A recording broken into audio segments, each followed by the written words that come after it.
Saints Central, your black and gold home for the New Orleans Saints.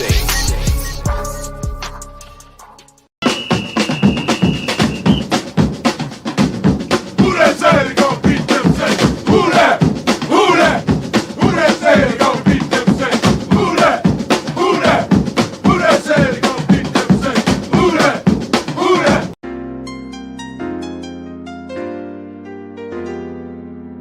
Yeah. Boogie like Benson, I'm a who that. I'm a who that. Long as I'm living, I'm a who that. Lose or winning, I'm a who that. Sports Coma, yeah, this is where we do that. Where we do that, where we do that, where we do that, where we do that, where we do that. Boogie like Benson, I'm a who that. I'm a who that. Sports Coma, this is where we do that. Where we do that. Welcome, welcome, welcome. Somebody please better help. Running this thing like Elf. I thank God every day I'm not a Falcon. Go to YouTube Live with Big Q and the guys. If you ain't ride or die, the bandwagon get flipped. Been marching in, that was way for the ring. I was yelling out your shame for the championship. Bucking on town, duck down. Falcons pluck, get shut down. Panthers ain't much touchdown. The vision really belong to us now. So much hate on the Saints, you could probably tell. Ever since Bounty Gate hit the NFL, when things seem fishy, then you probably smell the crooked referees or Roger Goodell. Yeah, probably like this, and I'm a who that. Every day I'm living, I'm a who that. Lose or winning, I'm a who that. It's the Sports Coma, this is where we do that. Where we do that, where we do that, where we do that, where we do that, where we do that. Boogie like this, and I'm a who that. It's the Sports Coma, this is where we do that. You're listening to the Sports Coma with Big Q and the guys on the PRO Media Network.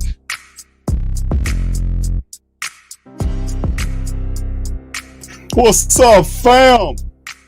It's game day and the Big Easy is going down. Sports Coma in effect. Week 1. It is time. It is time.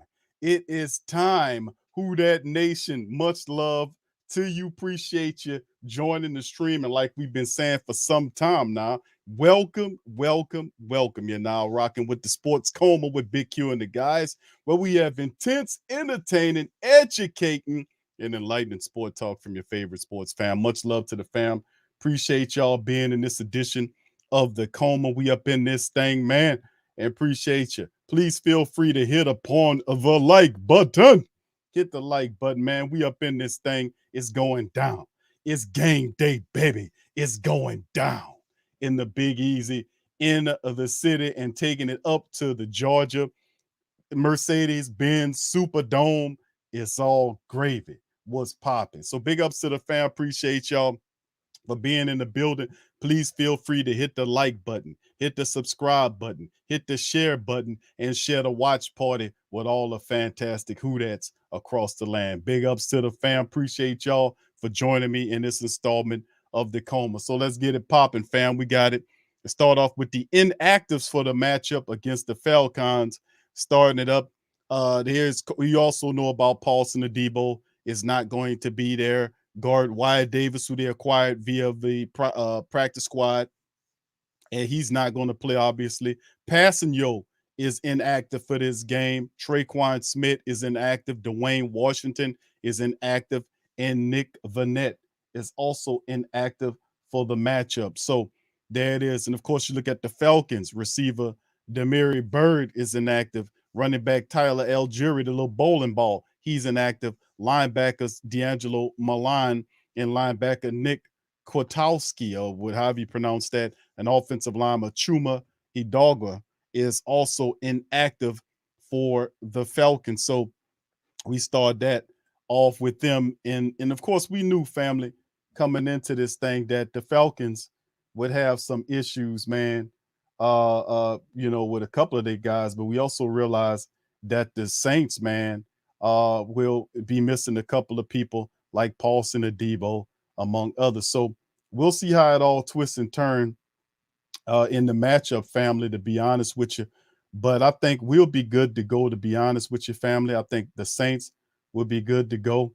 And I think at the end of the day, man, we're going to be some happy Who-Dats, and they're going to have some sad Falcon people on the other end. But But anyway, shout out to the fam, man. Thank y'all for being in this matchup. Appreciate each and every last one of y'all for being in it. We're a few minutes before kickoff. I think this will be a fantastic matchup for the Saints taking on the Falcons, man, to get the season off to the right, on the right footnote, man, so to be intriguing and interesting. Let's get some score predictions for the Black and Gold family members for being up in this thing. Let's get some score predictions from you guys. How do you think it shape out? How do you think it looks? So let's take a look at it right here so we can see. What's up, Brian? Thank you, family, for your shout out. Brian, much love. He says, who that family, the who that nation, stand up, because we got the Falcons on deck. We're going to knock the hell out of them. Thank you, Brian. Shout out to you. Thank you for your super chat, my friend. Thank you. All right, so yeah, fam, I'm very happy, as you can tell. Very happy about this upcoming matchup with this team, man. We need to knock these people off and start the season on a high note. Very excited about that. And I think this will be a terrific game for us to kind of get a good look at a few people, to take a look at the Tyrann Matthews and the guy, the Matthew, Tyrann and Marcus Mays and stuff like that, to see how our offensive line play, to get a look at Jameis. Yes, Michael Thomas will be good to go.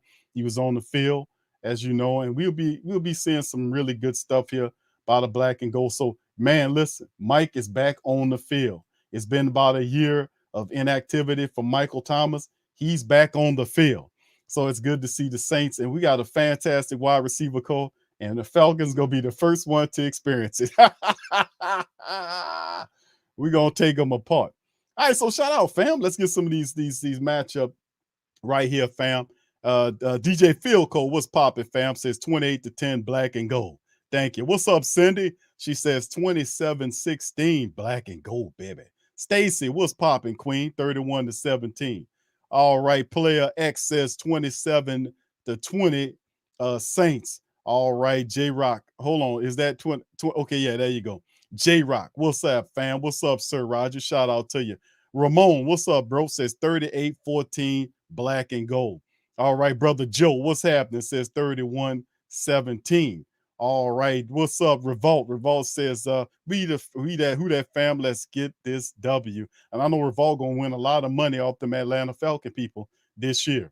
All right, what's up, Steven? He says 27-17. Shout out to you, bro. Appreciate you. Nola Origins, what's up, bro? Says 45-10.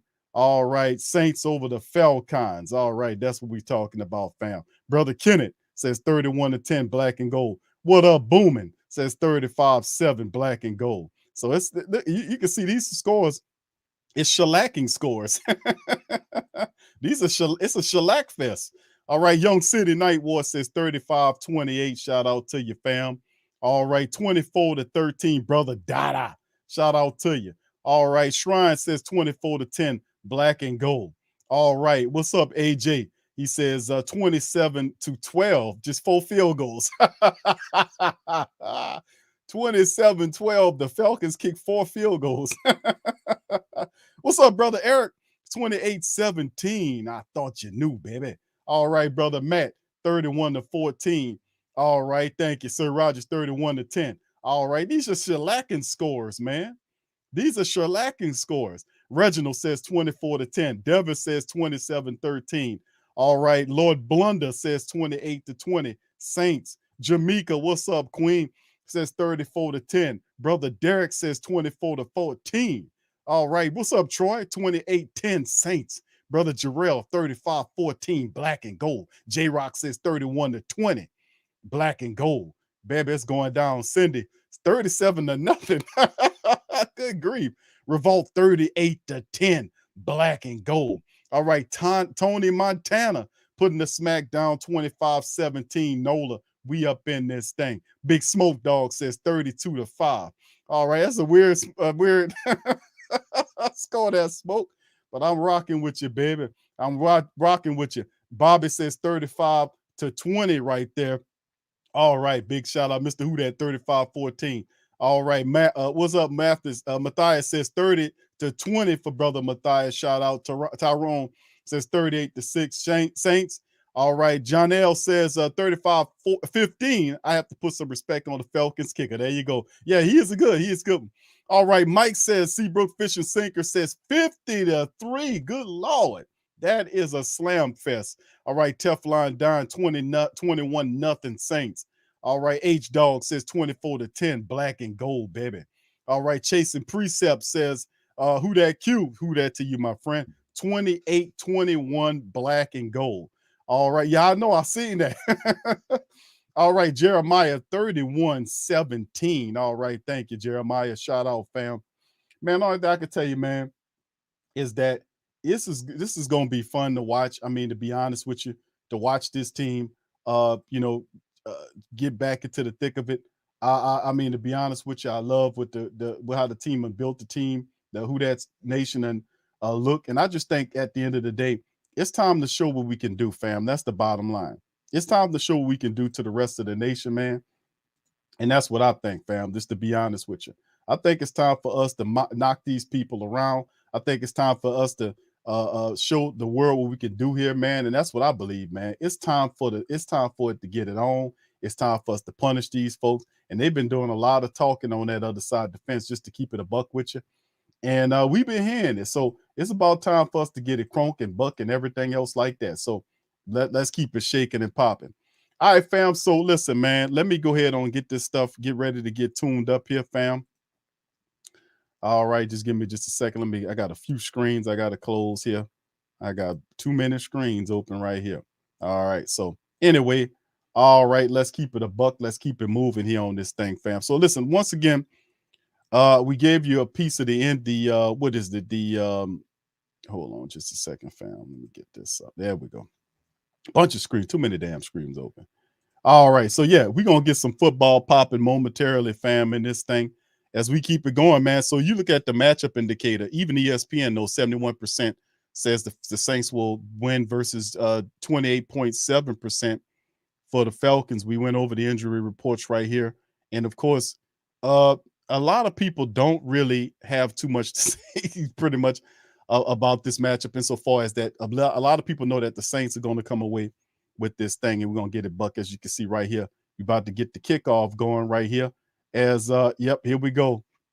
With Marcus Mariota, it's doing his thing. So you're making an 11-yard pass. All right, fam, give me just a second, fam, and I'll be right back with you. I'm having a little tech difficulty, so just stay with me.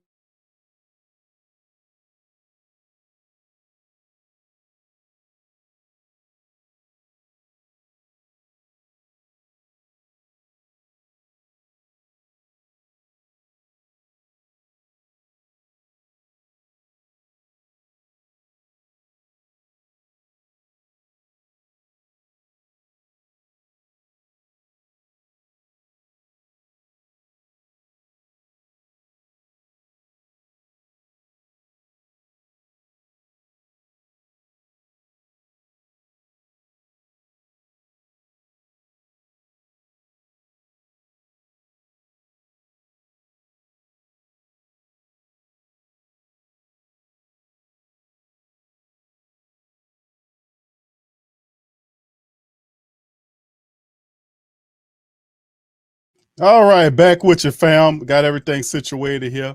Here we go for the matchup here on my screen right now. Mariota and them get the ball. They at their 35-yard line. There's the handoff out the power eye to Patterson. Patterson kind of dancing around and some missed tackles by the Saints. Matter of fact, that was Roby on the missed tackle badly. And the Falcons pick up 6 yards on the pickup by Patterson. And they're starting off right now. Now remember, my stream might be a little slower than most, but for those who don't know, you know, I will be caring for those who can't see the game or hear the game. So please understand that. All right, so right now, as it stands right now, the Saints defense is out there. Roby gets to start to play action with Mariota. The ball's out and it's caught, but it'll look like it's incomplete as he's forced out of bounds. It's 3rd and 4 right now by the Falcons as the ball was thrown for Mariota to Kyle Pitts, but he was out of bounds on the catch. So there it is. All right. So the Falcons coming out with the ball first. And as you can see, he was double covered. And Pitts he just stepped out of bounds, man, on that play. And Werner and Roby was on the coverage. All right, Marcus Mariota in the shotgun. The Falcons from their own 43-yard line. Man in motion is number 84. He keeps it, and it's a little pass, and then he's chopped down by PJ, but it's enough for the first down. So the Falcons will get the ball to midfield, and off a little dump-off pass from Mariota to, it appears to be his running back right there, and he was able to get the first down. All right, so, and DA, as you can see, man, Dennis Allen is calling defensive plays here. All right, so here we go, Marcus Mariota. They're going to audible as Kyle Pitts moves from left to right. Mariota in the shotgun with the running back directly behind him. We have wide receivers to the right and left. All right, they're letting the clock tick down to 5, 4, 3. There's the snap at 2. The handoff is to the running back, and Williams gets maybe about 3 yards, so it'll be maybe 2nd and 7 as Contavious Street is on the stop. Actually, they say just 2 yards. As you can see, the Saints rotate Christian Ringgold in the game, and you see Contavious Street in there now. So 2nd and 8 now for the Atlanta Falcons. All right, they got a little something going on. They're at their 49-yard line right now. They're Atlanta. Man in motion, wide receivers from right to left, the speedster. Mariota the center. You got the fullback and running back behind him. All right, and then he recircles the guy back, wide receivers from left to right. Mariota moves around the pass to Kyle Pitts, and he makes the catch, and he picks up about 13 yards going to Kyle Pitts as they roll Mariota out to the right side. Pitts is also to that same side, and Pitts was able to pick up the ball right there. And I don't know what happened on the play right there, but Pitts was able to get down to the Saints 40-yard line, and Mariota just basically out there. Pete Werner was looking at him, but you know, you can see right there, Pitts was able to pick it up. All right, shotgun from the Falcons from the Saints 40-yard line. All right, man, goes in motion. Patterson swings out to the right, and they throw it down the scrimmage, and then it's thrown away. Patterson astutely lets it be an incomplete pass, because had he caught it, it'd been a loss. So, like I said, and that's Justin Evans on the play. He smelt it out, and nothing shook on that. So Mariota starting the game off 2 for 3 for 16 yards right now, man. Yeah, so the Atlanta Falcons are moving the ball pretty decently against the Saints defense. All right, here go Mariota in the shotgun, 2nd and 10 for the Falcons. All right, they're from the Saints 40-yard line. A little motion there, and Mariota keeps it, and then he gets 5 yards on the pickup on a little option play. And like we said, respect the damn scouting report, because we knew this all the time. You got to adjust to it and stop it, because they're going to do that. We knew that's what the hell they were going to do. So Mariota scrambles out and picks up 5 yards on a little option play there. He kept it. And right now, he having some success. 8 plays, 40 yards, and they got a good little clock going. Mariota in the shotgun with a running back to his left. Kyle Pitts goes in motion from right to left. Wide receivers to the left right there. It appears to be like a draw play, and it's not. He keeps it. Mariota nowhere to go. Looking, he's got the happy feet, and right there, he's just going to throw it up and out of bounds, and it's no good. So Saints do a really good job of containing them, and they got a flag down, and who is it going to be against? Who's the flag down on? It's against the Falcons, and the Saints are going to decline it. All right. Ineligible player is declined, 4th down. And they'll send out Young Ho Koo, I guess, to try to get that field goal right there. And as you can see, the Falcons going to end up kicking it, because on my clock is showing it's 3. So, yeah, 54-yarder. If that's the best they can do is kick 54-yarders, man, we in good position. Young Ho Koo going to hit them long shots. That's all they working with right there, to be honest with your family. 54-yard kick. The Saints make him kick 54-yard field goals, and he hit the hell out of it. So shout out to Young Ho Koo, and he nailed it right down the freaking center. You know, so but the reality is that the Saints made the Falcons kick a long field goal, and that's just something that they're gonna be doing all damn game, to be honest with you. They're gonna be kicking long field goals all game long, to be honest with you, fam. So not bad, not bad at all. Not bad at all. All right. So with that being said, how did that drive look to you at first? The Saints, Atlanta had a little something circling and going on right there, family, at first. The Saints defense kind of sinked in and kind of got them off the field. And of course, you know how it goes. They do this a little stuff and mix it up, and then the Saints would ultimately have to adjust to what these people are doing. And they did a fantastic job of adjusting to it and neutralizing it. So not bad at all by the black and gold. All right. All right. Let's see what you got to say, family. What y'all think about some of the stuff that you just seen right here with the Saints defense right here? We know that Roby, how Roby looked to y'all in that opening drive, family. Talk to me on that. All right. Okay, in the groove. What's up, fam? Say look like flag football, two-hand touch. And also remember, fam, when you start when you start the season off, fam, these first games they're gonna look a little rusty, offense, defense, and special teams wise, simply because they hadn't had extended action together in most of these contests. So that's to be expected, that you're gonna see some manner of sloppy football out there at first, and whoever kind of adjusts to that thing, then we'll see how it works. But right now, man, I think pretty much that's the best we can see from them. So we'll see how that goes. All right, so shout out to the fam, man. Man, it's awesome, man. I'm glad football back. I'm gonna be honest with you, fam. I'm just happy. I'm gonna keep it a buck with you, fam. I'm happy. All right, and I'm happy to see you guys too, man. All right, yeah, there you go. All right. He says we going to get the 7 the first drive. Okay, yeah. A lot of people waiting to see what that first Saints offensive series looks like. All right. Okay, Warzone. That's all right, fam. Maybe we can I can help you out with that by just kind of going over it here as well. So, we're gonna just keep it like that. So shout out to the family. All right, Sir Raj says held them to a field goal. So that's good, but hopefully the offense starts fast to score. Thank you. I'm with you on that, bro. I'm with you on that. What's up, KB, baby? Shout out to you. All right. All right. Good to still have you here. All right. All right. Shout out to you. All right. So here we go, fam. We about to get back into it. The Saints, the kickoff. The kickoff is to the Saints right there. And we got the ball getting kicked out the end zone there. And here comes Jameis Winston and the Saints out to the field right now to take over. All right. So here we go. Saints on the field, Jameis Winston walking on the field, and that's got to be a big blessing for Jameis to be back on the field after being out, and he's officially back on the field. So that's a positive. You know what I'm saying? Mike Thomas is back, baby.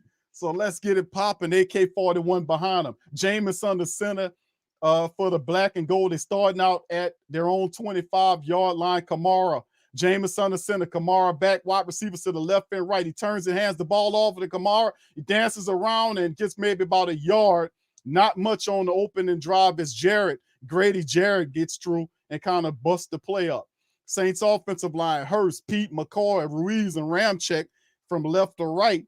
And the offensive Kamara, Michael Thomas, Landry, Chris Olave, and Taysom Hill is listed as the starting tight end here for the offense. So 2nd and 9, 1-yard pickup. Jameis under center, turns play actions to Kamara, keeps it.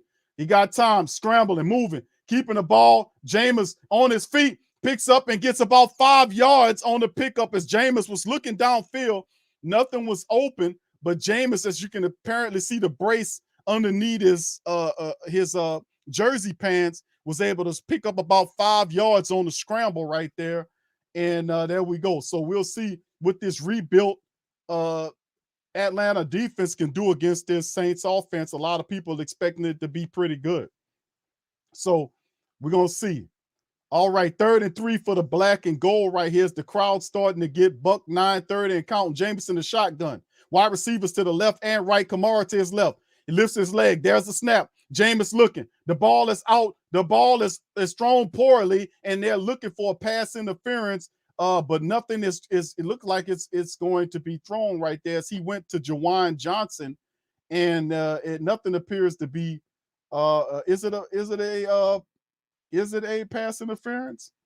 You know, that was he threw to him to that side there and looked like it was a pass interference, man. But it ain't nothing shaking and baking on it. So yeah, man. So opening drive, man. There it is. There it is, man, for the black and gold. So we got to keep it pushing there. And now nothing gonna happen there is they're gonna get ready to punt the ball off right there. It's just at incomplete pass. Gillikin boots it and puts it up high, and away got the returner backing up to their own 10-yard line. He comes out, one missed tackle on the special teams, and they stop him at the 20-yard line of the Falcons. So not a very positive drive to start off with by the black and gold. What do you guys think about that? Not very positive to start off, fam, to be honest with you, by the black and gold. Not positive at all. All right. Awful opening drive. I hear you, Randolph. You're right, bro. Didn't look good at all on that one. Yeah. And the Saints went with a run up to the right a little bit there to Alvin Kamara, and nothing was shaking on that move. Jameis was trying to find something upfield. He had to scramble, pick it up, but then on the third down, couldn't get the conversion. So hopefully a better performance coming out on the next drive right there as the Saints booted to the Falcons. So we'll just have to see how that shakes, man, moving ahead. So I don't know, man. It didn't look good to me on the opening drive. Right. Yeah. So big ups to the fam, man. Yeah, Etra says, I'm a little perplexed by that. Yeah, I know. It was to me, it didn't look good either, man. I ain't gonna tell you no lie, family. That didn't look good at all. And hopefully, man, we can do better than what the hell that was, whatever the hell that was, man. To be honest with you, man. Hopefully we can do better than that. We got to do a lot better than that, for real. All right. Yeah, this we can't be playing against the Atlanta Falcons like that, and then they popping up out here and they look and they doing that. Yeah, we look a little rusty, but remember what I said, family. You got to expect that to a degree, family, because you know it's early on and they just got to get the feel for it. Bottom line, that's how that goes. So, all right, shout out to the fam. All right, so yeah, it'll be all right. It's gonna take a little time for them to get it together, but just be patient, fam. Just be patient. Remember, these first couple of regular season games, they hadn't played extended time together outside of practicing. Live game action is a lot different than practice environment. Practice environment helps you, but live game action, man, that really gets it together. And this is the first time we've seen Mike and Jameis play together. So y'all be a little patient with the offense. It will pop. It will pop. I promise you that. All right, so let's keep it going, family, as we move on in this thing, man. And as we keep it going up in this thing, man, and we keep it rolling. All right, and of course you can see the Falcons get the ball back. Damian Williams with it. And hold on here, fam. I'm kind of having problems with my stream right here. It's kind of edging along. But hold on here. I'm gonna make sure we get it right here. All right. Okay, there it is. And look like the running Cam Jordan's all over. You see Cam and DeMario on the play right there, busting that little play up and creating a second down for the Atlanta Falcons as Cam gets into the play. And the Saints defense, you can start to see the Saints defense. You see Marcus May right there doing his thing, getting in there. Oh, we got somebody down. Is that Kyle Pitts down on the ground? Or is it that this is a Chewiest kid? Look like this is a Chewiest kid is down on the ground. All right, so you know, we'll see what's going on the play. We got a Falcon member down on a Falcon player down on the field right now. So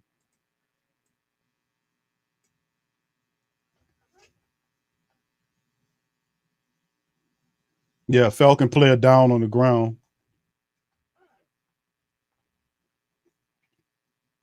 And it don't look good because Marcus May got into the on one knee. All right. Yeah. Yeah, I hate in-game commercials. I hate that. But we got a player down. Look like he's trying to get up. He definitely in pain. I think that's one of their wide receivers there.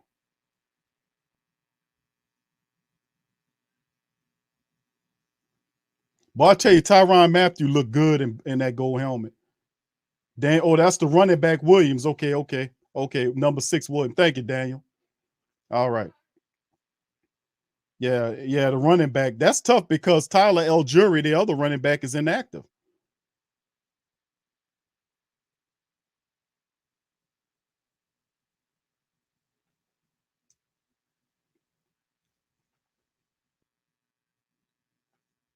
All right, so Williams kind of hobbling off. That's good news that he coming out on his own power. Okay, go to the Falcons. 2nd and 10 in the shotgun, wide receivers to the right and left. And Mariota, there's a snap. Saints come with pressure. Mariota throws the ball, and he just throws the poor ball toward the right sideline out of bounds. So 3rd and 10 as the Saints making whatever adjustments that they made got Atlanta in this series uncomfortable. It looked totally not the same as it did in the initial series there. So, man, I tell you what, man, we're going to see what they can do. Damian Williams was going to be a big help to whatever they were going to bring against the Saints. And with him being out in the inactive Tyler Algieri, it'd be interesting to see is it just how well the Falcons handle this, man. This is going to be intriguing, interesting for the black and gold against the Falcons here, man. So, I don't know, family. But not bad, man. Not bad at all. Defense making the necessary adjustments, man, against this team. And they handling the business up close. So here go 3rd and 10 right here. And Atlanta used the timeout because of confusion. Atlanta's just discombobulated now, man. They're discombobulated. So the Falcons burn a timeout on 3rd and 10 right there with 8:34 on the clock. And Arthur Smith is talking to Mariota about the play right there. So, yeah, burning timeouts with 8 minutes left to go in the first quarter. That's not really something that you want to do, but I guess let them get it together, man. Let them get it together. All right. So, yeah, the defense looks a lot better on this time around, man. I seen that Marcus May hit there. Yeah. All right. Yeah, I know, Dedrick. They're discombobulated, man, right now. They don't know what they're going to do. It looked totally different than the first series. All right, here they go. Wide receivers, 3 wide receivers to the left side of the field. Man goes in motion from right to left. Mariota in the shotgun. You do have a wide receiver to the right. So they have heavy loading one side of the field. Then they go with a little option play, a little draw play to the running back, number 17, and he slammed down on the field very violently by the Saints defense. And that will make it a 4th down, and the Saints will force them to punt. Marcus May up in that thing again. Marcus May there. Boy, that was a violent Marcus May. Y'all, damn. Marcus Mayhem, man. You seen that slam? They slammed that boy almost like they was trying to plant a tree. Like it was Arbor Day or something, boy. They slammed that boy down on that turf. All right, 4th and 5 is Bradley Pinion to kick the ball off to Deontay Harty. And there's the punt. Ball's high. Harty's fair catching it. Look around the 25-yard line of the black and gold. So they'll get that thing back at the 25-yard line. The Falcons offense that time around. Saints defense solidifying and made whatever necessary adjustments. Boy, did you see how fast the Saints adjusted to what the Falcons was doing the first series? And they looked totally new. It looked totally different. That's what happened when you make adjustments. That's when you make adjustments and you shut stuff down. That's what it looks like. Boy, they made them adjustments lickety split. All right. Yeah. Williams says, yeah, the defense sets the tone. Indeed, my friend. They did indeed. All right. So, all right. Yeah. This was cool, man. This was cool. It was cool. This was cool. All right. Falcon Bane. What's up, fam? Said nobody wants the Saints to lose more than Sean Payton this year. I don't know about that, Falcon Bane. I don't know about that, bro. Sean Payton ain't even coaching right now, bro. So, I mean, if he was coaching somebody else, I could see he might be feeling that against him, that he don't want him to win. But I don't think Coach Payton's harboring any negative feelings against the Saints, man, to be honest with you. After all the love the Saints gave him, I don't think that's going to be a problem. So, anyway, that's the punt off to the Saints, and we'll wait for them to pick up the series here on my clock. So anyway, it's been pretty good, man, in the game so far for the black and gold. So yeah, you said Peyton looked like He killing them Twinkies. Yeah, he ain't running around and he enjoying life right now, man. He talking about the game. He got a little heavy and stuff, and he had a real busy schedule, and he put up with that. He did that for many years, so he took a year break off of that thing. He trying to get back at it next year. So, I understand he want a little change, man. So, and we needed a little change, to be honest with you. So it's all good. All right, Brother Randolph says offense has to settle down, get one first down, get in the rhythm. Absolutely. I agree with you. That's how I got to do. All right, Uncle Who that said if Peyton goes back to coaching next year, the Saints should get the same deal that the Raiders got for Tampa Bay when Gruden left the Raiders to go to Tampa Bay. What do you think, Q? Well, it'll be the basis, Uncle Who that. You're right, bro. It'll be the basis on whichever deal. And I think actually we can get more. Because when they traded Gruden to the Tampa Bay Buccaneers, remember, Gruden hadn't won a championship yet. He hadn't won anything yet, and they still got 2 first rounders, 2 second rounders, and $8 million in cash. I think the Saints could get a lot more. Could get 3 first rounders and maybe an extra second or a third along, with some money. All right, here we go back. Jameis Winston getting the ball. Here, the Saints are at their 23-yard line. Jameis hands it to Alvin Kamara. He's running to the left side and picks up maybe 3 yards on the play for second down for the black and gold as the Atlanta defense stopped Alvin running off to the left. So we'll be testing out Dean's P's defense to see what he can do against this fantastic Saints offense right now. So it's a game of chess. All right, here we go. Jameis in the shotgun, wide receivers to the right and left. They duck it off. It's a receiver screen right there to look like that's to Harty. Deontay Hardy and the Saints pick up a chunk of change right there, but they're still a little shy of the first down. So it'll be 3rd and 1 for the black and gold as a little screen play dump off to Deontay Harty, and he gets everything except for 1 yard. So it'll be 3rd and 1 for the black and gold, 6:50 and counting, down 3-0 Falcons. All right, so let's see what the Saints conjure up with and see what they can do here. All right, let's keep it going here. All right. Yeah, okay, there we go. All right, big play right there. All right, that's what I'm talking about for the black and gold here. Hold on here, fam. Hold on here. All right, let's keep it going here. All right, we need that big play, man. We need that. Yeah, I know that. I told y'all Taysom Hill is the Falcon killer. I told y'all that, and that's what he brings to the team. That's what happens when Taysom Hill is out there, man. That he makes plays happen against them. All right, so Taysom make a big run there to help the black and gold out get downfield. All right, let's keep it going there. Yep, Taysom Hill on the play as a running back, and he just broke free behind the line, took the hell off, and look, Taysom just running. That's a big, massive gain for him. And one guy shooting at his feet missed him. Saints got him up the field. Juwan Johnson got his ass bust on the block, but still a great touchdown by gets him up the field. And it's saying it's a touchdown. Here we go. Then there's Jameis Winston with the ball out, and it's overthrown by Juwan Johnson, who was on the play. God damn it, they are just interference the hell out of Juwan Johnson, man. What's going on here, man? Juwan Johnson just can't seem to get any help. He was up the field blocking one time, and then next thing you know, he gets that, and he gets pushed on his patootie. So I mean, man, come on, Juwan, bro. We got you. But at least he handling the business, man. I got to give it to him, though. At least he handling the business. All right. So here we go right here. This Jameis Winston.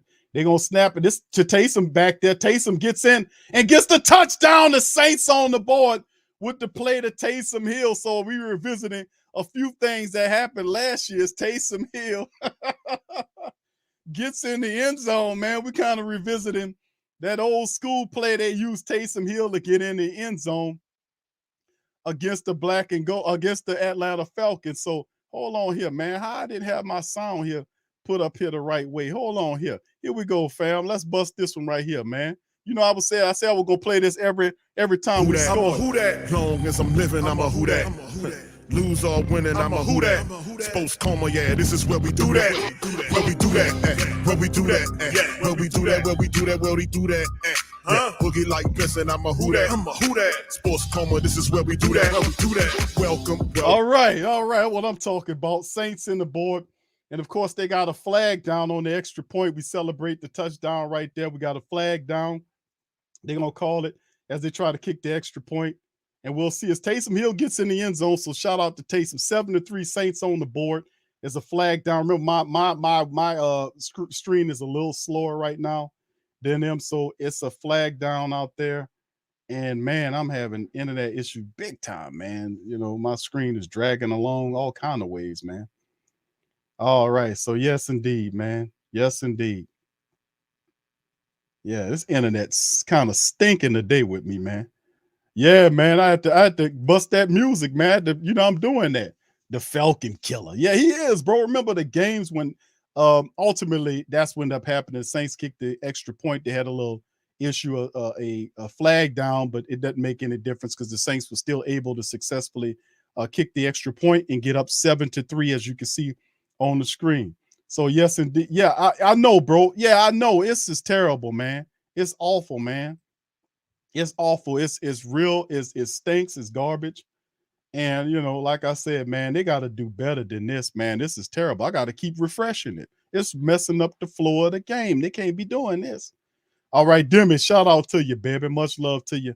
What's up, Evelyn? Shout out to you, Queen. Shout out. Appreciate you being in the building as well. Maul and Maul is in the building. All right, Randolph. Thank God every day I'm not a Falcon. Yeah, oh yeah. Yeah, oh yeah. You better believe it. All right. So yeah, 7-0 Saints up. How did that drive look to the who that's out there? We know the first drive was subpar. The second drive was a lot more to the family members' liking. And that helps, man, to be quite honest with you. All right, Corey says, man, you're the only person doing this that I can stand listening to. Even if you're a Saints fan, thanks for this. All right, appreciate you, Corey. I think that's a compliment. I'll take it. All right, appreciate you. All right, Tim, shout out, bro. Thank you for the super chat, man. Says when Taysom is not throwing, he's the greatest football player of all time. Hey, you know what? You might have a point on that, man. Hey, bro, you know, listen, like I said, man, bro, he comes in the game when Taysom Hill comes in the game. Dean Pease, who's the defensive coordinator for the Atlanta Falcons, should understand and know that when Taysom Hill comes in the game, he ain't coming in there as a quarterback. What you thought he was going to do? He going to run the ball. So the Saints, 5 plays, 77 yards, took 2 minutes and 2 seconds for the Saints to score on that drive. They went 77 yards in 2 minutes, just over 2 minutes, and 5 plays to get the touchdown. So a lot better series. The Saints made the adjustments offensively speaking. They made the adjustments defensively speaking. So what does it look like moving forward, man, you know, in this thing? So we'll see. And my goodness, man, I got to keep refreshing the screen. It's ridiculous. All right. Yeah, this is awful, man. This internet is awful today. It's absolutely awful. Absolutely awful. All right. So anyway, let's keep it going. All right. All right. We got a fumble here, as they saying right here. Now, you know, I'm still refreshing my screen right here, family. And when it gets to me, I'm gonna kind of break it down. But yeah, right now, it's this internet so janky right now, man. And I really don't want to start the stream off again because it'll end up kicking you guys off. So we're just gonna have to do our best and hope that it picks up. All right. So okay. All right. Brother Francis says, Big Q and the family, the rest of the NFL. Yes, I said the NFL is in trouble. Mike Thomas, Jarvis, AK, Chris Olave is getting started. Yes, indeed. Thank you, bro. All right, here we go. And yes, a fumble here, but I don't know if it's a fumble. The Saints saying it's a fumble, and the referee saying it's a fumble. The wide receiver for Atlanta, he had many steps, and Bradley Roby on the return, and that was Zachuius. I guess that's how you pronounce his name. And what? Oh yeah, Pete Werner poked the ball out. Yep, that's damn sure a fumble. Pete Werner seen it hanging like a loaf of bread, punched it out right there, and then astutely Bradley Roby seen it and was able to pick it up and see ball down. We got it. He was able to scoop it up for the black and gold. So the Falcons turn the ball over. The Saints get the ball from the Falcons right here. So this is a positive. They're at midfield. So this is a positive for the black and gold. So the defense gives the Saints a short field. Saints going to the power wide formation. They're at the Falcons 44-yard line. James with the throw. The ball is thrown behind Mike Thomas, kind of right behind Mike as he looked up, had to make a weird adjustment for it, and he couldn't get it. So Jameis to Mike right there, as Mike was guarded by A.J. Terrell. And Terrell, man, that's pass interference. But Mike got out of his break, and it was right on his shoulder. He couldn't grab it and bring it in. Yeah, it was just above his hands right there. Usually he catch those, he just missed it. So they settle them down right now. Okay, here come the Saints. They're bunched together there. The handoff to the running back, and that's Mark Ingram. Mark Ingram running hard, carrying 2 and 3 Falcons, and he picks up at least about, 8 yards on the pickup right there? It'll be 3rd and short of anything. But, man, good to see Mike Thomas out there. I know that was a drop pass by Mike because it was a little behind him on the play. But it's good to see him back out there in action again after the year him being out with that injury. You know, he still caught 40-something catches for him last year, and I mean in the 2020 year, and then missed the entire 21 season. Jameis in the shotgun right here, running back to his left. No, that's Taysom. I'm sorry. And they give the ball to the running back. I can't tell who it is. I think it's Mark Ingram, who forges ahead and gets the first down right there. So there it is for the black and gold. They get the first down on the run as Taysom comes in there and hands the ball off out of the shotgun. So there it is. So first down look like for the black and gold. 4:40 remaining on the clock for the Saints up against the Falcons. So not bad at all, man. Not bad at all. Let's keep it going here. All right, man. Man.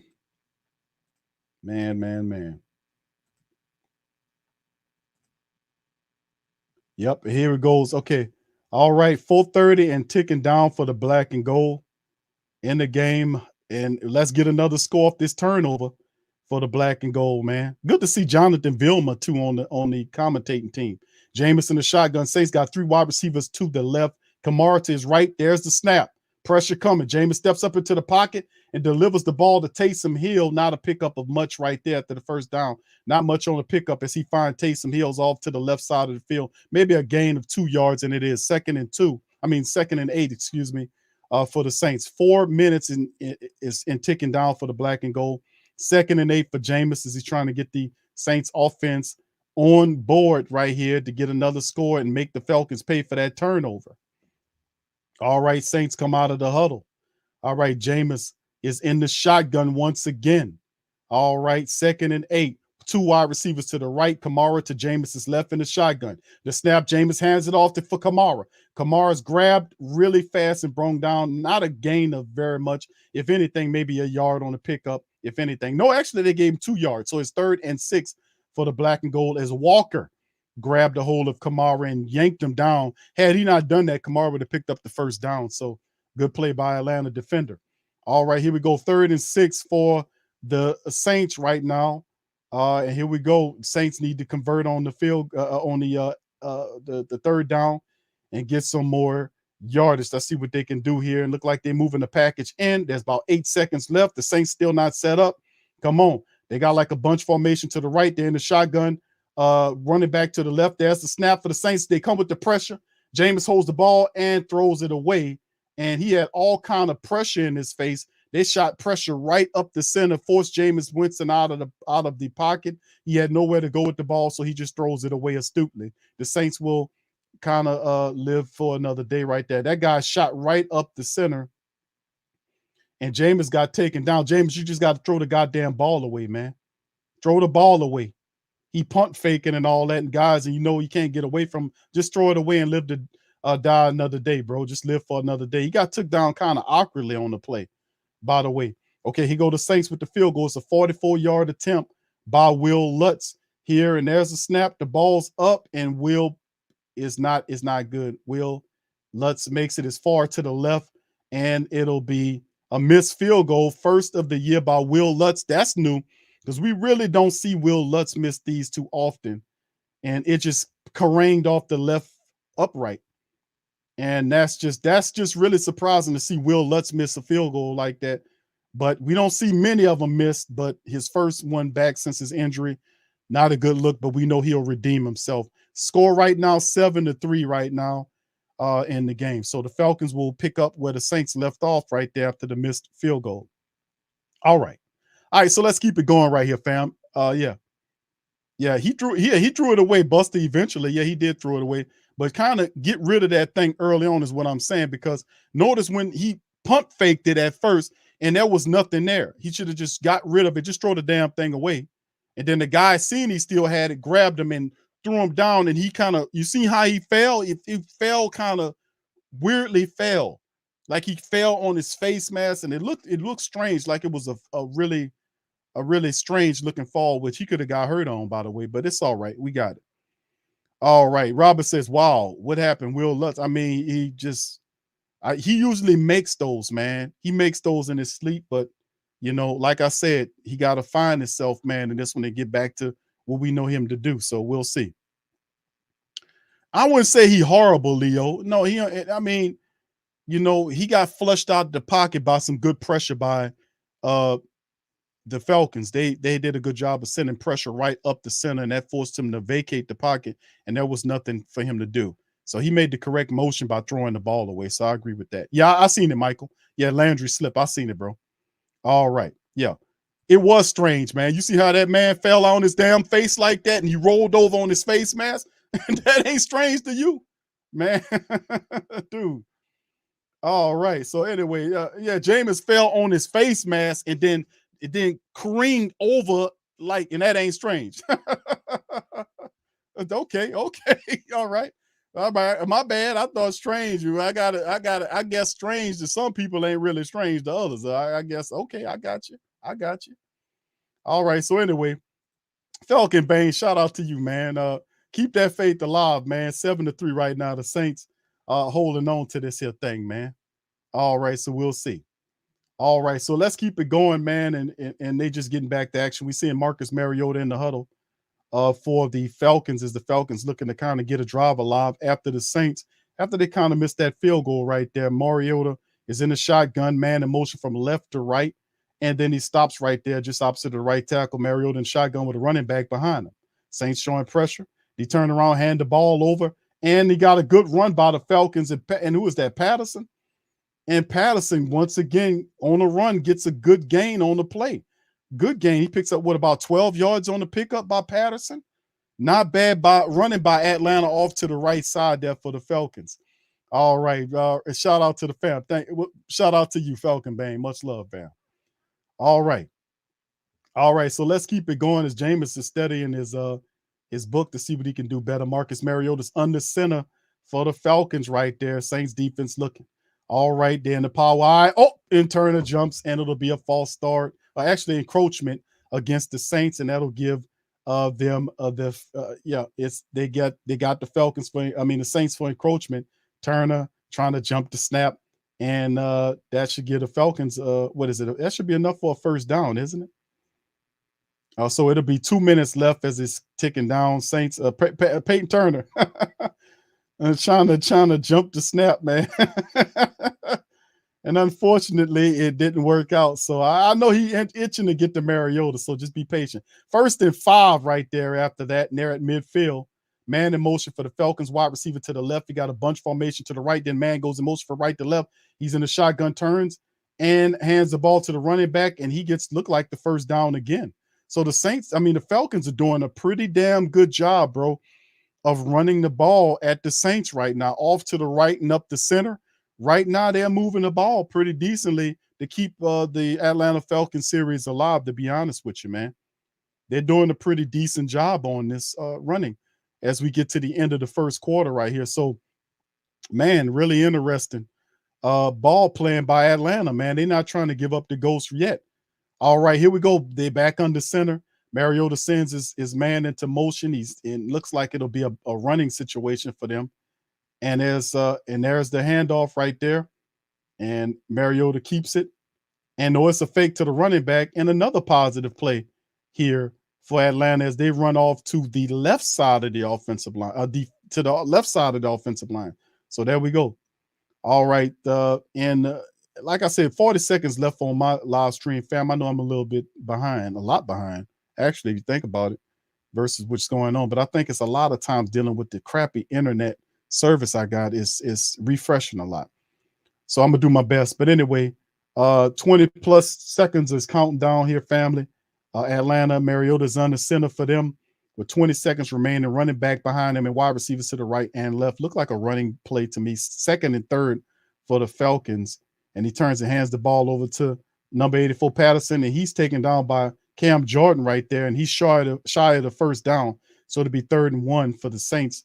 I mean, for the Falcons on the play, because Cam was able to get through and stop Patterson for a loss right there. So look like that'll end the quarter. It will in the first quarter. The Saints will have to pick up and with the Falcons on the other side and see what we can do here. So it'll be interesting to see. All right. All right. So let's keep it going, man, on this one. All right. Landry says, Big Q, we need to add some more beef on the D line to push the pocket and stop the run. Malcolm Brown should be called up. Yeah, we talked about that, bro. I don't know if Malcolm's still available, but you know that when he first got released by the Jags, I thought that would be a good idea for the Saints to visit Malcolm Brown. I wouldn't be mad at that, having him back here, man. It most certainly wouldn't cost a lot of things. All right, so big ups to the rest of the fam. All right, Randolph says, Q, I told you, my brother, we need another stout defensive tackle next to David Onyemata. Yeah, well, bro, you know, when people mention Malcolm Brown, brother Randolph, you're right, man. You know, I'm not against Malcolm Brown. And then listen, and you got to look at it too. Passanio is not active for this game. That would be the guy you'd be looking at too. Remember, Tanu Passanio would be a guy that you would see in the rotation in the interior defensive line. He was not active this game. So the Saints are using Christian Ringo, they're using others there, but Passanio is a big part of what the Saints do. So, and we definitely missing this contribution right now. Shout out, brother Jerome. Thank you, fam. Appreciate you. All right. All right. So, all right. Yeah, I got you. We need to hold on. We hold them to a field goal, family. And I think, like I said, first games right like these is always sloppy, family, to be honest with you. You know, it usually takes, you know, the Saints, like, just from my recollection over the last several years of watching this style of, you know, when they come out the preseason, it takes 2 to 3 games for them to get to where they're supposed to be. And these games usually end up being sloppy like this. Guys missing field goals. They're supposed to make field goals, timing being off, stuff like that. It's stuff that happens as game goes on, you know, and you start seeing them start to get the rhythm in. So this is a part of the learning process of them learning to play together. All right, Marvin says they good runs is only on the outside. We're not getting beat inside right now. All right, I seen a run or two inside, bro, where they were able to get some positive change on them, but they are mixing it up inside and out on the Saints and having success. They having success on the Saints defense, which is a positive, man, considering who the Saints defense is in terms of their ranking and how we consider this defense a top 3 unit in the NFL. So they're having some good success early on, man, to keep it a buck with you. So, all right. So here we go back to the field on my screen right here, fam. All right. And they're picking up from the 35-yard line. All right. And that's the Falcons right there from the 35, the Saints yard line. They got a lot of motioning going on for the Falcons. Mariota's in the shotgun. All right, he turns and hands it off, and it's a first down picked up by, it appears to be Patterson. He gets just what the Falcons need for the first down. I want to say, yeah, no, it's another wide receiver there on the play. They use the wide receiver to get the ball. Number 84 gets the first down for him anyway. So right now, passing yards, the Falcons 43 to the Saints 6 yards passing, 50 yards rushing by Atlanta, 95 by the black and gold. We know why. Because Taysom Hill, what he was able to do. All right, here we go. 1st and 10 for the Atlanta Falcons after the pickup of the first down in Saints territory. They're sitting up at the 34-yard line. There's the snap out of the shotgun, out of the backfield on a wheel route. And once again, and look at that, the wheel route again out the backfield. And he got positive production on that play and picked up, about 10 to 12 yards on that play, maybe a little bit more than that. And Pete Werner had him on the sideline, and then he was able to stay alive on the play. So Werner kind of missed them right there. So, yeah, and Atlanta picks up a positive yard out the backfield. It's Williams on the play. So we got to make sure, man, we neutralize that kind of stuff. We talked about that in the scouting report because they would like to do that. So, all right, here we go. All right, the motion from left to right is the tight end, and he sits back there by Mariota, who's in the shotgun running back behind him. 2 wide receivers to the left, 1 to the right. There's a snap. He turns and hands it off to the running back, who dips right, and then, boy, I could have drove. That hole was so big. The Atlanta Falcons blew the Saints defensive line off that line of scrimmage so bad I could have ran through that. I could have ran through that line, boy. Did you see that? He was running right. Then the line, it was a big, massive hole there, and he cut left back up into that thing. Boy, that was a huge hole. Atlanta's offensive line opened up against the defense. Saints defense got to get it together. Right now, Patterson has 7 carries for 42 yards. All right, here goes shotgun right here, bunch formation for the Falcons to the left, man in motion. Then he motions back to the right. And there is the handoff to the running back, missed tackle. He's on his feet and gets down to the Saints. It appears to be the 4-yard. No, actually, it's the 5-yard line after the run. So a lot of option, a lot of movement for the Atlanta's offense is definitely bewildering the Saints defense. You can see that because Patterson then takes the ball right up. And look at a hole right there, man. The missed tackle right there by number 57, Christian Ringo, who had him and then slipping. Then after that initial miss, he still had enough room to keep rolling. But the movement of what Atlanta's presenting is giving the Saints defense problems. Man in motion again, steps back to be the fullback. Mariota under center. And then Mariota turns and hands the ball off to Patterson. Patterson runs right into the end zone, right up the center of the Saints defense for the touchdown. For the family member that said they're not seeing too much success up the middle, well, Patterson just ran right up the center of the to give the touchdown to the Atlanta Falcons as they retrieve the lead. 10-7 right now for the Falcons. So 8 plays, 61 yards, and 5 minutes and 30 seconds off the missed field goal by Will Lutz. Atlanta converts that thing, takes it, and punches it in for a score. And look up, as you can see right here, Pete Werner was on his knees, and then Patterson was able to run, and then, of course, he got the push, and he just went right into the end zone. You know, I got to say this about Patterson. Patterson, what, is 30, 31 years old? And for him to be doing this for the Atlanta Falcons is actually pretty phenomenal. For Patterson to be carrying the ball like this, because he has good production for the Falcons right now, to be honest with you, man. So really interesting how they're using them, and they're using them pretty successfully here. And he gets the touchdown against the Saints, man. Falcons 10-7. All right. So anyway, Saints defense have to make the adjustments. It's still very early. So listen, family, y'all be patient. Be patient. You know you had a better team. They have to make the adjustments. They have to make the adjustments. Nola East, what's up, bro? Says one-man show. Yeah. Patterson's having a lot of a positive impact for the Falcons against the Saints right now. He really is, man. He really is. All right. All right. All right. Ahmad says, no, Q homie, they only do that to us. I know this is the first game, bro. I ain't gonna say they don't. They having success against us, and the Saints defense is one of the top 5 one of the top, I say, defenses in the NFL. They're gonna use that up against other people. They're gonna use that. They say, man, if we can do this against the Saints' top defense, then we can do this to anybody. So we'll see. Landry says, I agree. Q Patterson is a ball. I'm surprised by Patterson. Remember last year, I seen what he did in the Atlanta Falcon matchup when they beat us last year on that wheel route. Patterson was a big part of that. He was also running the ball and catching the ball and having good success against the Saints. Saints had a difficulty neutralizing that thing. So credit right now I'm giving to Atlanta for just keeping the Saints defense off balance. Because remember, the first series, they looked good, came out, they kicked the 50-something odd yard field goal. The Saints came out the second series against Atlanta offense and neutralized them. They looked totally different. Now Atlanta has made the adjustment to what the Saints did to them initially, and they came out with all these random motions, this double motion and here, there, all this stuff going on, and it's confusing the Saints. You can see it's confusing them because they're not reacting like they're supposed to. They're like a phase out of reality, and so far as when I mentioned in the time, they're like a half a second behind the play, and realizing they're not reacting ahead of it to stop it. They're like a phase out of reacting to stop the play. So whatever they're doing, they're having good success against the Saints defense, obviously, because they're moving the ball pretty consistently, especially on that last drive. So we'll just have to see.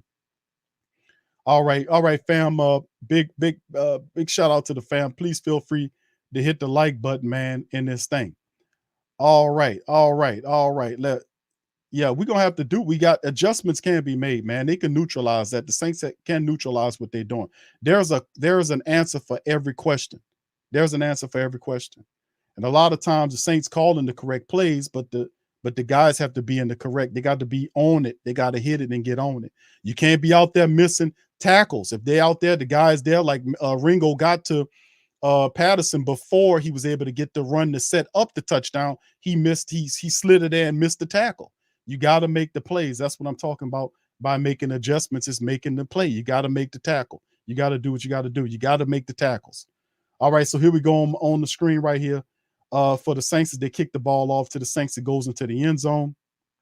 And they got a replay going showing how he got it. And Demario Davis, if you watch the replay, Demario Davis got fooled by the play because he bounced out thinking the other guy had the ball. The blocking back had the ball, and then he noticed that the guy had it. Because listen, Demario Davis, if you notice, he was in the hole. But then when he seen the fullback, he bounced out to the fullback. Then noticed the guy didn't have the ball. By that time, he was already in the hole. All right, here we go. Jameis Winston with the ball, checks it down to Alvin Kamara. Kamara gets a little blocking up the sideline, and he gets maybe about 4 or 5 yards on the pickup. No, the referee says it just got 2 yards on the pickup that he stepped out of bounds. So it looked like they'll position it at a 2nd and 8 or something like that. And Atlanta feeling buck right now. They should feel good about themselves the way they opened up them holes on that last drive. So we got to shut all this shit down and stop giving these people false confidence. All right, Saints appear to be in a power I formation. No, Juwan Johnson just shifts out to the slot man and motions from left to right. Troutman goes from left to right. Okay, James under center. He motions again. Right, goes from right to left. The running back, they give it to Kamara. Kamara dances around and then gets to about the 30-yard line. So not much shaking right there. Maybe 3 or 4 yard pickup by Alvin Kamara to be 3rd and 6 for the black and gold. So right now, I'm not seeing the kind of push that I would like to see from the Saints offensive line right now. And the question is, who has the guts on this offensive line? Somebody got to have the kick some ass attitude. We got to have that mentality. 3rd and 6, Jameis in the shotgun, 3 wide receivers to the right, 1 to the left, running back to his left in the shotgun. Jameis lifts his leg. There's the snap by Jameis right there. He's looking. Pressure's coming. Steps into the pocket. Jameis almost sacks, stumbles, and then dives forward, but he'll be 2 yards shy of the first down. And the Atlanta Falcons stop the Saints on that drive. So the Falcons defense coming with the pressure, and Jameis, the line wraps around him. He stumbles forward, but could not get the first down. He was 2 yards shy. Oh boy, that line just, my goodness, that wasn't a good look for the Saints offensive line. Jameis was basically running for his life. The line disintegrated. That was no good. And he got out and dived forward, but he was still 2 yards shy. And Blake Gillikin is out to kick for the Saints, to punt for the Saints. All right, here's Gillikin punting from the Saints from their 20. He's kicking from the 20-yard line. And there's the boot is up high. And the guy will fair catch it at their 20-yard line. So there it is. So the Falcons doing a good job, man, defensively, sinking in, putting pressure on Jameis Winston. They forced the Saints into a bad offensive drive. That last drive didn't look all that good. Saints wasn't doing a decent job of run blocking and damn sure not pass blocking as the Falcons came with the pressure. And we're going to have to make some adjustments, man, bottom line. You got to make them. Atlanta's starting to feel like they got something right here, so we'll see what the defense can do. But that wasn't a very long series for our defense to catch a breath, so we kind of unbalanced in that thing, man. The O-line didn't look good on that last drive, man. It disintegrated on that play where Jameis was forced outside of the pocket, man. All right. All right.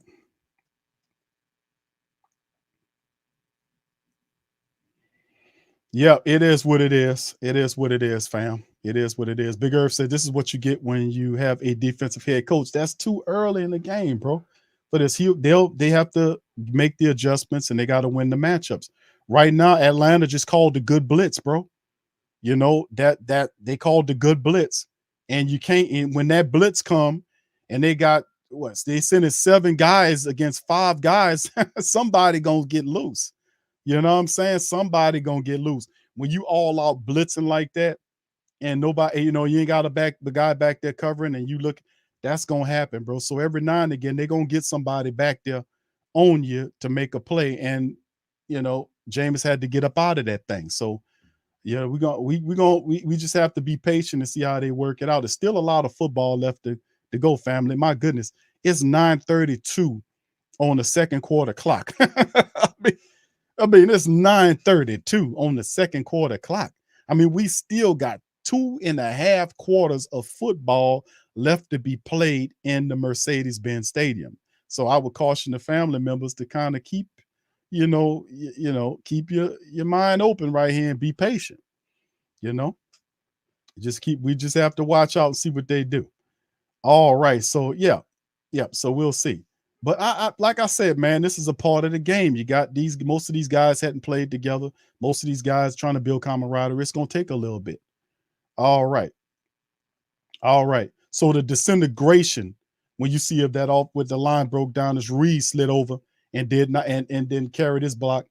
And then Jameis stepped up out of the pocket. As you can see, some of the pressure came, and Jameis had to step over a lineman's leg to take off running. So in essence, the blitz came, forced him out of the pocket. He dived ahead. He scrambled. He just 2 yards shy of the first down. So he picked up a few yards, just not enough. So anyway, the bottom line is let's not get caught in the semantics of what's going on. We just have to make the plays. We got to make the plays. We got to make the tackles when we're supposed to. We got to call the correct plays. Bottom line, that's what it comes down to.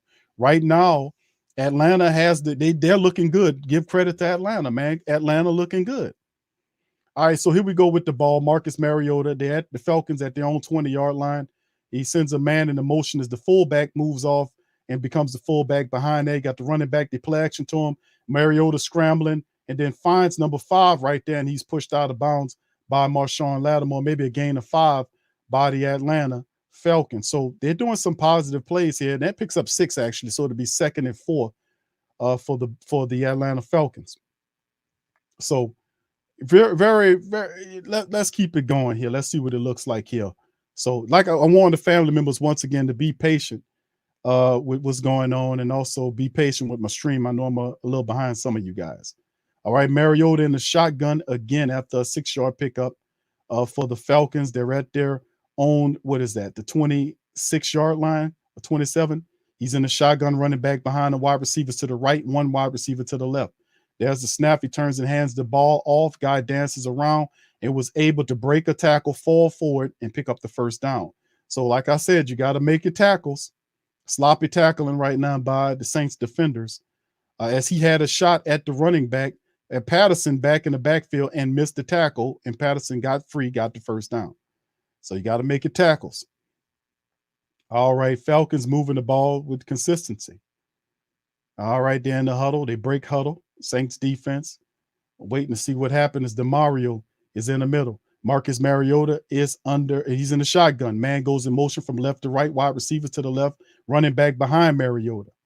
All right, they running the clock down to damn near 1, turns and play action to the running back. Mariota keep it. He's looking to take a shot down the field, and the ball is overthrown. Looked like he was trying to go to number 8, but it was thrown out of bounds. Bad throw by Mariota, 2nd and 10 Falcons. So that's a positive play by the Saints right there.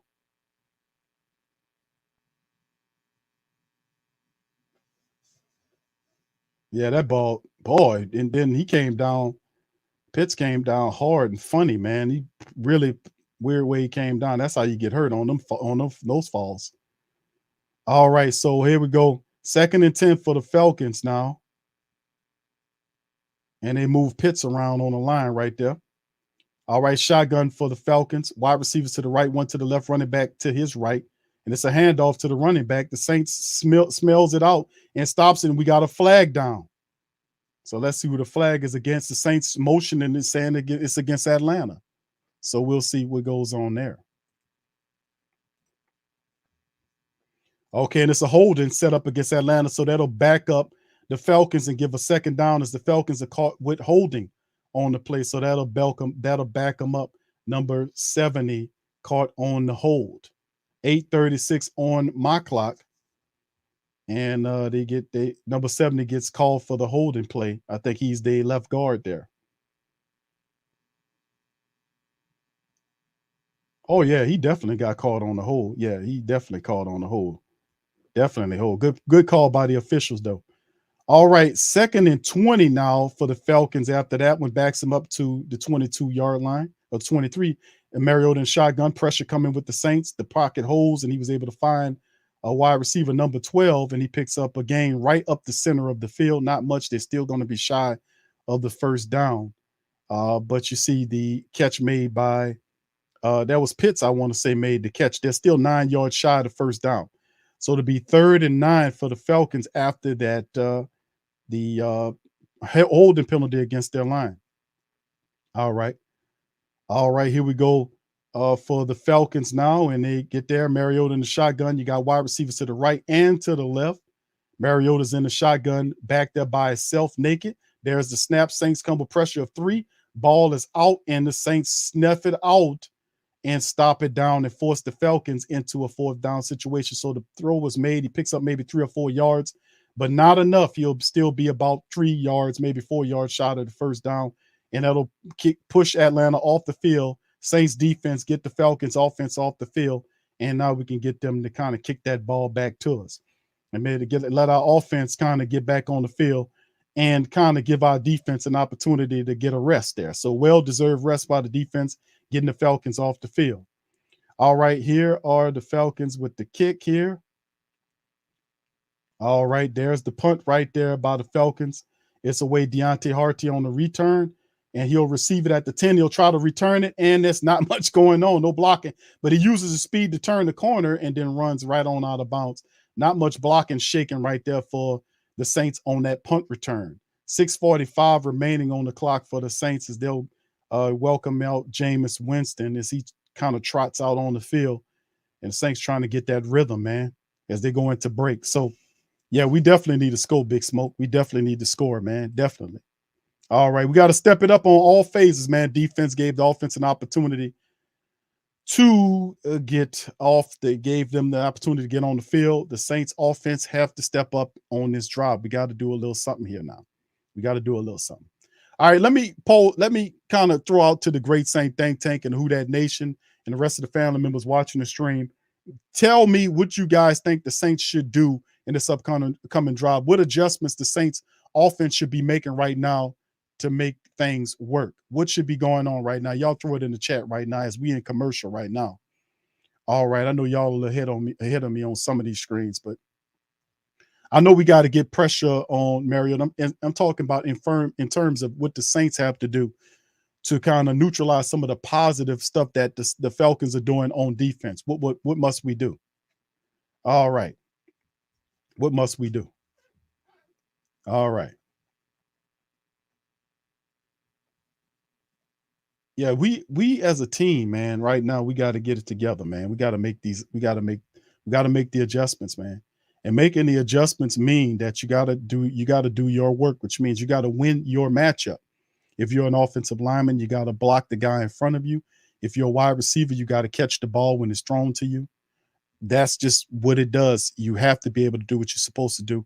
And also we have to be able to recognize when they're calling these plays, and then we need to audible out into a better play.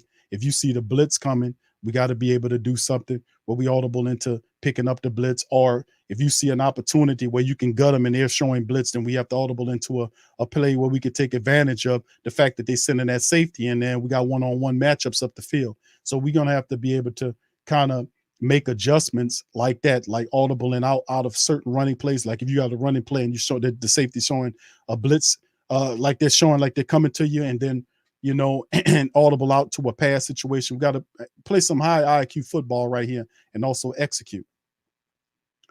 All right. Matthias says our line is pure bad today. Debbie says interception, sack, fumble, turnovers. Michael says get rid of the ball, and that's something that's happening right now, I think, on the next series right here that's coming up. So yeah, and we about to break back into it's coming back on to the package right now. So man, I tell you, man, fam, I know it's frustrating to watch this style of football, to watch the Saints play like this, man. It's frustrating, man. But it's even more frustrating is you got shitty internet service right now. That's even more frustrating than that, to be honest with you. You know, It is usually is not this bad, but it's absolutely sucks today. I'm gonna have to call them people and literally cuss them out how bad their service is today. I gotta call them and curse them the hell out and let them know, man, y'all need to get this shit right. Anyway, shout out to the fam, man. Thank y'all for being here, man, on the play, man. As we still on commercial on my feed, so it should be popping back after this commercial here, and we'll see what the family members talking about here. All right, so please hit the like button, fam. If y'all ain't hit the like button, feel free to hit the like button for the stream as we are broadcasting. Got a lot of people in the building, over 500 people in the stream. Please feel free to hit the like button, hit the share button as well in this thing, man, as we keep it rolling. All right. So let me see here.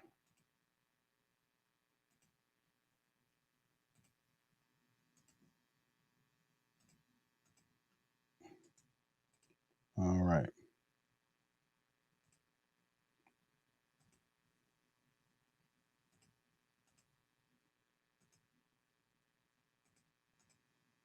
Yep. So yeah, family, we about to get back into it in a minute here. Hold on. I'm just refreshing it right here. So just give me just a second here.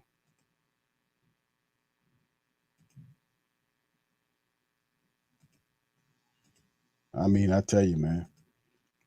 I'm gonna put up some stats in a minute here, fam, to show you what time it is. But man, Pete Werner has 8 total tackles right now in the contest, to be honest with you. And we'll see what's shaking. Okay, here it is. It's back on. The feed's back on here. We'll see what the Saints are gonna do here by my count here. So we'll see. As you see, Dennis Allen pacing the sidelines. Jameis Winston is having a conversation with Cody Burns, it looks like. I think that's Cody Burns. I can't see his face. All right, here go Atlanta here from their own 19-yard line, turns and hands the ball over. Play action fake there. And Pete Werner just drags down number 5, and there's a flag down on the play right there after the wide receiver London. That's Drake London. Drake London made the catch right there. Their first-round draft pick this year. And then the flag was thrown down. So what could be the call by the officials? We'll see what's going on for the officials. You're going to call is that a personal foul? Yeah, they called a personal foul against Pete Werner for the rough takedown. Is that what's happening? He took him down rough? A personal foul for Pete Werner for... Oh my goodness, man. We playing flag football here? I mean, he took him down, man. We playing flag football here? All right, shotgun for the Falcons, man. They're at their own 42-yard line now. Mariota in the shotgun. He got his running back behind him and one to the left. Turns and play actions the ball, but keeps it. He got all kind of opportunity right up the middle, and the Saints provide a lane, and Mariota uses his wheels to pick up even more yards and look like he'll be maybe about 3 yards shy of the first down. Yep, he picked up 7. Mariota picked up 7 yards on the play, and it'll be what, 2nd and 3. So yeah, and that's the thing. The lane open. It's all about keeping covered. You got to keep them guys contained, and if you give them a lane, he's gonna find it. Mariota under center after the run. They 3 yards off from a first down. He's under center, running back behind him. Let's see what the Saints can do. He turns and hands the ball to the running back. Running back got a big asshole, runs right to the side, picks up the first down and more as Patterson gets another gain. They're just massive holes being opened up on the Saints. The Atlanta Falcons are removing and resituating the Saints defensive linemen and opening up holes and making it really easy for Patterson to run this damn ball. They are winning the line of scrimmage war. That's what this is. This is all this is. It ain't nothing easy, difficult or complex about it. They're resituating the Saints defensive lineman on the line of scrimmage. That last one with Patterson, man, he had nothing but space and opportunity. That boy didn't get touched until he got to the end of the play. Yeah, this is, and now it's a 2-minute warning right here. And the Falcons playing with they got some momentum here. The Saints got to do something about it. Thank you, D. Shout out to D Jamar with the super sticker. Much love. Appreciate you, fam. Thank you. Yeah, this is something else. He said, bad call, BQ. The receiver still fighting for more yards. Yeah, bro. I know, bro. What are we playing here? Flag football? What are we playing here? The guy was still in there. He took him down. What are we playing? Flag football? He ain't down till he down. You got one guy got a hold to him. I mean, come on, man. That was a big, stupid ass penalty. But at the end of the day, we just got to march on through it, fam. It's all good. We used to this type of chicanery, so we just got to keep it going. All right. So anyway, thank you, D, once again for the super chat, fam. Yeah, Carla. Carla says Patterson is killing the secondary. The Saints, truth be told, fam, it's just the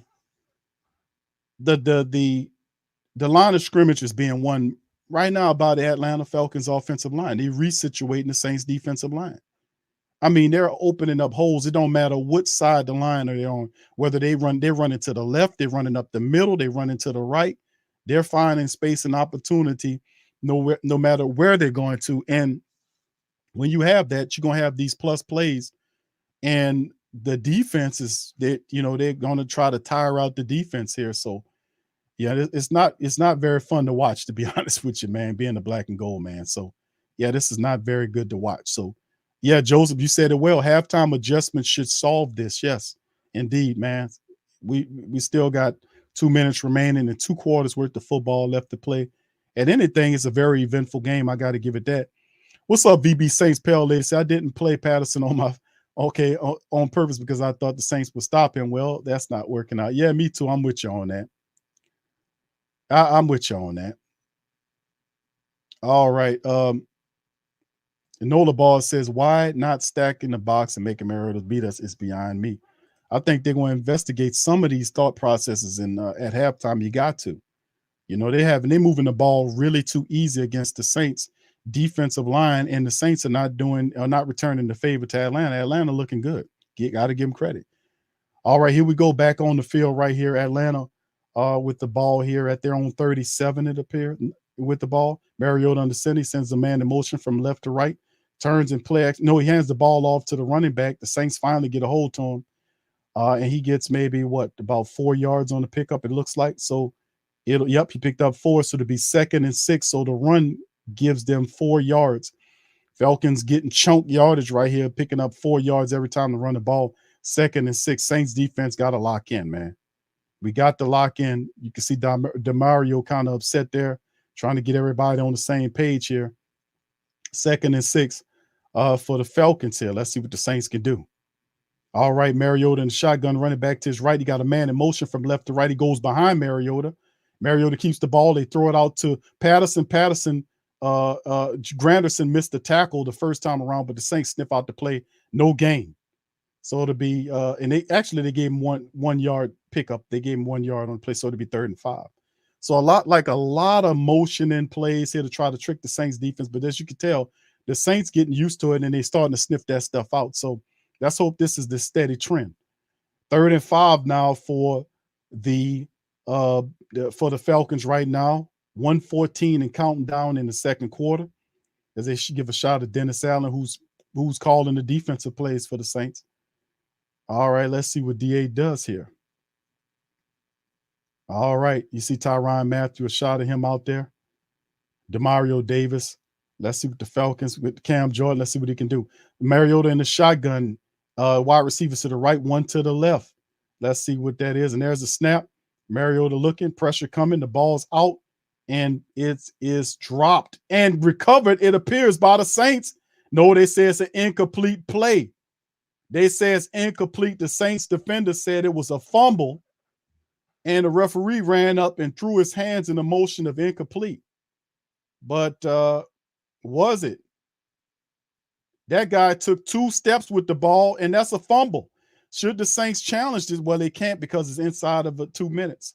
So the call will have to come down from the booth. That's a fumble. He took 2 steps and got hit and fumbled the ball. And are the referees going to review this play? More than likely, they probably not, because it's the black and gold. But he took 2 steps and fumbled the ball. Are the referees going to be fair here and review this play? Kyle Pitts got his ass knocked down. Pop, no, they won't. Look like they're just going to play it and say it's incomplete.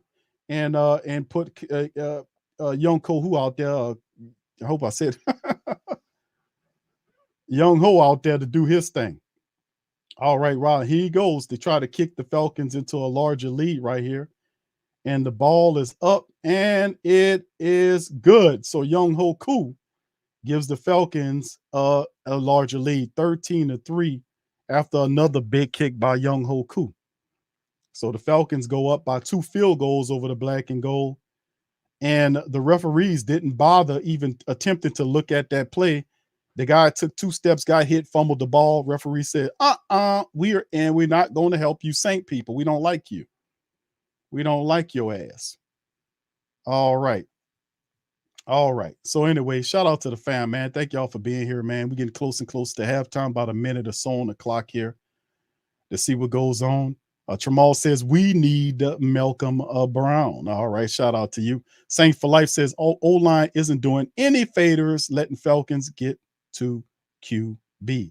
Constant Flow says, Jameis getting 0 time has nothing to do with holding the ball too long. All right. Mr. Pops 3000 said, we only have 5 passing yards. What the hell is going on out there? That's that old Green Bay commentary. There's the kick by the Falcons into the end zone, and the Saints will retrieve the ball here. Jameis Winston trots out to the field. Yeah, we got to fix a lot of this, man. A lot of it's got to be fixed. We got to make one hell of a series, a Jupiter size adjustment set of adjustments heading into the coming out of that second half, man. Atlanta got to be feeling good about themselves to be up by 2 field goals against the Saints in their building, to be honest with you. All right, here we go. Saints at the 25. Jameis in the shotgun. Elvin Kamara is to his right. 3 wide receivers to the right, one to the left, one to the right. There's the snap. Jameis looking, the ball is out, and he dumps it off to number 5, Jarvis Landry, who picks up the catch, and then it'll be second down and maybe about 5 yards right there. 2-minute offense. Jameis under center in the shotgun. Again, there's the snap. Pressure coming. Jameis looking, stepping, throwing. Ball high, and it's almost intercepted by number 20. Number 32 almost had the interception. He was there, and he had his hands on it, but dropped it. He should have caught that one, though, but thankfully he didn't. And he was right there. He seen that one and made a play on it and just missed it. Yeah, he stepped right in front of it, Jarvis Landry, and pokes the ball away and almost came down with it. Number 32 for the Falcons. So here we go. Jameis in the shotgun. Kamara to his right. Wide receivers to the left and to the right. There's the snap. Pressure coming. Jameis moving around, and Jameis is taken down by 2 Atlanta Falcons. Jameis is sacked by Grady Jarrett, and he brung down. He came in there, and 2 Falcon players, 2 defensive linemen. There's a flag down, too. So let's see what goes on. Arthur Smith walking out on the field doing something. He looked real strange. He looked like Humpty Dumpty. Get your ass off the field, man. And we got a flag down right here. And he complaining, and he looked real crazy here, you know. And let's see what the referees call it as. Okay, they say it's a 4th down. They decline it. All right. So then he calls a timeout. So yeah, the Falcons send the pressure. They get the Jameis, and 2 guys gets them and make the play. Looked like one of our receivers got pushed down on the play. Yeah. Whose man got beat? Was that? I'm gonna have to go back and look at the film and see who got beat on the play. But yeah, this is not looking good. 4th and 20. The Saints have to punt the ball, and really no offensive savoir-faire, I guess you could call it. No rhythm, no nothing. And this Atlanta defense has got the glow right now.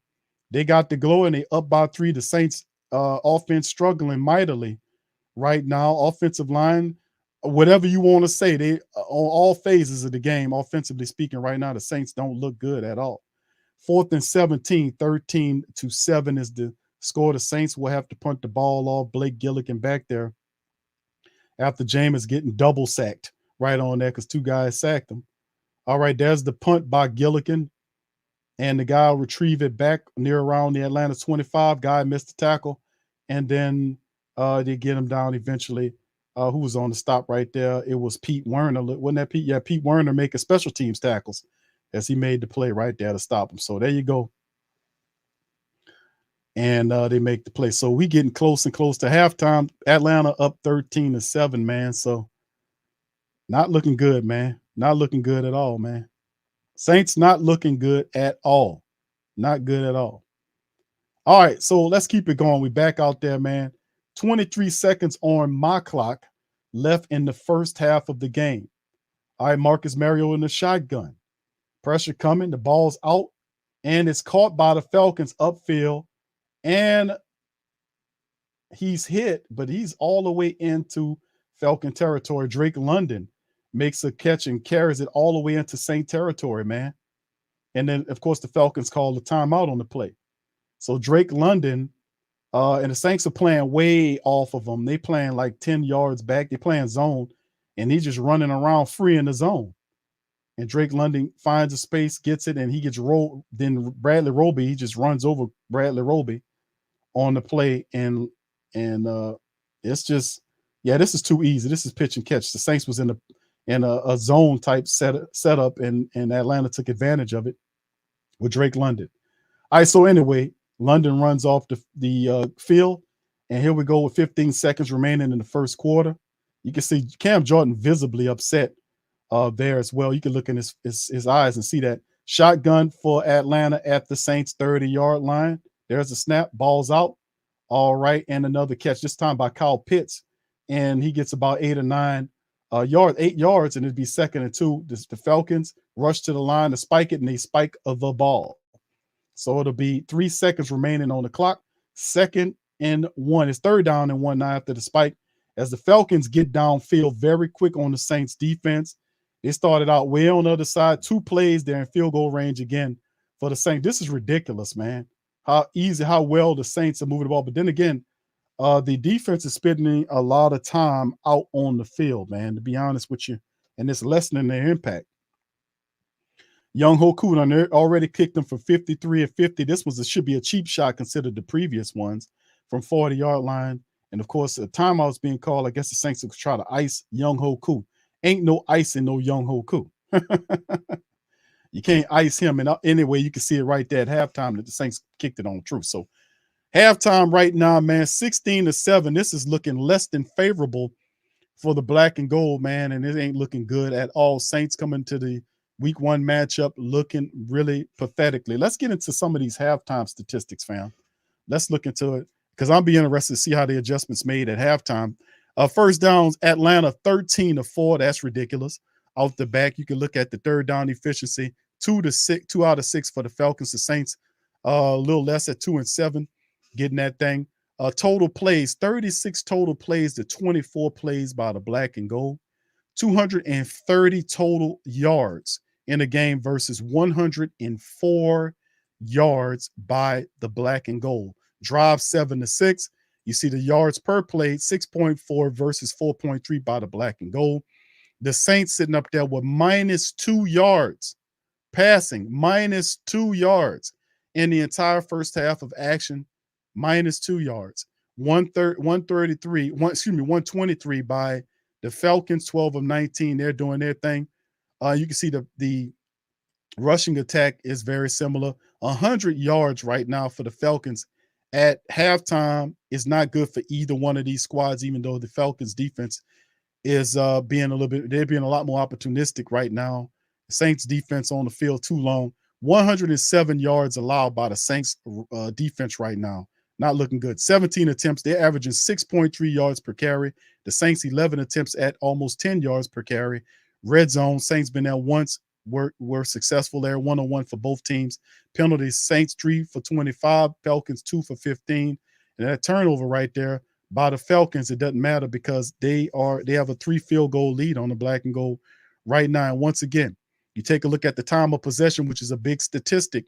They have the ball 18 minutes and 2 seconds versus almost 12 minutes by the black and gold. Too much time the Saints defense is spending out there on the field. Let's look at the individual statistics, man, into this game. Not looking good early on. Jameis Winston is 5 for 10 for 24 yards in there. But, of course, it's -2 because he's been sacked 3 times for 26 yards, and that's why it's -2. Because 26 then took all of his little passing yards away. He's sitting up there with a rating of 56.3, and a lot of that is not all Jameis because of the poor offensive line play as well. So Taysom Hill, 2 carries for 68 yards in the score. He's the top running back for the Saints. Kamara, 5 carries for 16 yards. Nothing shaking right there on a 3.2 average. Mark Ingram, 2 carries for 13 yards, 6.5 when he do it. The Saints wide receivers, top one is Jarvis Landry, thrown at 4 times, targeted 4 times, only 2 catches for a meager 16 yards. Deontay Hardy, 1 catch for 4 yards. Taysom Hill, 1 for 2. Kamara, 1 for 2. Michael Thomas was thrown at 1 time. Nothing shaking right there. Juwan Johnson thrown at twice. Nothing shaking with him. And, of course, the recovery by Bradley Roby after Pete Werner knocked the ball loose, and he is your top tackler. Pete Werner leads the black and gold with 9 tackles. Marcus May is second with 7. Cam with 4. Bradley Roby with 3 there. And no sacks, 0 sacks by the Saints defense, fam. No sacks by the Saints defense currently there. So not much shaking. And, of course, Will Lutz even missed the field goal early in the game. So not much shaking on that side. Atlanta, Marcus Mariota, 12 of 19 for 123. Has a much better rating, 81.70, not turning the ball over. Patterson carrying the Falcons really is. 12 carries for 83 yards for Patterson. He's averaging 7 yards per rush. And Mariota, even when he got involved, he had 3 scrambles for 22 yards at 7.3 yards per rush. And Cordell Patterson, almost 100 yards rushing at halftime. That has to change. You got to stop that. You got to neutralize that. And, of course, you look at Atlanta's attack. Drake London got involved late, 3 catches off of 4 targets for 46 yards. He helped get him set up in that field goal when that shouldn't have even been a thing. The Saints should never have allowed Atlanta to move 2 plays down into field goal range to kick a field goal with that little bit of ass time on there to put the league in. For that, that's just phenomenally just terrible. All right, Amade Zachuius, however else you pronounce his name, 2 catches for 27 yards. Kyle Pitts has been relatively neutralized, only 2 catches for 19 off of 5 targets. And you can see the rest of these guys there. Patterson, not much shaking in the receiving game, but he's punishing the Saints in the rushing attack. And we talked about Patterson's contribution. The Saints have to neutralize that. They got to do something. Grady Jarrett having the game of his life against the Saints. He has 4 tackles, 3 of which is solo. And he got a 1.5 for Big Grady Jarrett in the game. All right, Rashaan Evans is 3 tackles. Richard Grant, 3 tackles there. And, of course, a 1/2 sack from Lorenzo Carter as they've wrangled Jameis 3 times in the matchup here in the game. So the like it as you like, hate it as you may for as an Atlanta Saints family member. But the things that are really hurting the Saints is pretty honest. Obviously, Marcus Mariota is not turning the ball over. He's making the correct reads and making the correct plays. Cordero Patterson, once again, is the guy that's killing the Saints like he did the last time around. Saints have to neutralize Patterson. They can't let him move the damn chains. That's creating all of this positive energy for the Falcons offense. Drew Patterson, this is flowing. And, of course, they got to do a better job against defending off the pass because they're setting up play action. They're doing all this shit on that. You got to neutralize them and one-dimensionalize them. Once you do that, you can take them apart. And, of course, Atlanta defense is getting the blitz. They're getting the pressure on Jameis. They sacked him 3 times already, and they really taking it to the Saints offense. The Saints offense got to get up off their ass. They got to start getting buck and getting mad, getting upset, and focus on what the hell they got to do. They got to grow some nuts, and they got to start pushing over this team because this was a heartless, gutless, nutless performance, a full performance this first half of the game. This is shameful football by the Saints. And even though they still trying to game of chemistry, but you don't need chemistry for heart. You know, it don't take chemistry for you to put some goddamn heart together. You know, and of course, a young Hoku, and already he done put up 9 points already for them people, kicking 2 50-plus yard field goals and a chip shot to him, a 40-yarder, to give them this lead right now. So even though Atlanta is doing just enough offensively to get their special teams involved in the defense, they're playing pretty balanced. So I got to give credit to Atlanta and what they're doing in this game. Bottom line, Saints got to get up off their ass and do the right thing in this game, man. Bottom line, you know, it don't take, you got to win that line. You got to get up off your ass and you got to win that offensive line war. You getting pushed over in the defense, getting pushed all over the field. They got to step up. Offense definitely got to step up and handle the business. Bottom line, this is not how we expect them to be. Even though they're gonna be a little rusty, but still in all, you got to dominate. You got to get out there and you got to show some attitude, some confidence, and show that you got some courage and get out there and make them plays, man. Bottom line. Anyway, let's keep it going. Let me get some reaction from the family members out there. What do you guys think here? Let's get it together. Let's get it together. You absolutely right, bro. Who put that up there? That we getting out coach. You're right, bro. The Saints argue they're getting outdone everything. I mean, the right now at halftime, as it stands with the Atlanta Falcons winning 16-7, the Saints are losing this battle across the board. Special teams is whopping them. The defense is sacking Jameis Winston. The Saints defense didn't even sniff Mariota. They don't even have one sack on them. You can't let them stand back there. You got to ruffle his feathers. You know, you've got to stop Patterson. And we called it out on the scouting report and said Patterson is the dude that you got to watch out for because they use Patterson to drive the offense. But what you see is the Falcons offensive line is driving the Saints defensive line out of the way.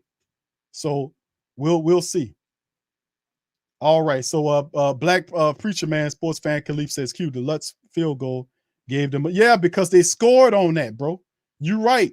When Will Lutz missed that field goal, the Falcons went down and scored a touchdown on that next drive.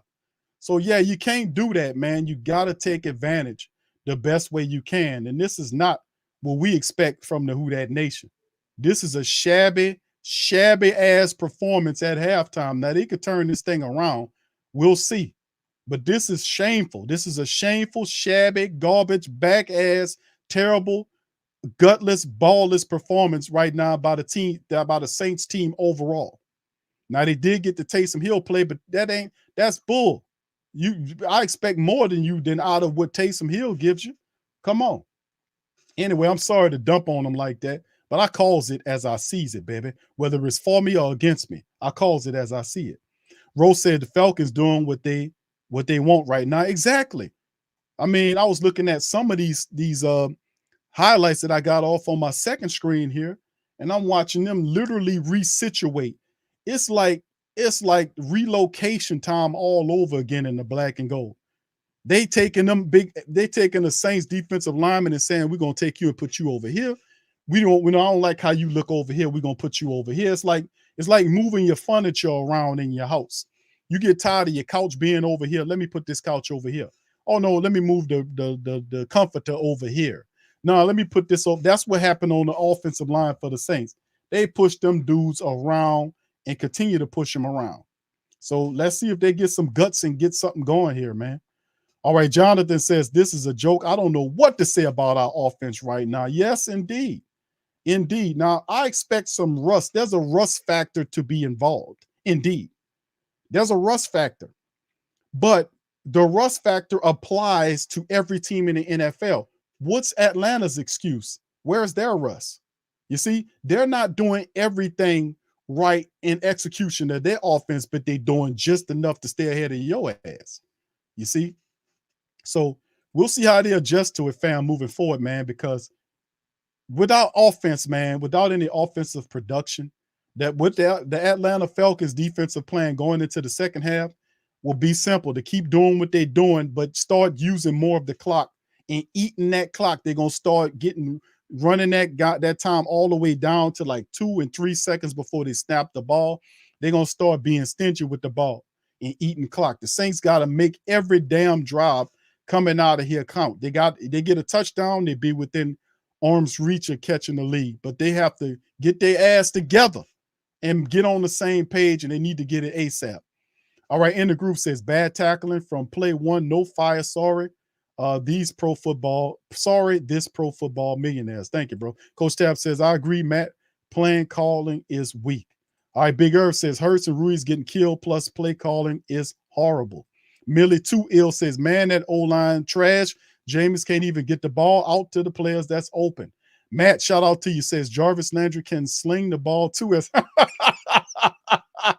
I just vacate him. I just go. I see what you're saying, man. I get you. Maybe we could use a play where we throw the ball to Jarvis and Jarvis throws the ball downfield to streaking Chris Olave. I got you. I got you, Matt. I got you, bro. Take a little imagination. Mr. Gold Saints 1.5 says Jameis has no time to throw. Who's the O-line coach? Doug Marrone. I will say it for you again, my friend. Mr. Doug Marrone is the offensive line coach. All right. What's up, 3L? Shout out to you. Hail Mary, full of grace. All right. Shout out, fam. Appreciate you. Thank you once again, Black Preacher Man, sports fan, Khalid. Much love, bro. Thank you. All right. Rated R says, I miss Sean Payton already. Don't go there, bro. Don't do that. Don't do that now.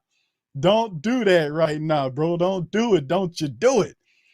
Jermaine says, man, this game got me messed up, bro. We still got a quarter. Listen, bro, I'm passionate. Y'all know that. And I'm burning up on the inside, fam. But yeah, I got to keep it together, man. Because I gotta keep it together. You know what I'm saying? Because I'm thinking that, knowing who we got here, because the Saints is a good team, that they'll make some adjustments and come out and play a better brand of football. I got to expect that. Goonie, what's up, bro? Says we can't stop no RPO team. And that was like I said, if you listen to the Sports Coma, the question I had for the defense was, can they stop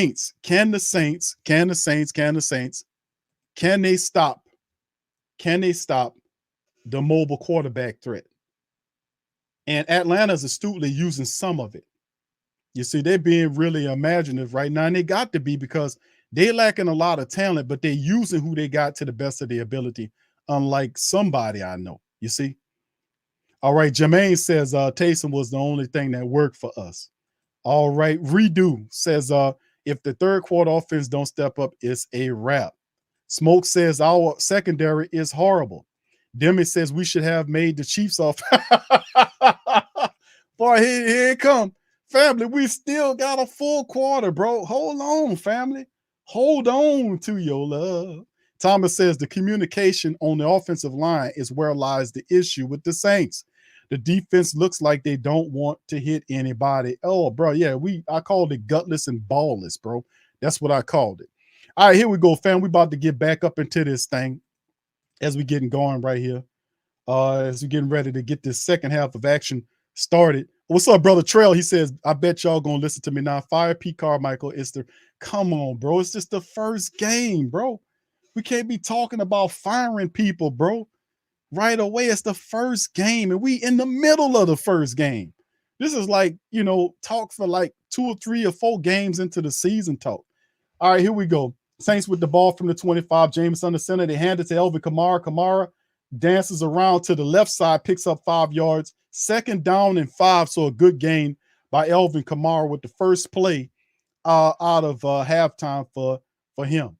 So the Saints got to do something, man. And they asked Dennis Allen what they got to do, and he said, do everything better. He ain't kidding, man. He ain't lying. 2nd and 5 now for the Saints now, as we see what time it is. And Arthur Smith said we just got to keep winning the line of scrimmage. Jameis in the shotgun. Chris Olave goes in motion from right to left. It's a draw to Kamara. Kamara is boy, and they're sniffed out, and he barely gets a yard, man. Atlanta was waiting on that. He was surrounded by 3 black jerseys on that play. Not much shaking on that 2nd down play, but he got maybe a yard as Atlanta stopped them. So it's 3rd and 4 for the Saints. 2 running plays now for the black and gold to open up the second half of action. Let's see what adjustments the Saints made. 3rd and 4th, can they convert on the 3rd down? So let's see. Jameis Winston in the shotgun, wide receivers bundled in a package, and to the left of the field, Kamara to his right, wide receiver to the right. There's a snap. Jameis right there. The ball's out thrown and it's caught. Good catch by Chris Olave. Chris Olave with his catch right there. And I won't say that's isn't that Chris Olave's first catch as a Saint, and he gets to grab to extend the Saints drive. So thank the Lord for Chris Olave right there. They came with pressure. Jameis stood in there, and James Hurst kept him off him long enough for Chris Olave to make the play. And shout out to Chris Olave making the catch right there for the black and gold, giving us some a new set of drive. All right, Saints from their own 41. Jameis, and that's Taysom Hill back there. Heel snap, heels running on his feet, twists and turns and picks up 9 yards. He was 1 yard shy of the first down.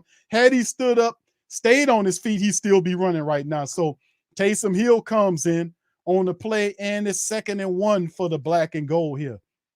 So Pete Carmichael trying to give Taysom Hill some more action there, because it seemed Taysom created some positive plays for us early on. The only touchdown maybe to getting him involved. All right, Jameis in the shotgun. Saints wide receivers left and right, and they got the running back to his right. There's a snap. Pressure coming. Jameis throws the ball, and it's caught right there by Jarvis Landry. He takes a hit, then the guy slips off him. He still picks up and gets the first down. So the Saints get it. Jarvis gets another catch on the play. And like I said, Taysom, man, if Taysom would have still, if he had not tripped, he'd still be running. All right, so it's good to see it finally coming to fruition. The Saints moving the ball positively in the first drive out of halftime. Jameis Winston in the shotgun, man in motion from left to right. Kamara to his right, wide receivers to the right and left. There's the snap. Jameis throws the ball. It's caught right there by Michael Thomas. Mike gets his first catch of the game, and it's a pickup about 4 yards for Mike Thomas as Jameis finds him. 2nd and 6 for the black and gold. Let's go. We got rhythm here, baby. Let's go. All right. Let's roll this thing. Let's keep it going. 2nd and 6, black and gold. Let's roll it. All right, Taysom Hill back out on the field, but Taysom is lined up as a receiver. All right, he goes into motion. Jameis is on the center, running back behind him.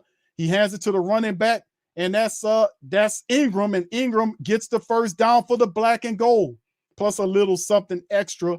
He picks up maybe, what is that, about 6 yards on the game right there. So the Saints passing and running got rhythm. All right, black and gold moving the ball. And Andrews Pete busts open the line. Ingram gets it, and the Saints was able to get positive yards on that run play. So good blocking by the offensive line now, good running by the defense, and the Saints doing a hell of a lot better. All right, here we go. Jameis on the center, man in motion from left to right. It's a play action. Jameis taking a shot downfield, and it looked like Michael Thomas stumbled and it went incomplete. So it'll be 2nd and 10 as Jameis was looking for Michael Thomas on the play, but looked like Mike stumbled down. Did his foot get stepped on or something? He slipped down on the play. Yeah, Mike slipped. He pivoted, and then his feet slipped from up under him, man. Damn. Come on. All right. Yeah. That looked like a catch to me had he not slipped. All right, 3 wide receivers to the right. Jameis in the shotgun. Kamara to his left. 1 wide receiver to the left. Waiting for the snap. There's the snap. Pressure coming. Jameis is drawn. He's pulled down by the Falcons. Number 3 comes in with the blitz. Walker, sack, Saints. Damn it. Pressure comes in, and Jameis goes down for the 4. What is that? Sack number 4. And he just came right on through that thing. And Walker just shot the gap and got an easy sack, man. And Jameis didn't see him to the last minute, man. Jameis, I don't even know if Jameis even looked that way. Jameis looked like he was staring down to the right and didn't look to the left until it was too late. But anyway, here we go. Shotgun for the Saints after the sack. 4 sacks for Atlanta right now.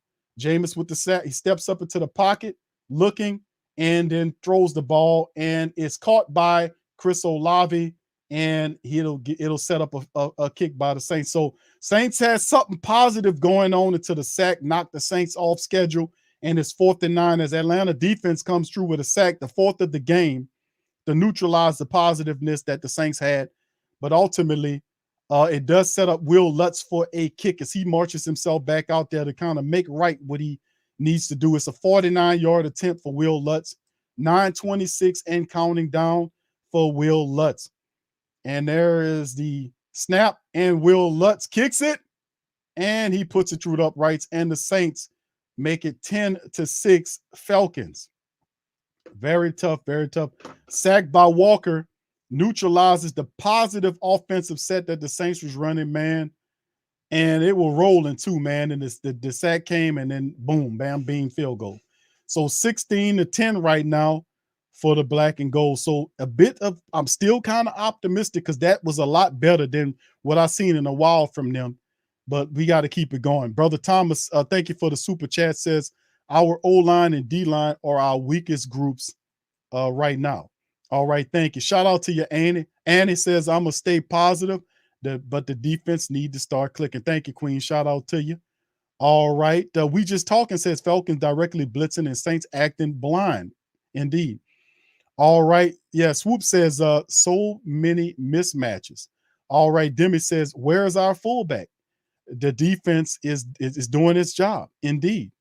All right. Okay, come on, Andy. We can't start talking like that, Queen. We can't start talking like that right now.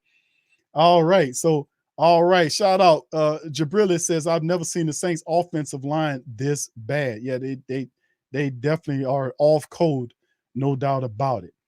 All right. So we still got a lot of football left to go, man. So we just got to keep on plugging away. Robert says, on a good note, Taysom Hill's doing really exceptionally well. Thank you, Robert. Shout out to you. All right. Jonathan says, I hope Dennis Allen lights a fire under them. You know what? Pretty poor performance in the first. Yeah, I seen that, bro. It don't look good, man, right now. But I'm positive. I'm gonna keep it a buck with you, fam. I'm very positive about what I seen with that offensive series, because that one right there was probably the best we've seen them do in a while in this game. And if that's what they're going to work on coming into the rest of the second half, that gives me an opportunity to kind of have some faith right here, because things could change quickly, especially when the Saints defense get out there and they force a turnover, they get an interception, they get a sack, they do something that gives the offense an extra set of downs on the short field. This could kind of switch the game around. So the Saints are still in striking distance. We'll see what they can do, man. So yeah, family, a lot going on. Thank you, brother. James says the line stinks. Even when Jameis has time, he holds the ball too long. Yeah, it's a lot going on out there, bro. It's a lot going on out there, to be honest with you. Pelicans Nola says, Big Q, look like the fat lady has sung before the game started. I can't say she's singing right now. The Saints it's a lot of time left. You know, we still got 8-something minutes in this quarter, in the full fourth quarter. It's too much going on. And, you know, the Falcons are known for being an imploding team at times. Who knows if they can keep up this kind of production right now? The Saints start dialing back. They get a few turnovers here. They start sacking the quarterback. They neutralize their rushing attack. Things could change pretty quickly. So I'm going to still keep my eyes on the game and see what we can do. So thank you, James, for the super chat, bro. Thank you. Shout out to you. All right, so we'll see what the defense can do. All right, here we go with Dennis Allen with eyes bucking. Got to get that defense together. Here we go.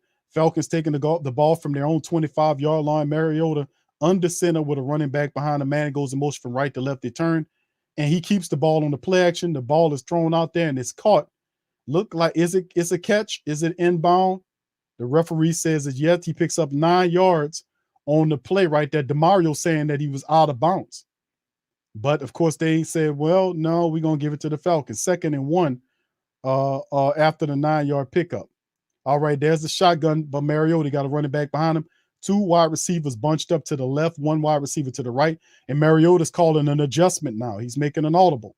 All right, he's still in the same position in the shotgun, waiting for the snap. Man goes in motion, and there's the play. They're going to run the ball with the running back with Patterson. Patterson dances around and runs over Tyrann Mathieu and picks up a first down and plus extra yardage on the play. I mean, Patterson is just look. He looked like Barry Sanders to these people. Demario Davis straight up blew a tackle that allowed Patterson to get ahead. It's just you can't do that.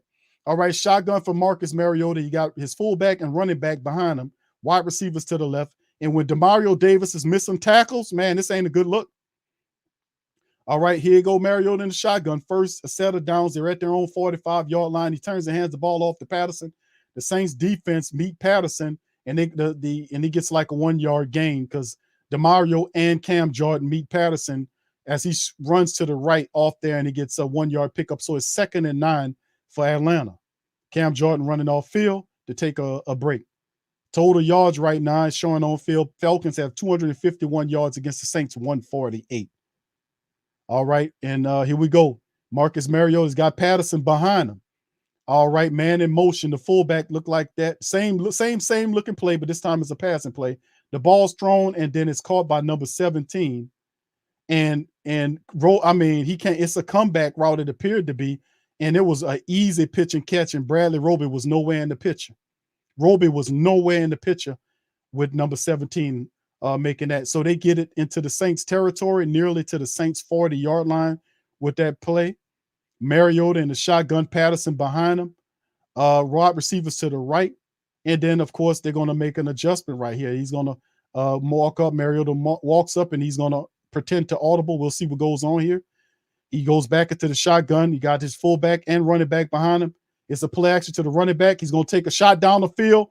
Ball is up, and it's overthrown over Zatuis, and they're going to say it's a flat, it's a personal.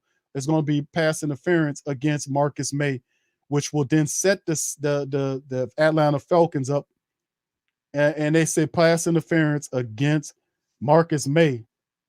The Saints defense, there's no defense for this manner of foolishness. And you can clearly see Marcus May was beat so bad he was tugging on the man's jersey so he couldn't catch the ball. That was definitely a pass interference. And you had to do that because they teach them that if you're going to get burnt, grab the guy so you don't give up the touchdown. You live to fight another day.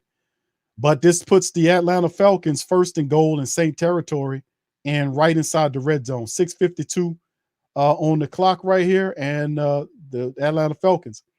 Mariota under center. You got a fullback and running back in Patterson, and look like they're going to try to power eye this thing against the Saints defensive line. They've been manhandling them all game. And there's Marcus Mariota with a QB sneak. Nobody touched him. Nobody touched Mariota. He falls right on in. Nobody even touched him for the touchdown. The Atlanta Falcons go up 23-10 on the Saints. Oh man. Man, this is ridiculous, man. This is ridiculous. It's ridiculous. The Saints look pathetic, man. The defensive line is ballless, it's gutless, it's dumb. They're playing like they don't have no intelligence, man. And the guy just went in. Nobody even accounted for the quarterback sneak. Good Lord. On the goal line, like nobody accounted for the QB sneak. And the Falcons kick the extra point. Is good. They're up 23-10. Good Lord. The Saints can't possibly. The defense it looks pathetic. Absolutely pathetic. The defense looks dumb. They look dumb out there. And I haven't said this about our defense in years. They look absolutely dumb. They look dumb out there. You seen, and really, you look at Demario Davis out there missing tackles. Tyrann Mathieu got ran over by Patterson, and they treating Patterson like he Barry Sanders mixed with Gale Sayers out there. I mean, it's just phenomenal. And these Atlanta people are cutting up in the chat, boy. And listen, you got to give it to them, bro. You got to give it to them. Right now, this is unforgivable the way the Saints are playing out here. Big Smoke said we need to score this drive. Yeah, we need every drive we need to score, fam. They're eating up the clock. They're eating up the clock on that. They're eating it up, fam. They're eating it up. They're eating it up. This is shameful, man. Shameful football. All right. Steve said, don't forget Saints defense never start out great. It takes time. Yes, indeed. Yeah, it takes time, but this was, they act like they forgot everything that they learned from last year. Like they don't know how to tackle. I can understand you missing out in schemes, but for fundamental things, like there ain't no forgiveness for missed tackles. The Saints starters missing too many tackles. Demario Davis missing tackles. These guys just, I mean, it's just unforgivable, man. Because one thing you don't, if you're a good team, you don't forget how to tackle, man. It's just something I can't let you make it with that shit. You know what I'm saying? It's just awful. Elliot says, nah, don't do that, Q. All y'all was bragging about beating these boys, talking about Cincy and the Rams and looking past week 1. Now, Elliot, I'm giving them a shout out. I'm giving Atlanta. I can't take nothing away from Atlanta, man. Atlanta doing what they're supposed to do. They winning the game, and Atlanta look dumb. That's what it is. Not Atlanta. The Saints look dumb, bro. I got to call it as I see it, Elliot. You knows that, bro. If you listen to the stream, you knows that's what I do. Mark says Quan is better than the white boy. I got you, bro. All right, Dog the writer said, I hate to say this, but I think Big Low was right. He does look right now, bro, but we still got some time left in the game. Let's see if the Saints got some balls, man, to do something. What's up, Desi? Says, nah, the Falcons looking good. I can't downplay them because they punching us in the mouth. That's right. Yeah, that's right. The Falcons are doing what they're supposed to do. The Saints are the one that ain't got no pride here, man. The Saints come up in here dumb, stupid, not knowing what they're doing, not executing, looking ballless, missing tackles, looking completely blind. And we just in most phases of the game, they're just not together. They're just not together, man, and they're gonna have to get it right. You know, they're gonna have to deal with it. So they're gonna get thrashed this week if they lose. So, but the Falcons are sacking them. They got 4 sacks on Jameis Winston. The Saints defense have 0 sacks at all on Marcus Mariota. That can't go overlooked. So anyway, here we go from the 25-yard line. Jameis Winston under center, man in motion from right to left. Alvin Kamara in the backfield. He turns and hands it off to AK-41, and Kamara twists and turns, still on his feet, and picks up a positive 14-yard gain by Alvin Kamara. Good to see AK-41 with the run there. 6:30 and counting down. Saints need to score every damn drive because Atlanta will play keep away for the rest of the game, man. They feel like they got enough points to win now, and they're up pretty big right now. So the defense sacking the Saints right here, and the Saints got to show us something right now. Let's see it. All right, so Kamara picked up the 14 yards. Let's see what they can do on this 1st and 10 for the Saints at their own 40-yard line. All right, look like Taysom Hill is in there now, and he's going to run the ball off to the right side, and he can't get away from the tackle. Look like he get a positive gain, about 3 or 4 yards for Taysom Hill on the run play. So he'll go off to the sideline, and it'll bring 2nd down and maybe, 6 for the Saints. You had to be 2nd and 6 on the players. The Atlanta linebacker brought him down, Taysom Hill in on the quarterback run. All right, so you move Jameis Winston in there, and that's not a good sign. You got to use Taysom Hill as a spark. Jameis just simply, we'll see, though. Anyway, I'm going to just keep that. All right, here we go. Once again, Jameis in the shotgun, wide receivers to the left, one to the right, running back next to Jameis. There's the snap. All right, Jameis looking, the ball's out. It's off the hands of Alvin Kamara because of close coverage by Atlanta. So to bring up 3rd and 6 as Grant, the safety for the Falcons, was in close proximity of Alvin Kamara and was able to help deflect the ball off of Kamara's hands. So 3rd and 6, Saints still not showing the rhythm yet, as the crowd is severely into this. They're feeling good about themselves right now. All right, Eric McCoy right here with the ball in his hands. Jameis in the shotgun, and he got to run it back to his right side. 3 wide receivers to the right, to the left, 1 to the right. Jameis waiting for the shotgun. He's in the shotgun. There's a snap. Pressure coming. Jameis is sacked again. No, he dumps it off to Ingram, who kind of and fumbles the ball into the hands of the Atlanta Falcons. And this is terrible. Oh my goodness, this is awful. This is terrible, man. This is this is terrible. This is awful, man. These dudes is doing everything wrong. This is awful. This is terrible. This is awful, man. Mark Ingram, we thought something positive was going to happen, and Mark Ingram fumbles the ball into the hands of the linebacker. This is awful, awful, awful, awful, awful, awful. Right here, ball up and into the hands of the Falcons. Boy, I tell you, when shit rolls bad for you, it keep going down the hill. This is off. This is so terrible, man. All right, Rich says our continuity went out the door with Quan and CD Dukes.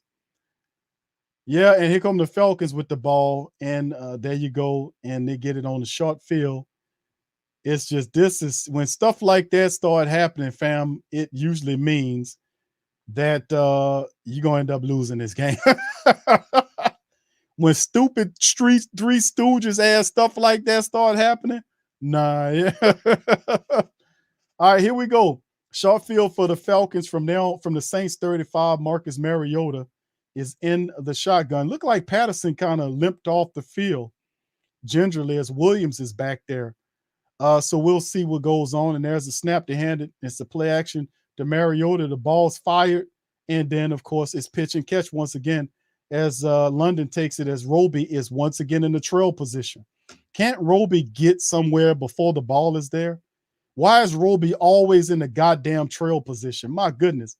Look how far off he's off. It's like seeing, man, this guy, you got to be better than that, dude. You're way too far away. That's too easy. All right, here we go from the 18-yard line in the shotgun. Falcons, they go to a running play. And actually, it's Marcus Mariota. He keeps it, and then he picks up another positive yard again. Saints just didn't defensively, they're not there. They're not anticipating anything. They're just going through the motions. Like, whatever. That's just what I see. All right. And then, of course, the Falcons, they go rhythm style with them, running a kind of a 2-minute offense to keep the Saints off balance.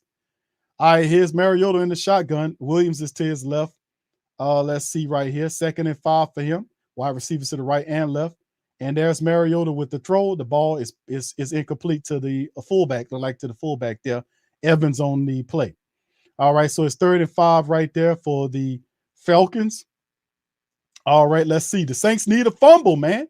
We need a turnover, man, to spark this ratchet, back-ass, uninspired offense that we got going on. We need a turnover. Okay, that guy false started it right there, but Marcus Mariota scrambling for his life. He gets the first down. Oh, ball out, and look like the Saints retrieve the ball and pick it up. So Marcus Mariota and the referee say Saints ball.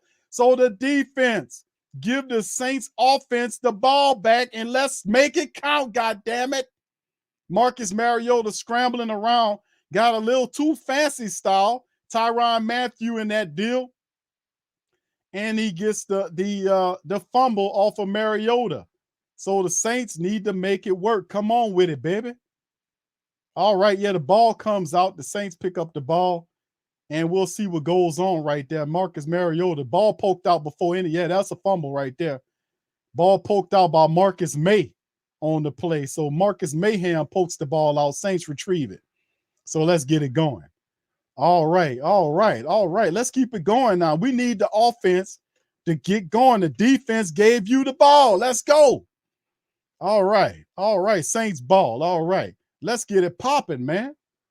Saints, we need some offense in the rest of this quarter, and we need a different Saint team than we've seen in the first 3 portions of this game. You know, the Saints need 2 scores to get back into this thing. 2 scores is all we need. And let's keep it going. All right, Doug says they keep targeting Roby, fam, killing us. Roby, I've seen that play design, but I'm pretty sure that play he's not that far off the guy. If that's the case, then that's a sorry ass play. Roby is too far off these receivers in his pitch and catch. It's almost like I'm watching Ken Crawley again out there before he got better. It's like it's pitch and catch. They don't, no. And then it's like, it's just, no, man, you're supposed to be there a lot sooner than that. Come on. All right, LSU sports fanatic said, I was scared how Jameis would look without Sean. I got you. Said with Sean. I understand. All right, D's Nuts says, guess our weapons are jammed. Indeed. Bro, we got to come out and we got to do this, man. We got to come out with it. We getting opportunities here. The defense forced the turnover there, and they're giving them opportunities to make stuff shake. They got to make it shake. DJ Twigger said, yes, run Taysom. That's the only thing working. Yeah, I can't argue with your logic. All right, Ramsey says, make a true, no mistake about it. I'm a who that. Aloha. Thank you. What's up, Ramsey? Shout out to you. All right, Mew said, positivity. Keep it going. That's right. We got a chance. In the group said Jason David. Yeah. There you go. All right, Pat, throw it out there, Pat. Saints win 27-6. And I just told the family members, I said, family, remember, Atlanta's known for having imploding spirit. They're a team that's known to have the lead and then implode and lose it. Didn't I tell y'all that earlier? So let's just keep that in mind. They have a history of implosion.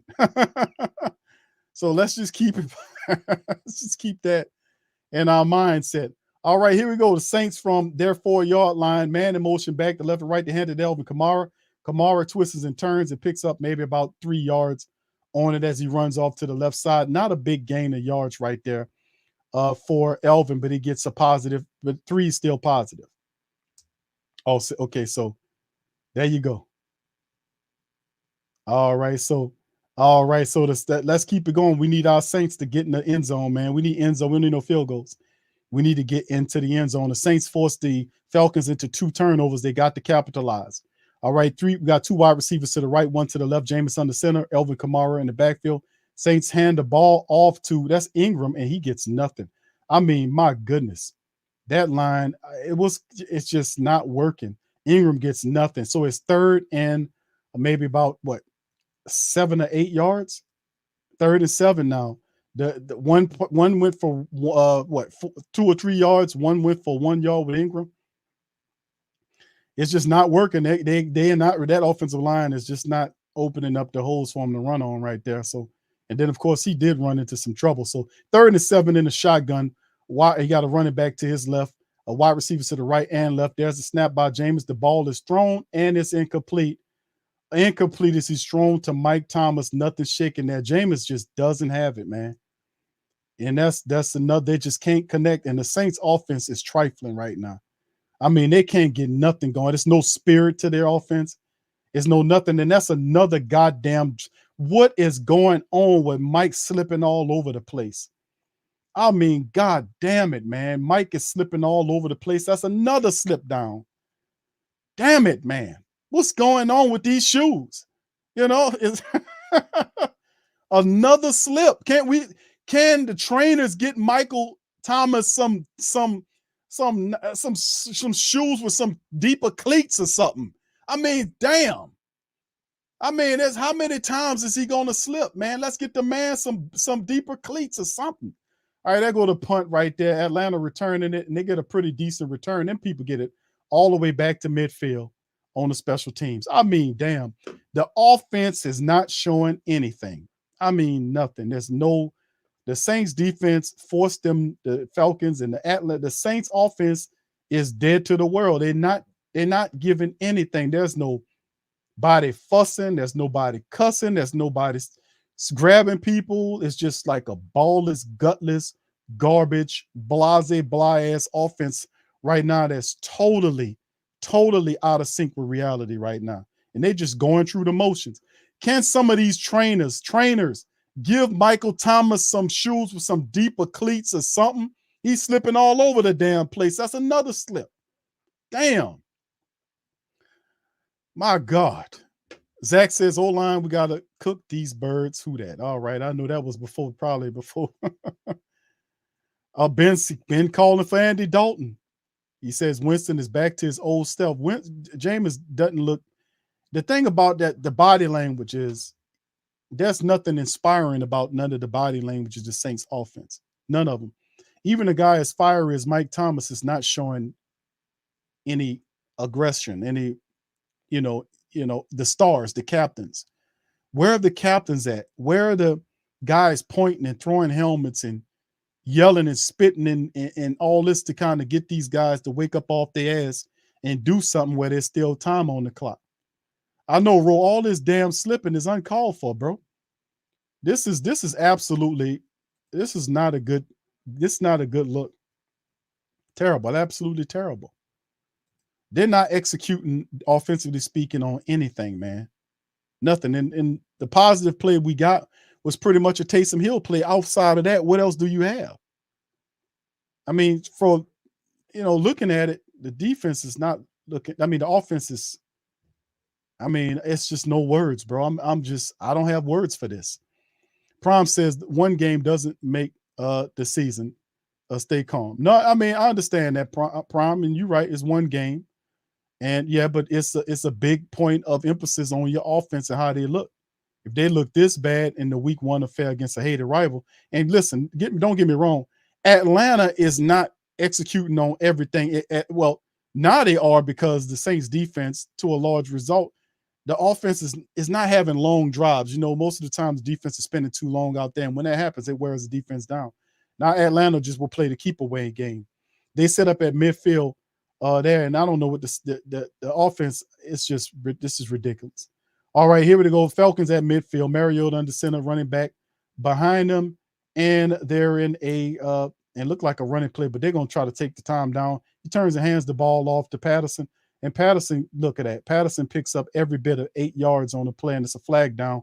probably going to be holding against the Atlanta Falcons, but the Atlanta Falcons have pushed the Saints defense around. It is holding against the Falcons, and that'll back them up.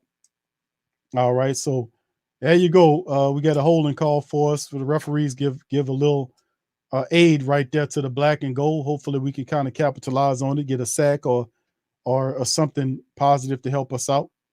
All right, 1:34 in the third quarter clock. The Saints got a long way to go. It's actually 2 touchdowns, but the way the offense is playing, you might as well say it'll take them 10 years to score that.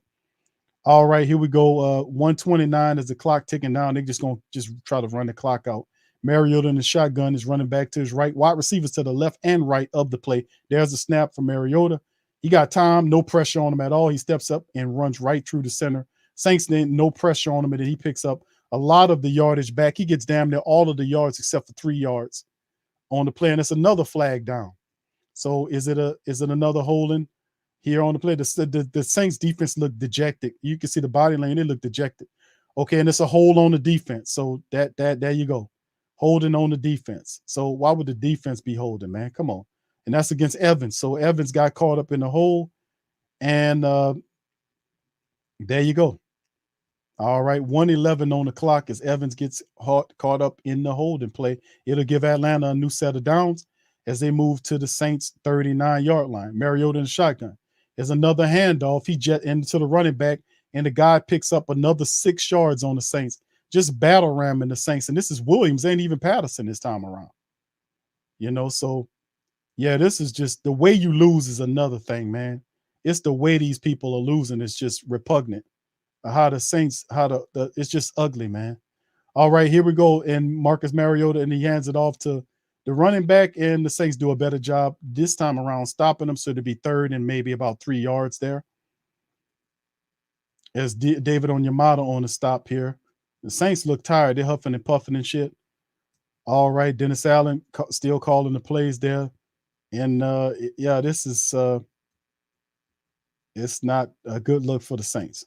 3rd and 3 right now in terms of what the Saints got going on here. So Marcus Mariota look like they're just going to walk off the sideline here. And it's 23-10 right now. So let me throw this out there because it's at halftime. Let me show, at the end of the third quarter, excuse me, and now into the fourth quarter. Let me just throw this out there. The Saints just need 2 touchdowns. And I know that sounds like a lot, being that the Saints, offensively speaking, is not really doing anything, but it's always that possibility of a quick strike, a play. Whereas that something. It's something. Maybe jumping into a 2-minute offensive set, getting their ass into a 2-minute offensive set, and kind of just to spark some rhythm because they really don't have much rhythm going on. They not having success running the ball. Mike Thomas slipping all over the place. I don't know what's going on with that. And not much else is going on. So maybe some rhythm plays, maybe jumping into the 2-minute offense just to spur some rhythm to get going. You're going to have to speed up the clock anyway because you're losing by 2 touchdowns. And you're going to need 2 touchdowns to get it. And Atlanta's going to play keep away. They're going to try to eat this clock. So the Saints need to pick up the pace. That's what I'm saying. TP, what's up, Queen? Says Sean would have made sure they have the right shoe. He would have benched Michael Thomas if he kept slipping down like that. No doubt about it. He didn't play that with them shoes. He really didn't. That's one thing Peyton didn't do. All right, Williams says Hewitt was thrown behind him. Yeah, bro, but he stopped and was falling back. Now, had he not slipped, he would have caught the ball. I'm saying he's slipping and falling all over the place. Had he not slipped, he would have easily caught that pass. That's what I'm saying. Space Ghost say they flip-flops. We got flip-flops out there. All right, so like I said, fam, I know it looked pretty bad right now, but let's take into account that we're down by 2 touchdowns, and I know that's a lot, but I'm trying to make sure I just give the Who Dat Nation some I'm trying to get a Who Dat Nation some positivity right now, to be honest with you. That's what I'm trying to say, fam. I'm just trying to give some positivity to the great Saint Think Tank and the Who Dat Nation and the many people that's watching the stream right now, fam, because it's not looking positive right now for the black and gold. And we still, at some point, the Saints have to do something. I don't know if benching Jameis will be the right thing to do, because that's not a good look to bench him if you put him in there. But is that what they're considering doing? And it looked like Jameis is walking off, man, to the sideline. Something going on with Jameis Winston. So anyway, there's the Falcons got the ball. It's a snap, and Mariota picks up another first down. I don't know what Roby was looking at. He blitzed and ran right past Marcus Mariota. Jameis Winston is going off into the sideline. He working into the tent. Something wrong with Jameis here. Something wrong with Jameis, fam. Andy Dalton picking up. Yeah, he was warming up. So Sean Payton, he was right on the money with that one. You're going to see a lot of backups and these veteran backups. So something wrong with Jameis, and Dalton's going to look like he might be suiting up. So I don't know what's going on with that. All right, so 1st and 10 after the scramble by Mariota. He goes in the shotgun. You got wide receivers to the left and run, and Patterson's there. And there's the play action, and Patterson throws. And look at that. Yeah, this is. Boy, they tan Bradley Roby ass up, man. He's basically trailing. They're playing man coverage, and you have they tan Bradley Roby's ass up, man. And I've mentioned multiple times. They tearing Bradley Roby's ass up, man. We look at Jameis Winston. He finally has a ball in his So hand. Jameis comes back out there. Looks like he's gonna make some throws that we have no idea. All right, so here we go from the nine, the Saints line, and he got Mariota in the shotgun after the 18-yard pickup. And there it is. And Patterson and Marcus May collided, man. Violent collision. And here's Jameis on the last drive. Again, Jalen Hawkins coming in, getting a lot of pressure. Then he kind of lands a little awkwardly, threw the ball off balance, something right there. I don't want to speculate. Maybe that was the cause, maybe not. But I don't know what's going on with Jameis. But anyway, fam, let's keep it going. All right. The Falcons, 2nd and goal. Mariota in the shotgun, man in motion from left to right. The fullback gets to his right. You got a running back and Patterson behind him. Look like it's Patterson. And there's a snap and look like it's up movement. It's against Atlanta. So they'll back up. The fullback gets hit with the false start there. That is Patterson going over 100. The Saints had the longest active streak of not allowing. We'll see what goes on here. 20 games and counting. The Saints defense, we know they're tired, but they have to stop this from happening. And we'll see what the Saints can do here. Patterson, he's doing something that no man has done in a while against the Saints. Let's see what goes on here. All right, here goes 16 carries, Marcus Mariota in a shotgun again. Wide receiver to the right. You got a running back there. Mariota's going to keep it. The ball's out and a drop pass right there by number 86. So that'll bring up 3rd and goal right there for the Saints.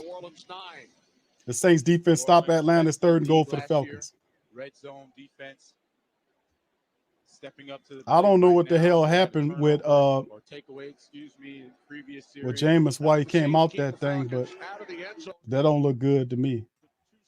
So anyway, here's Mariota in the shotgun again. Man goes in motion from left to right. You got the running back behind him, circles behind him. And the Saints had an opportunity, and boy, misses it.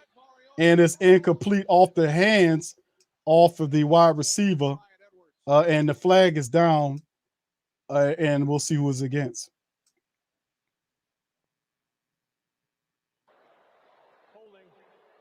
Holding against the offense is declined. And the Saints will force the Falcons to kick that field goal. They're up 26-10 there. So the Saints defense doing a good job of forcing Atlanta to take field goals in hopes that something happens positive for the Saints offense, man.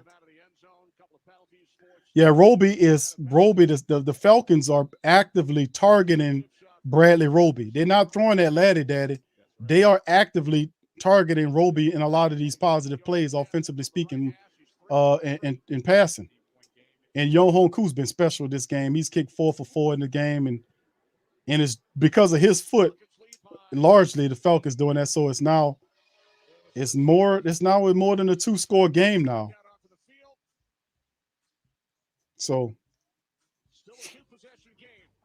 there it is. All right, Rich says, I'm going to ride the Red Rooster here on out, Big Q. It's still so early on, bro.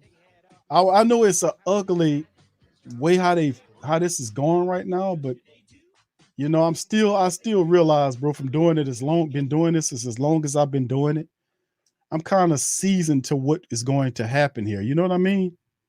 I know at the end of the day that a lot of what's going on here with the Saints is they're rusty. They don't have no chemistry right now. There's no synergy. It's just ugly right now. This is one of the worst performances that I've seen offensively speaking for the Saints in some time, especially up against that Falcon team, because the Saints usually play the Falcons very well in Atlanta.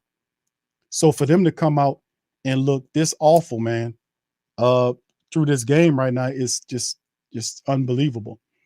But 12:48 remaining, there's still time. Atlanta makes it more than a 2-score game right now. So we'll see exactly what the Saints have to offer, man. Or will the offense keep looking terrible like this? Will they keep looking awful, like they don't know what they're doing out there? It's just, you know. But I do realize, man, that after this loss right here, the Saints got to get it right, man. Yeah, I know Young Ho can kick, man. He got 4 field goals in this game, man. He really doing. Yeah, oh yeah, B Thomas. Yeah, we missing the hell out of Paulson and Debo right now, because Debo would never allow that thing. Bradley Roby is just getting cooked. He getting cooked, and then he got a bullshit. You can look in his face and read his facial expression.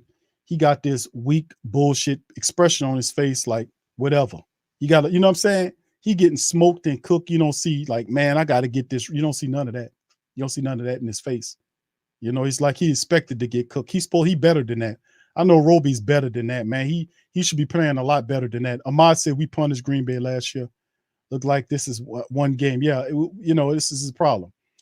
Archbond says, cooking Roby all day long. Dirty birds eating Roby worms. Yeah, they've been using him a lot. They've been going to him, really targeting him, because he's an easy out right now. He's not providing any opposition. All right, Fausto says, I think the Falcon who has never missed a field goal against, he gets pumped. They got a really special kicker in that guy. Elliot said, I tell you what, Cam Ingram need to cancel the podcast and save it for the offense. Yeah, I don't think, you know, this is awful, man. Because you don't see nothing. You don't see no leadership ability being pushed by none of these guys, to be honest with you. I don't see no rah-rah stuff. I just see them going through the motion. Jameis Winston standing up there. He not turning to nobody to say, bro, we got to get this right. We got to handle the business, you know. And if they go to Andy Dalton right now, that's not a good look for Jameis for the rest of the season. You're going to go to Andy Dalton every time Jameis struggles. Jameis got the money, man. That's not a good look. You're going to have to see if he can figure it out before you bench him in form of a Dalton. So, no, we're not going to lose Jameis Winston like that. He has to figure it out, man, in the first game. So I'm going to stick with Jameis, man. He got to figure it out.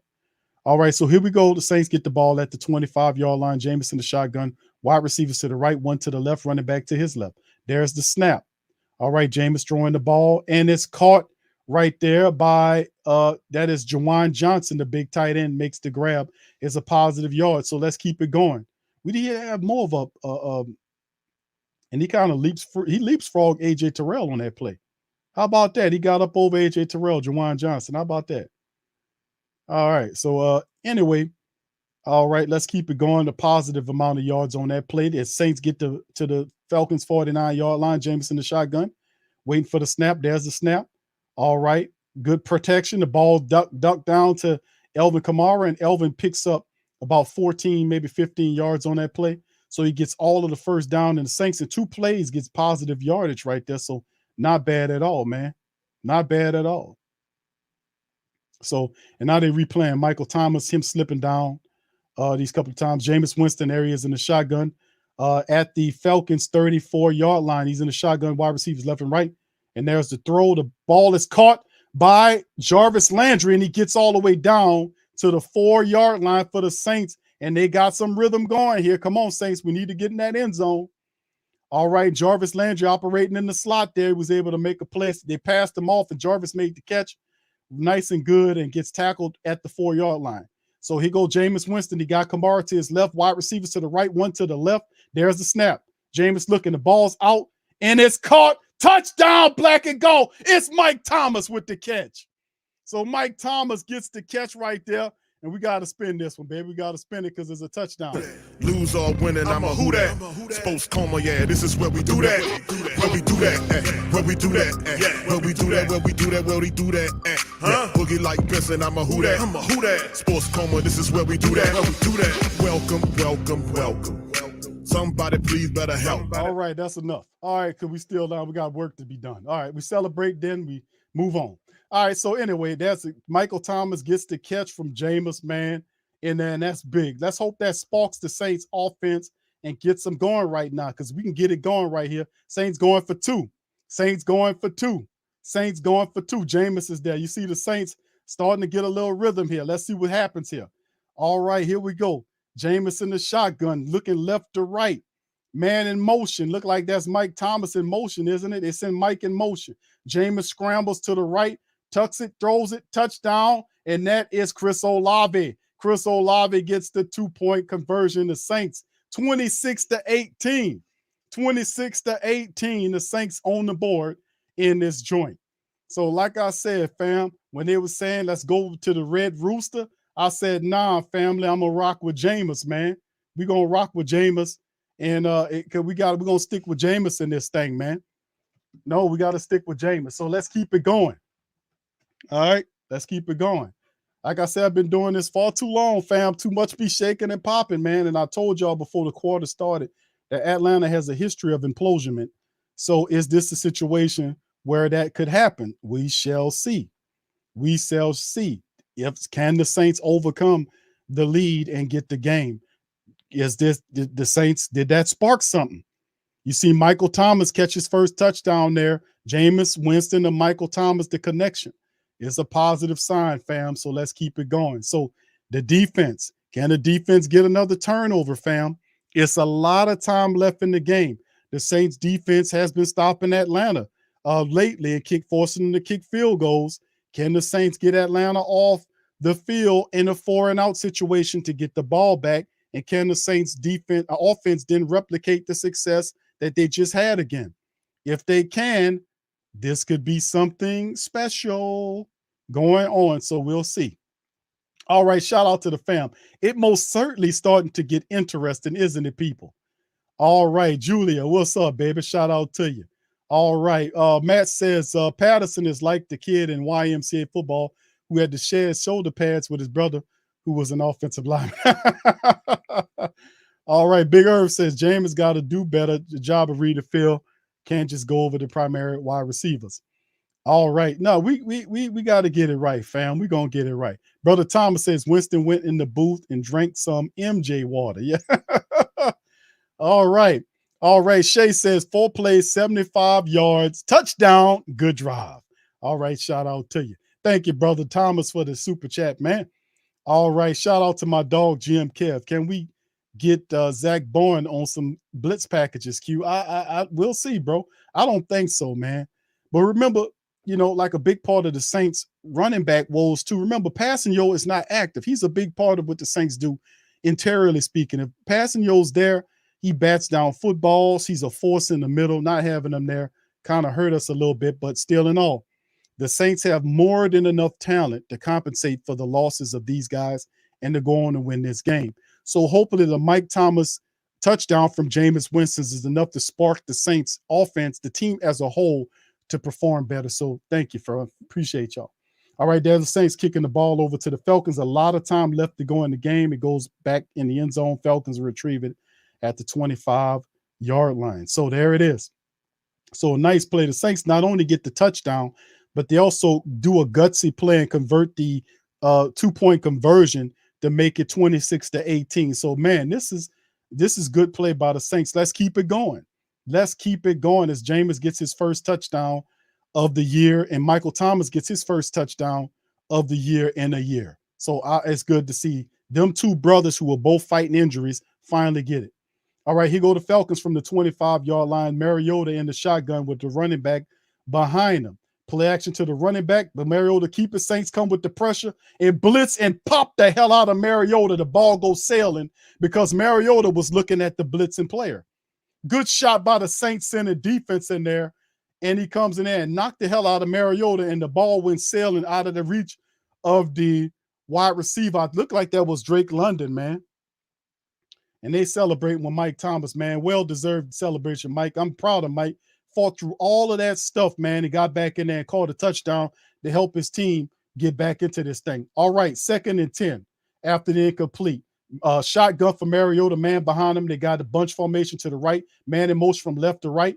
And there's the run play, running back stuffed by the Saints, and he gets a gain of maybe 3 yards. Carl Granderson is on the stop there. As Michael Thomas and the rest of the team, and he talking to him and talking to him and talking to him and saying, let's get this going. That's what I'm saying. That's what type of energy we looking at to see Mike Thomas talking to his people on the sideline. That's what I need to see. That's what I need to see. I need to see that 3rd and 6, a pickup of 4 by Atlanta on the play. Can the Saints defense get him off the field? Mariota in the shotgun, man in motion, moves from right to left to the fullback position, running back behind Mariota, waiting for the snap. Man goes in motion, wide receiver from right to left, and Mariota. Play action right there. Saints defense look like they're coming from. The ball is up, and it's caught by number 5. He beats, God damn it, a nice play. Drake London makes the catch, and he had a 5 on him. I can't think of the man name on him, and once again, he can't stick with him, and it was just a bad matchup for number 55 there. I can't think of the kid name, whatever. All right, man. Yes, indeed. Can we stop it? Can we stop it? We couldn't stop it that time around. But anyway, new drive for the Falcons. They're now at their own 42-yard line. Mariota in the shotgun, man in motion from right to left. Running back behind Mariota. The snap, he tosses it to Patterson. Patterson got nowhere to go. Cam Jordan him eats him up 3 yards behind the line of scrimmage, and them shabby, garbage-ass referees going to move the ball up and make it 2 yards when he was at least 3 yards behind the line of scrimmage. So, I mean, they eat that play up. So, there it is. So, the 2nd and 12 looked like it was more than that, and them bastard referees moved it up to 2 yards behind the line of scrimmage. All right, nevertheless, 9-16 and counting down, as Atlanta's job is just to try to eat as much clock as they can. The Saints got to get these people off the field. Mariota, once again, is in the shotgun again with a running back behind him. 3 wide receivers to his left, to his right, 1 to his left. He's in the shotgun waiting for the snap. Them people getting the clock all the way down to 1 before they snap it. Saints come with the pressure. Ball is out. It's caught right there by the wide receiver, and he picks up, he didn't get a lot, maybe about 5 yards or so, maybe 6. No, they're saying 7 yards. Okay, then he got a nice change of a 7 as Pete Werner on the stop, and it'll be 3rd and 3 for the black and gold. Saints got to get these people off the field. Come on, defense. Get them off the field. All right, here we go. Is that you can see Dennis Allen, is calling the plays. You see Arthur Smith is calling plays. That's who's going to win out. All right, at midfield is the Falcons right now on the 3rd and 3. Mariota spent his whole life in the shotgun with he got players on both sides of them, running backs on both sides of them. And there's the run, and the Saints gobble them up and stop them. And there's no such luck. No down, 4th down Saints. The Saints stop them, and they try some little trickery, but Shy Tuttle is on the stoppage.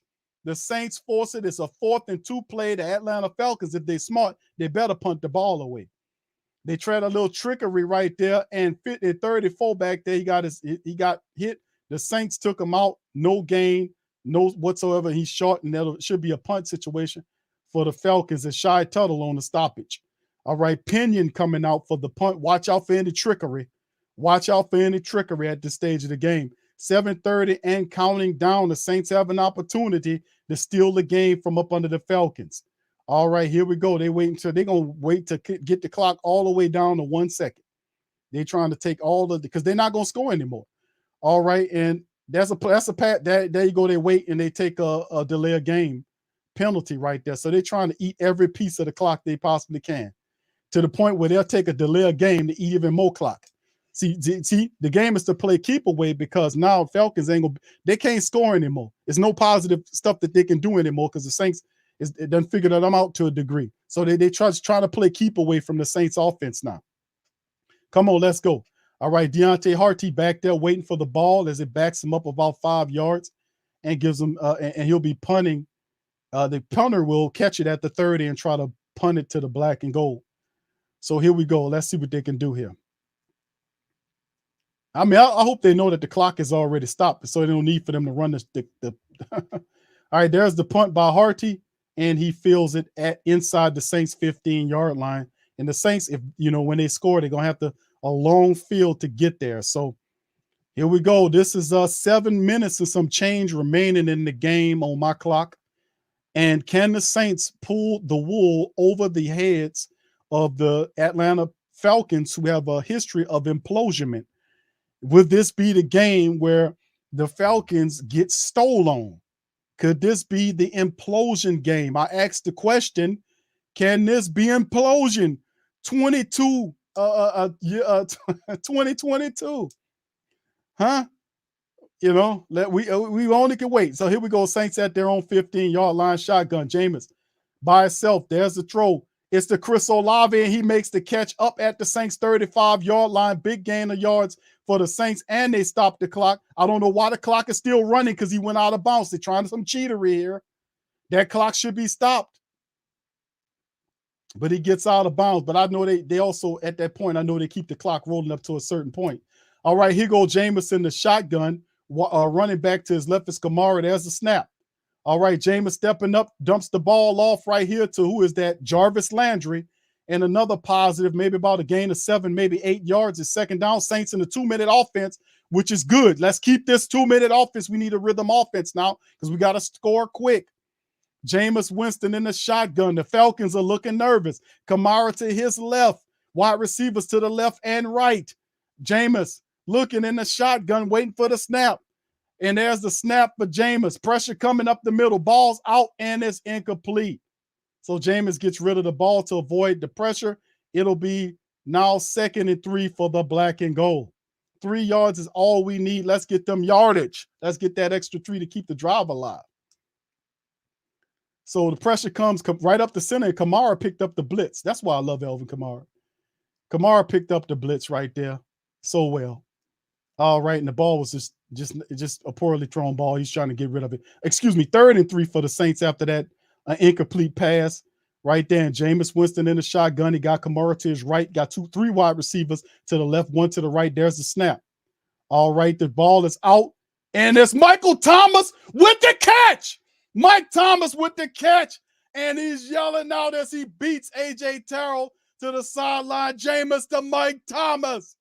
Mother Mike, you can't guard. Mike is stepping up in the biggest moments of the game. Let's see it, and that's a big catch right there. They got that man way off of Thomas, and Thomas just smokes him to the sideline. Mighty Mike Thomas. That's what I'm talking about, Mike. All right, big pickup by the black and gold. New set of downs. They at the 37. Jameis in the shotgun. Wide receivers left and right. Pressure coming for Jameis. Kamari tosses it off, and Atlanta does a good job of stopping them. Number 9's on the play. They lose a lot of yards. Actually, it was number 3, Walker, who's been in a lot of positive places, man. And that'll kind of lose the Saints some yardage. But we got to keep it rolling. Jameis telling them, come on, let's get it going. Let's get it going here. We'll just keep it going. So Saints lost 10 yards on that play. 26-18 is the score. 2nd and 20. Backing the Saints up to their 46-yard line. Jameis in the shotgun. Wide receivers to the left and right. Kamara to his left. Jameis looking. The ball's out, and it's caught once again by Mike Thomas. Is that Mike Thomas again? Yes, it is. Mike Thomas, and he's 1 yard shy of the first down. It'll be 3rd and 1 for the black and gold as the Saints are operating from their 2-minute offense. Saints trying to get it going. Wide receivers right and left, and we got running back to the left for Jameis. Jameis looking around, 3rd and 1 for the black and gold, looking for a new set of downs. All right, Jameis is looking. Come on, Jameis. Let's see what he do. He's communicating. All right, let's see. Waiting for the snap. Let's see what happened. Lift his leg, waiting for the snap from McCoy. There's the snap. Pressure coming from the Falcons. The ball is out, and it's too high for Mike Thomas. He throws it out of bounds. That was a bad throw by Jameis. And the flag is down, and Jameis saying it's against the Falcons. It's against the Falcons. That'll give the Saints a new set of drives, and a first down for the Saints because of the Falcons. It's against the Falcons. Let's keep it popping. Let's keep it rolling. This is Implosion 2022. The Saints is going to score. I can see it. I can see it on the board. I'm just excited right now. Let's see what happens. All right, he's slinging the ball. There's 4 minutes on the clock as Haywood, their second best cornerback, leaving with something in his eyes.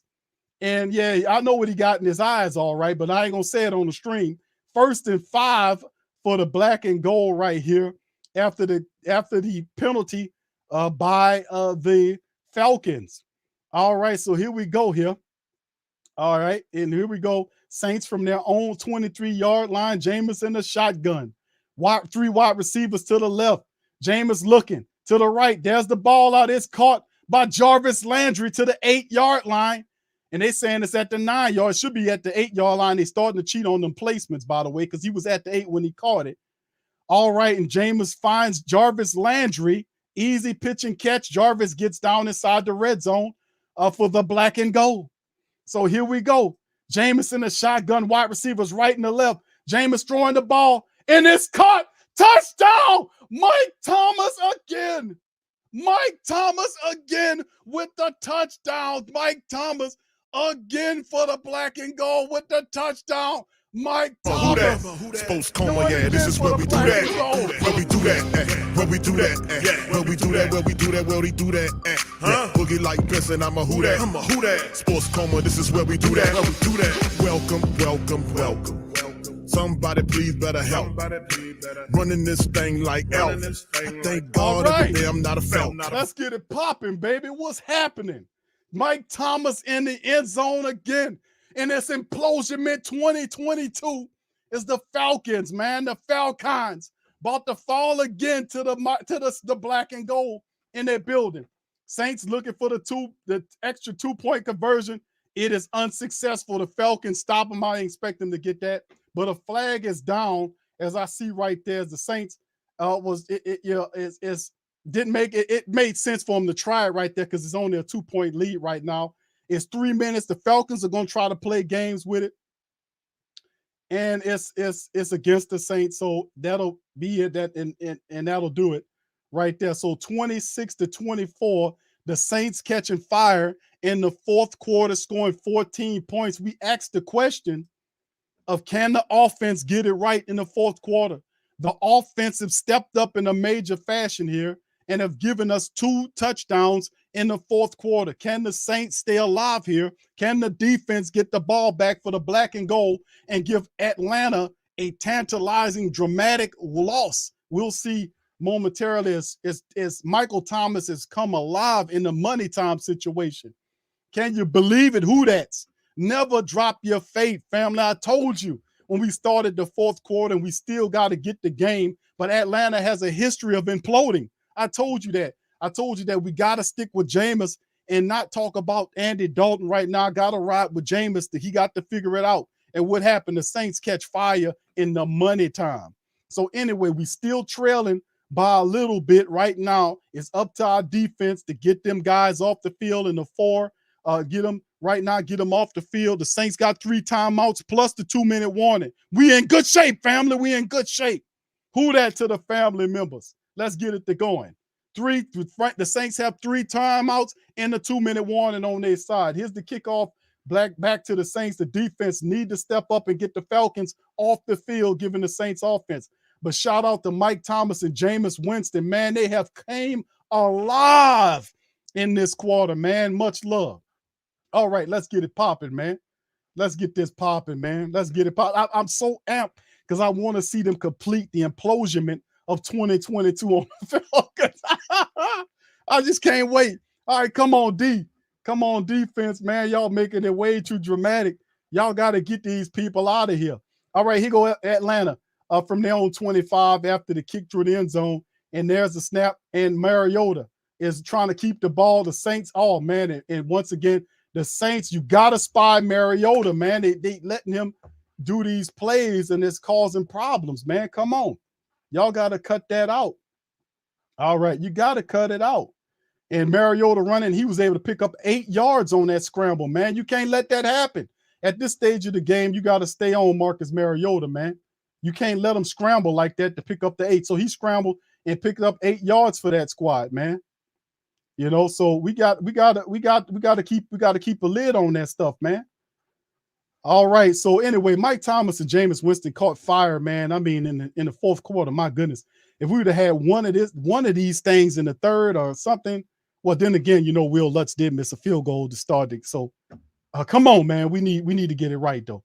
All right. So here you go for the Falcons after the scramble right there for Marcus Mariota. All right. They said it was a first down. He was shy of the first down. Yeah. Oh, I'm sorry. Replaying itself. So anyway, he gets about 8 yards on the scramble on that play. And for whatever reason, man, I'm starting to have all kind of problems now with the damn screen. Now, all of a sudden, we start to have issues. So, all right, family, forgive me. Yeah, once again, my crappy internet comes into play right at the wrong damn time. All right, so anyway, fam, this is going to be tough on us right now. We just need the defense to get them up off of there. And the defense is going to be good. We got to get a turnover. A pick 6 would be fire to get a pick 6. That would be awesome. That would be special. But we need to do our thing. Defense need to get them off. Like I said, we're in good shape, fam. We're in good shape. All right. So anyway, let's keep it going, man. Family, like I said, right now I'm dealing with a crappy internet service right now, so I'm kind of refreshing my screen. Damn, it's just junk internet right now, and I'm sorry for the family members that's listening to me as well. You know, my screen, my internet is starting to give me problems. It's giving me problems at the worst moment. Son of a gun. I had to call these people and cuss at them a couple of times. But anyway, yes, yeah, we're gonna have to watch and see what shakes right here, family. So, okay, the Saints, I see what's going on here. I'm following it here. That we got to the 2-minute warning here. The Saints we got the 2-minute warning. The Saints still have possession of where they just burned one of their timeouts right here at the 2-minute warning. So we're gonna see how it all plays out right here for the black and gold, man. We got to keep this team, and of course, the Atlanta Falcons are marching for an opportunity to kind of get in position so they can at least kick a field goal or get something where they can go up and attempt to kind of steal the game and keep the game out of the Saints' hands. But I already told y'all that as it stands, Atlanta right now, their offense is not really happening. I think whatever's going on with the Falcons is what the Saints are allowing them to do. They should have been shut down Mariota with them stupid ass scrambles, you know, whatnot. But anyway, we're gonna keep on watching on that thing. It's a 2-minute warning right now, fam. Be patient with me, fam. I'm trying to get my screen back up here. It's just pathetic. The internet. Yes, I'm kind of refreshing that thing, so just be patient. It went out at the absolute wrong time. All right. Anyway. Yeah, it's sucky time, man. Sucky time. All right. Give me just a second, fam. Give me just a second, fam. I'll be right back.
Go to YouTube Live with Big Q and the guys. If you ain't ride, who that? And I'm a who that.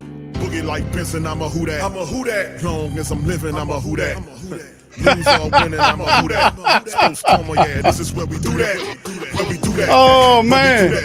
Where we do that, where we do that, where we do that. Huh? Boogie like Benson, I'm a who that. I'm a who that. Sports Coma, this is where we do that. Where we do that. Welcome, welcome, welcome. Somebody please better help. Running this thing like elf. Thank God every day I'm not a felt. Go to YouTube Live with Big Q and the guys. If you ain't ride or die, the bandwagon get flipped. Been marching in, that was way for the ring. I was yelling out your shame for the championship. Fucking on town, duck down. Falcons pluck, get shut down. Panthers ain't much touchdown. All right, fam. Big ups to the fam, man. I'm up in this thing. My stream still ain't pop on yet, so I'm still kind of dealing with it, man. But it's sad, man. I had to reset the whole little thing. My whole little box I was watching here, it just went out on me, start janky, being real janky. So anyway, I see that we still got 27-26. The Saints kicked the field goal in this thing. They're up 27-26. The Saints scored 17 points in the fourth quarter. We still have 19 seconds on the clock to stop dealing with the Atlanta Falcons. Now, Will Lutz kicks the ball out to the end zone and they get a touchback. So it's up to the defense to stop the Falcons for the next 19 seconds. Now, listen, fam, I don't profess to be a prophet. I only play one on television. Yeah, boy. Like the late, great Pops Witherspoon would say to you, yeah, boy. So shout out to the family, man. And like I said, man, this is beautiful. It's awesome. It's excellent. It's special. And I just don't understand. I just don't get it. But 18 seconds on the clock, still a lot of time left to go here. As you can see, it's 3rd and 10, ball on the Atlanta 25-yard line, 2 plays, 0 yards, 6 seconds, 8. Falcons do have 3 timeouts here. So we'll see what the Falcons can do and if they can put something together to help them out on this side of the bench. So let's see what happens here. Let me turn that off. So yeah, by the time that reboots, it's going to be over with. All right, so let's see what happens here. Mariota pass incomplete, short middle to Kyle Pitts. That's it. That didn't shake. So Mariota pass incomplete, short middle here, 3rd and 10 for the Falcons. 13 seconds remaining on the clock, and they're trying to get anywhere close to the 50-yard line because Young-Ho Koo is trying to kick them into a win. We can't let them get anywhere close to that 50-yard line with Young-Ho out there because, listen, that's what it's going to be. All right, so big ups to the fam, man, in this thing. Boy, I tell you, man, 10 seconds remaining now in the game. Falcons, they burn one of their timeouts. They got 2 timeouts remaining in the game. And 10 seconds. The Saints scored 17 points in the fourth quarter to take the lead from the Atlanta Falcons. Let me tell you something. Did y'all expect this? Did y'all keep it real? Keep it $1.15. Keep it $1.15. Keep it $1.15. We still got 10 seconds to play. The black and gold going home with this bit. Let me just straight up tell you, we coming home with this thing here. So the Falcon people out there, we'll see. But anyway, I don't want to say it too much. Let's get the game over with 10 seconds remaining on the clock. We don't want them to be anywhere close. Well, Young-Ho Koo, well, truth and honesty, he's due for a loss. A miss today. He hit 4-4. He due for a miss today. So we'll see how it all shaking and going. So anyway, Mariota pass short left to Patterson to the ATL 35 for 10 yards. DeMario Davis on the stop right there. And of course, 6 seconds is on the clock. Now for the black and gold, timeout is taken by Atlanta with 6 seconds remaining on the clock. Atlanta takes another timeout. Now they have 1 timeout remaining. And of course, the Saints will have to stop Atlanta because they do have the ability to stop the clock with the timeout. So if they can get a deep play to set up something, this could be a stealer from the Saints. So this will be really funny. So the Saints just got a hold firm defense. We got a championship defense here. They need to hold firm in this game. This is one of the games the defense must hold firm on. We got to hold firm. So All right, 1st and 10, ball on the 35. The drive so far, 3 plays for 10 yards in 9 minutes. So can the Saints do it? All right, and of course, there's the 2nd and 4, ball on Atlanta's 41 for the play. Mariota short pass to Patterson for to get to the Atlanta 41-yard line, just a 6-yard pickup. Tyrann Mathieu on the stop. All right, so that's one of the plays. It's mentioned is saying 6 seconds is on the clock right there as they try to get as close as they can to the 50-yard line. I don't know how the furthest Younghoe Koo's ever kicked in his NFL career, but maybe it's a good time to kind of look for that thing. Maybe it's a good time for me to kind of look at, you know, Younghoe Koo.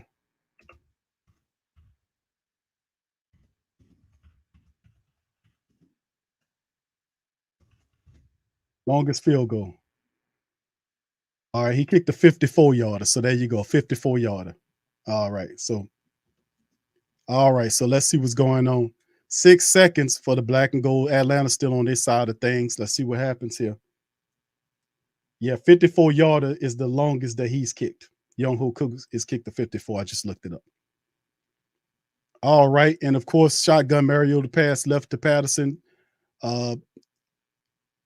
40 for 5 yards. A penalty on Marcus Laddie Daddy. They hit Laddie Daddy with a penalty, and that sets up Atlanta. So they give Marshawn Lattimore the penalty. They give Lattimore a penalty on the play that then moves Atlanta into field goal range with 2 seconds remaining. Atlanta burns the timeout. Yep, and that's usually how it go though, man. Suspect play calling or suspect plays like that by the referee when it's close like that and it's in their building, man, you know what time it is, man. You already know what time it is. So anyway.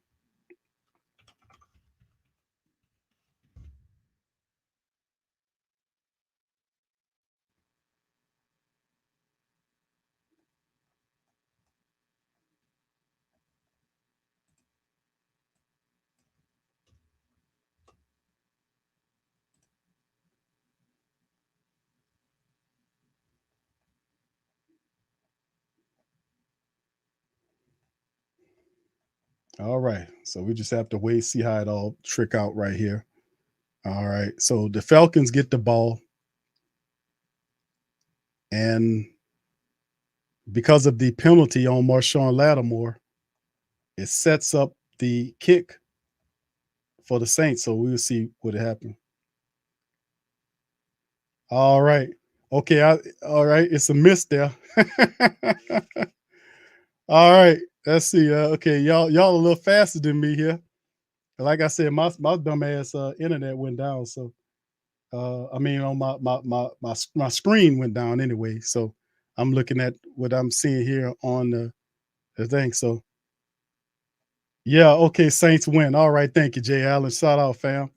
All right, yeah, there you go. So that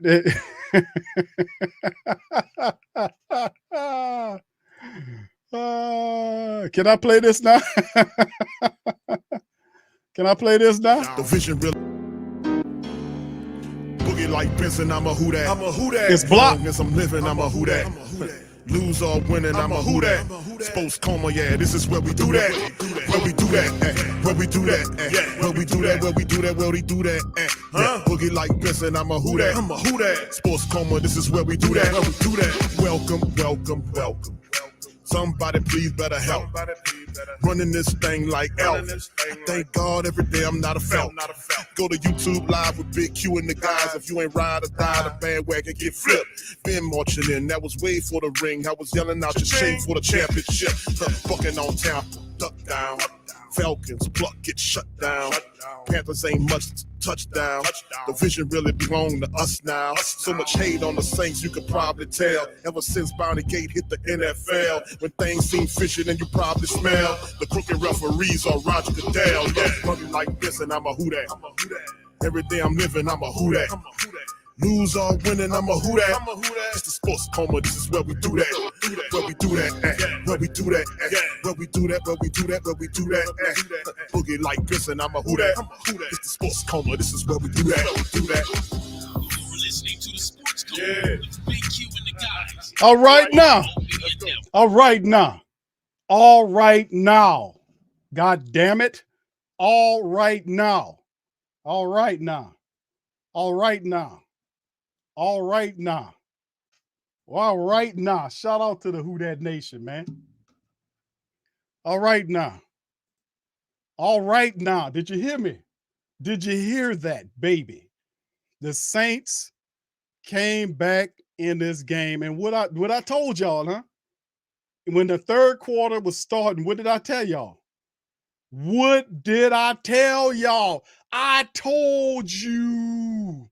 What did I tell you guys? Huh? The Atlanta Falcons have a history of implosions. Did I not say that? Did I not say that? I told you. I said the Falcons had this game comfortably in hand. The Saints had to score multiple times.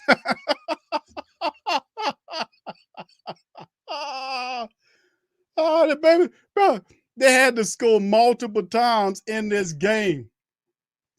I told you the Saints had to score multiple times in this game to beat the Falcons. They had it. I told you, I said these people got a history of implosion. And what happened? They imploded. They imploded right in their own building. Gave all them people they had them bucking and dancing and waving their towels and waving them old flags everywhere.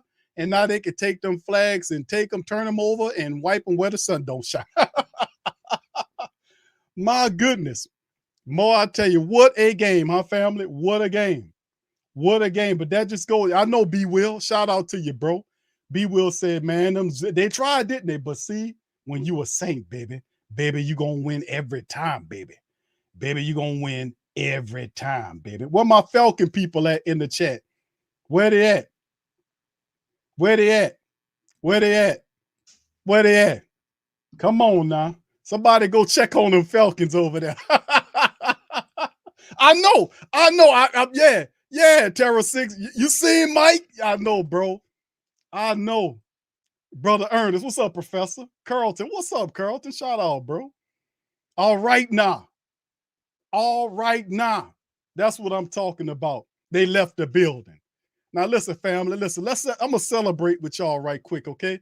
I'm putting the Who Dat back on there, fam. I gotta celebrate because listen, that game, all within that one game, had almost the circumference of the entire season last year.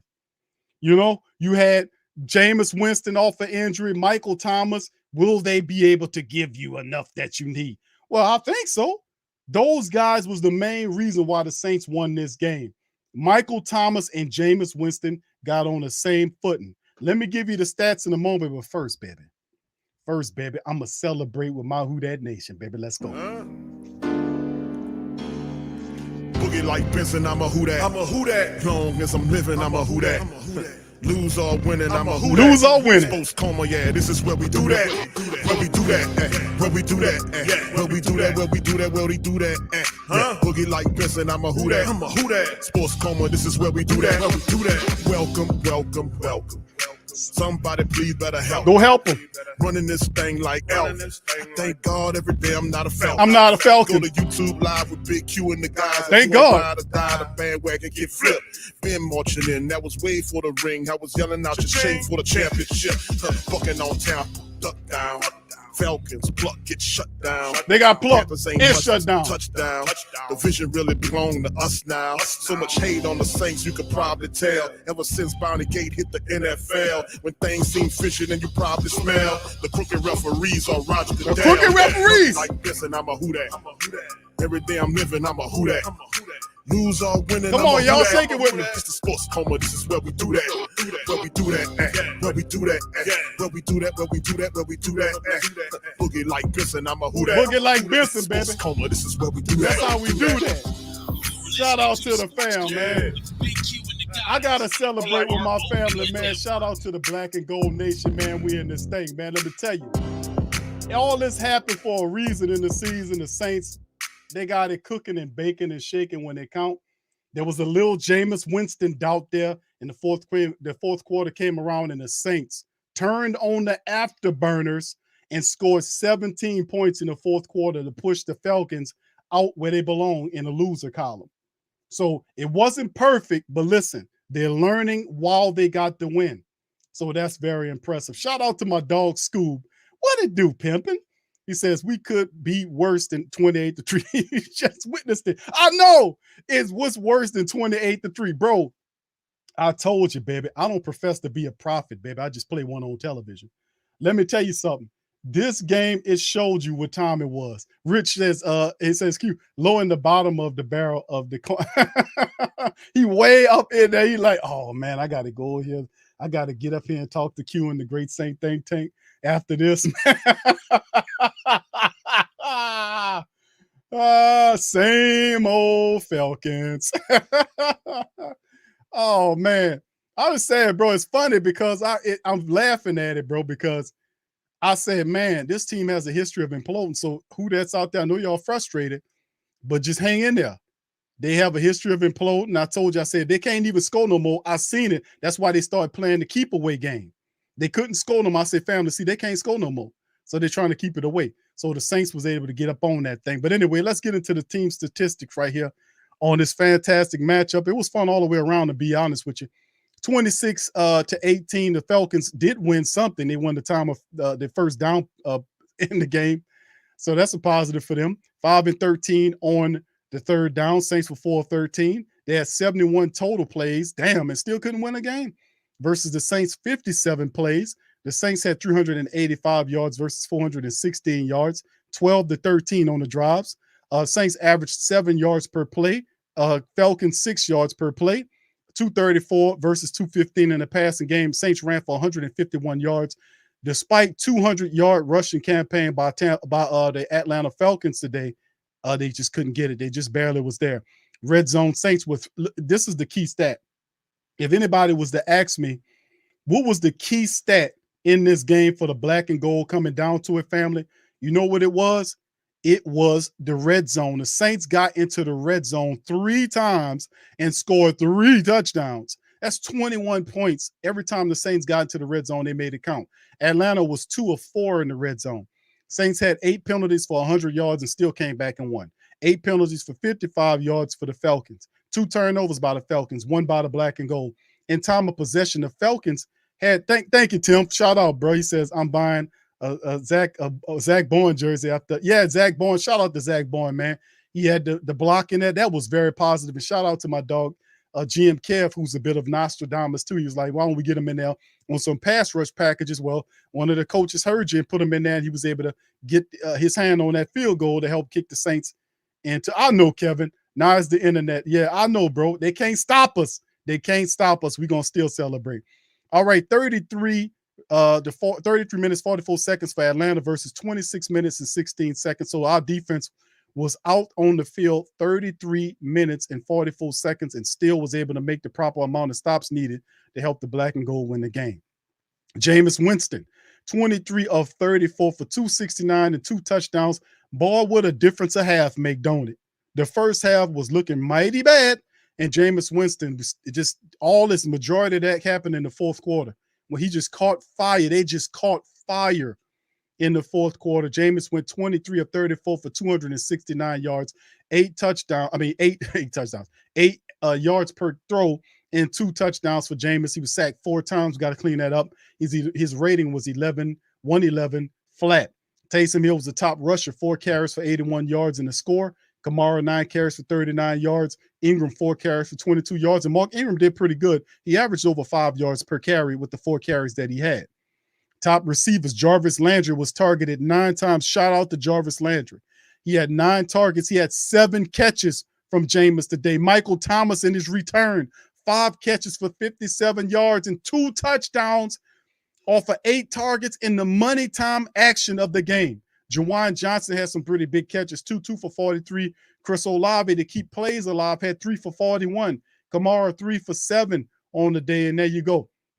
So 2 touchdowns by the mighty Mike Thomas, both from Jameis Winston in the contest as well. So big ups to them.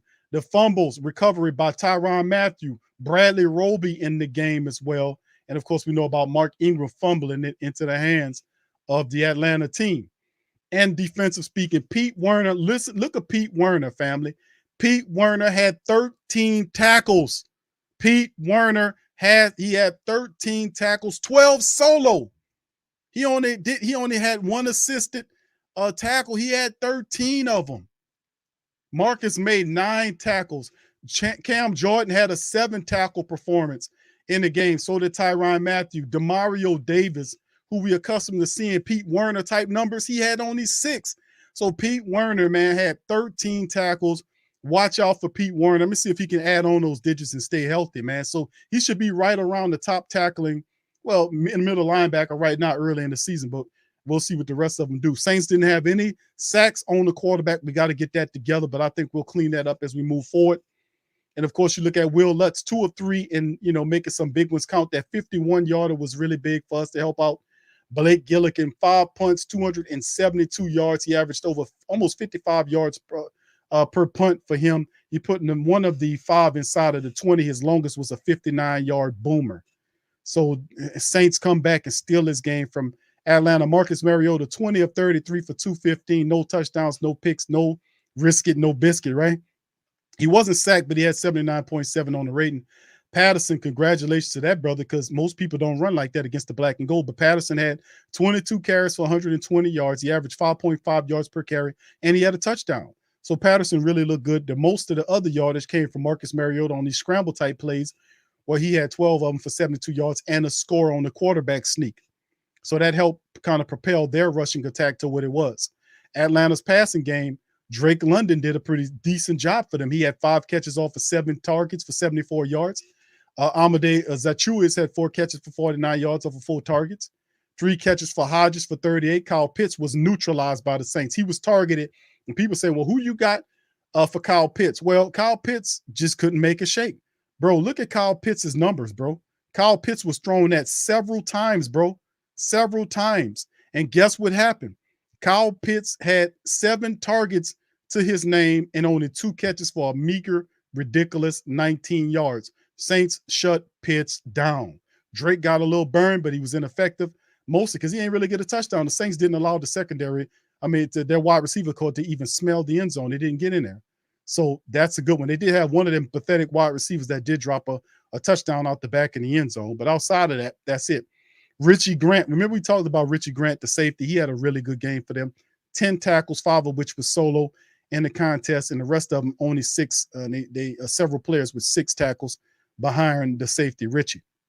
Young Hoku was 4-5. And remember I told y'all he was due for a miss? Like I said, he was 4 for 5. Remember I said, you know what? He's 4 for 5. His longest one was like a 50-yard. I looked up. And I said, yeah, but he's due for a miss. And guess what? Thanks to Zach Bond, he made that correct. So he was 4-5. And when the 5th one he needed for them to win the game, they could not do it. And the Saints, once again, shut it to get it knocked off. And I just say, man, this was a terrific, excellent game for the black and gold. It was special on so many levels because it taught us to a degree patience. That's what it really did, family. It taught us patience. To some of our least patient family members, it taught us some patience. Didn't it? It taught some of our least patient family members that, listen, you be patient with what they're doing. And listen, patience pays off, especially if you're a member of the Who Dat Nation. Now, y'all guys stay right where you is, because what I do, I got Dennis Allen that's coming up next to talk to the Who Dat Nation. Y'all put 1 in the chat if y'all can hear Mr. Dennis Allen on the post game. I said this a couple weeks ago. You guys asked me about the team, and look, our team is tough and gritty, and that's what I love about them, and that's exactly the way they played in this game tonight. It wasn't perfect. There's a ton of things that we got to get cleaned up. I told them all in there, look, enjoy the win, but have tough skin tomorrow, because we're not going to win a lot of games playing the way that we did today. We're going to have to play a lot better if we expect to be the type of team that we think we can be. And so, but I'm proud of the way that they fought. They competed all the way to the end. We got a little something going when we got into a little bit more of a 2-minute type of mode with the offense and got a little rhythm going. So, so look, I'm happy that we won the game. A lot of things that we got to get cleaned up, and we'll get back to work tomorrow and see if we can't get them cleaned up. What was kind of the advantage you guys were able to get going into the more early offense? Look, I don't know. I think we just kind of got into a little bit of a rhythm and got him in a little bit of a cover two initially. On the first, call it 2-minute drive, we hit a couple of balls down the field, and then they began to try to pressure us a little bit more as we kind of stayed with it. But thought we got into a rhythm, and Jameis looked good, and a couple of throws down there in the red area to Mike T on some back shoulders were big plays. So it was good to see him back out there. Do you remember what you were feeling when Will was lining up for that go-ahead? I felt like he was going to knock it through. Do you remember what you were feeling when Koo was lining up for that go-ahead? I felt like he was going to miss it. Listen, I think we've had great push, all preseason long on our field goal block, and I told them that, eventually we were going to get one. And, when you get one of those longer field goals, they tend to come out a little bit lower, and we got the block, and it was a big play. So the benefit of having some of the length. Yeah, look, I didn't see exactly what happened, or who got it inside. I just saw that, ball went up in the air and then it went the other way, and knew we'd won the game. Yes, when you talk about this team, grittiness and toughness, what did you see to make you see that like good training camp? I just watch them work. You know what I mean? Just watch them work. They come to work every day. Training camp was tough. It was hard, but they fought through it and battled through it. And came to work every day. And that's what I respect about all those guys in that locker room. Yeah, look, Taysom was the offense early on. It was good to see him get back out there. And we've had some success with him running the football against this team. Obviously the explosive run down there was huge. And then to finish it off with the, kind of sweep around the edge. I thought we blocked it pretty well on both those runs. So that was good to see. Can a win like this do a lot of things because you can play better, but your toughness proved that you can? Yeah, sure. I think that I think knowing that we were going to be in a lot of these type of situations, I don't think our guys flinched when we found ourselves in those situations. I don't think we executed as well as we needed to in all the different situations, but we did enough to win the game. And it's always easier to make the corrections off a win than it is off a loss. So we're gonna enjoy it, but yet we know there's a lot we got to improve on. Is that a quarterback where pass rush got to be conservative so that you aren't? Yeah, look, they do a lot of different stuff in terms of how they attack you on third down. A lot more kind of quarterback movement type plays and things of that nature. So I don't think I was in the best rhythm that I could be in. Don't think I gave our guys as good a chance as I'd like to. I've got to get better in that regard. But our guys bailed us out. A couple of key takeaways, I think. Especially the one that Marcus punched out down there in the red area was huge for our team. How easy is it to trust Michael Thomas in those moments where you need him to come up with a play? Well, look, Sean used to say confidence is born out of demonstrated ability, and so I've seen him do that a million times. And so, yeah, I'm very confident that, if we need a play like that he can come up and make the play, and he did. No, it was great to see him back. He's done everything that we've asked him to do. He's totally bought into this team, and yeah, I'm excited about seeing him out there and making plays, and that's why he's here, and that's what he did.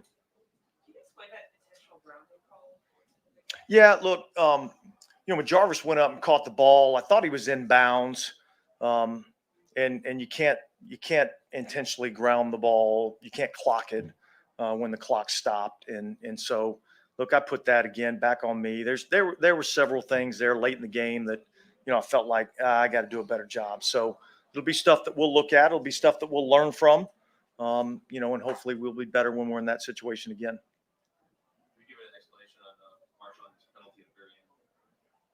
No. And I saw it. So I wasn't really asking for an explanation, but I thought the game was over. All right. Thanks. What up, Lance? Appreciate it. All right. That's who that was. That was the man, Dennis Allen. dropping the game, man, and talking about some stuff. We got Demario Davis coming up next, family. So stay put. Thank you, brother Rich Rules. Q. We found out who we are. Thomas is the leader. Shout out to you, bro. Thank you for that. Fireman and the Hellcat, thank you for your super chat, bro. He says, Q, I'm at this game and I'm so glad we won, but I don't leave here feeling like a contender. I'm just glad I don't have to hear these silly Bird fans' mouths no more. Well, bro, it wasn't their best performance. That's true, but sometimes you got to win ugly. And the way the Saints won, it took a lot of heart to come from behind and score 17 points to steal this game from up under them people. So sometimes the majority of the time, we're going to win respectably. Sometimes we got to win ugly and dramatic. And sometimes that's just how it goes. So I'll take the win, man. And I agree with you just to shut them people up. So shout out to you and you be safe out there, bro. Much love. All right, fam. So, and once again, shout out to Mr. Christopher Waterman, who sent a Cash App. Thank you, Christopher. Appreciate you, my friend, for the Cash App. Let me get it right here. He says, sent the big Q for the new season. Go Saints. Thank you, Christopher Waterman. Thank you for listening. Thank you for your support, my friend. Appreciate you. Here go Demario Davis, family. Chiming in on his thoughts after the game. Here we go. First of all, man, he played phenomenal. He made a big turnover early in the game. That was a game changer. Just super proud that we're very on was already where it says. I just want to say, man, that was a real God win. I know people know me to be a man of faith, but that was a God win, and I'll tell you why. Before we went out, I talked to the team and I told them the word says the horse is made ready for battle, but victory comes from God. And that we had did all the preparation. We made the horse ready for battle. We did all the preparation that we could do. As well as we could prepare, we did that. But before we even stepped on the field, that game was already won. And all we had to do was just go out and play in faith, and we did that. And even down the stretch, it was so many reasons for us to give up and lay down, and so many breaks that went to the other team that were very unfortunate. But I just kept telling the sideline, you can't cheat God. You can't cheat God. So, yeah, man, my spirit is full right now. Also, I want to praise some individual performances. Pete Werner, first of all, man, he played phenomenal. He made a big turnover early in the game. That was a game changer. Just super proud of the work he's put in after having a camp, being banged up, and coming back out and playing lights out like that just all night. He was locked in. Jameis Winston, man, phenomenal leader, man. Me and him were just talking all week. Efficiency is vital, and he did that. He waited till the plays came and down the stretch, man. He marched down the field like one of the greatest quarterbacks in the league. Just so proud of his effort. And Mike T, man, I'll take away from the rest of that receiver room because they all played phenomenal. But Mike T, after what he's been through the past 2 years, to come out and put together an electrifying performance like that, it's just great to celebrate my brothers when they go out and perform like that. So now the question's over. How important is it for you to acknowledge select players like this unprompted? Man, it's an honor to be able to go into battle with these guys each and every day. To know their backstory. A lot of times people just see the performances on the field, but to know their story, it just means so much. Pete coming in this year with high expectations on him and having to miss so much time in camp, but coming out and playing lights out, forcing a huge turnover in the game and just playing phenomenal all night. Jameis, everybody knows his story, having to come in, sit on the back seat, and then when he gets his chance, leading the team to a 5-2 record and then going down and then coming back. And then the start of the first half of the game is like, we couldn't block those guys and they were getting at him, but he just stayed poised through it all. And, watching him go out and have an efficient performance like that, man, it's beautiful to see because there were so many times where he could have got rattled. And we know he can have the top numbers in the game. He's done that, but everybody's watching his efficiency and he went out and did that. He showed it. And then Mike T, man, to be having to go through what he goes through and nobody puts more into their game than that guy. So I know for him to sit on the sideline was killing him, and for him to come back in week one just like that and ball out is huge. And there's so many other individual performances tonight, but those three guys, man, it was just phenomenal, man. And I just wanted to celebrate them. Marty, I'm going to ask you about another one. Will Lutz. Oh, man. You guys missed them all last year, and then, go figure out the first game he's out there with game-winning field goal, 50 yards last minute. Yeah, I don't want to be rude, but we call him Big. Lutz. And man, he was clutch. That's who he is, man. That's all we know. Man, going all the way back when I first got here in 2018, some of the biggest games, watching him make them kicks, it's nothing new. And so that's all we know him to be. And that's another one who's been through. Man, you think about the type of adversity this team has been through. That's another one who had to miss a lot of the time, and for him to come back and make big kicks like that down the stretch, even if it didn't start the way he wanted to. But for him to keep his composure and be who he is was just phenomenal. Like I said, there's so many individual performances that we could celebrate. Were you feeling like confident when you was lined up with that kid? Come on, man. Do you know who it is? Big Lutz. What do you learn about the character of the team overall? Just again, like just going through. I mean, it's not uncommon. That's who we are. We're a resilient team. We've always been that. Coming out of everything that we went through last year. And down the stretch playing like that, that's not uncommon for us. And so we knew coming in that this was going to be a challenge for us. They do a lot of good things and got some great athletes, and those great athletes were on display today. So we knew it was going to be a challenge, and coming into this environment is not easy. And so we just knew we had to play good football, and we did enough to get a W. But at the same time, man, it's a God win. Locker room's open. It's finished. But you guys can use this door, but you know who else we're bringing in here in a second. All right, be blessed. Who that? Who that?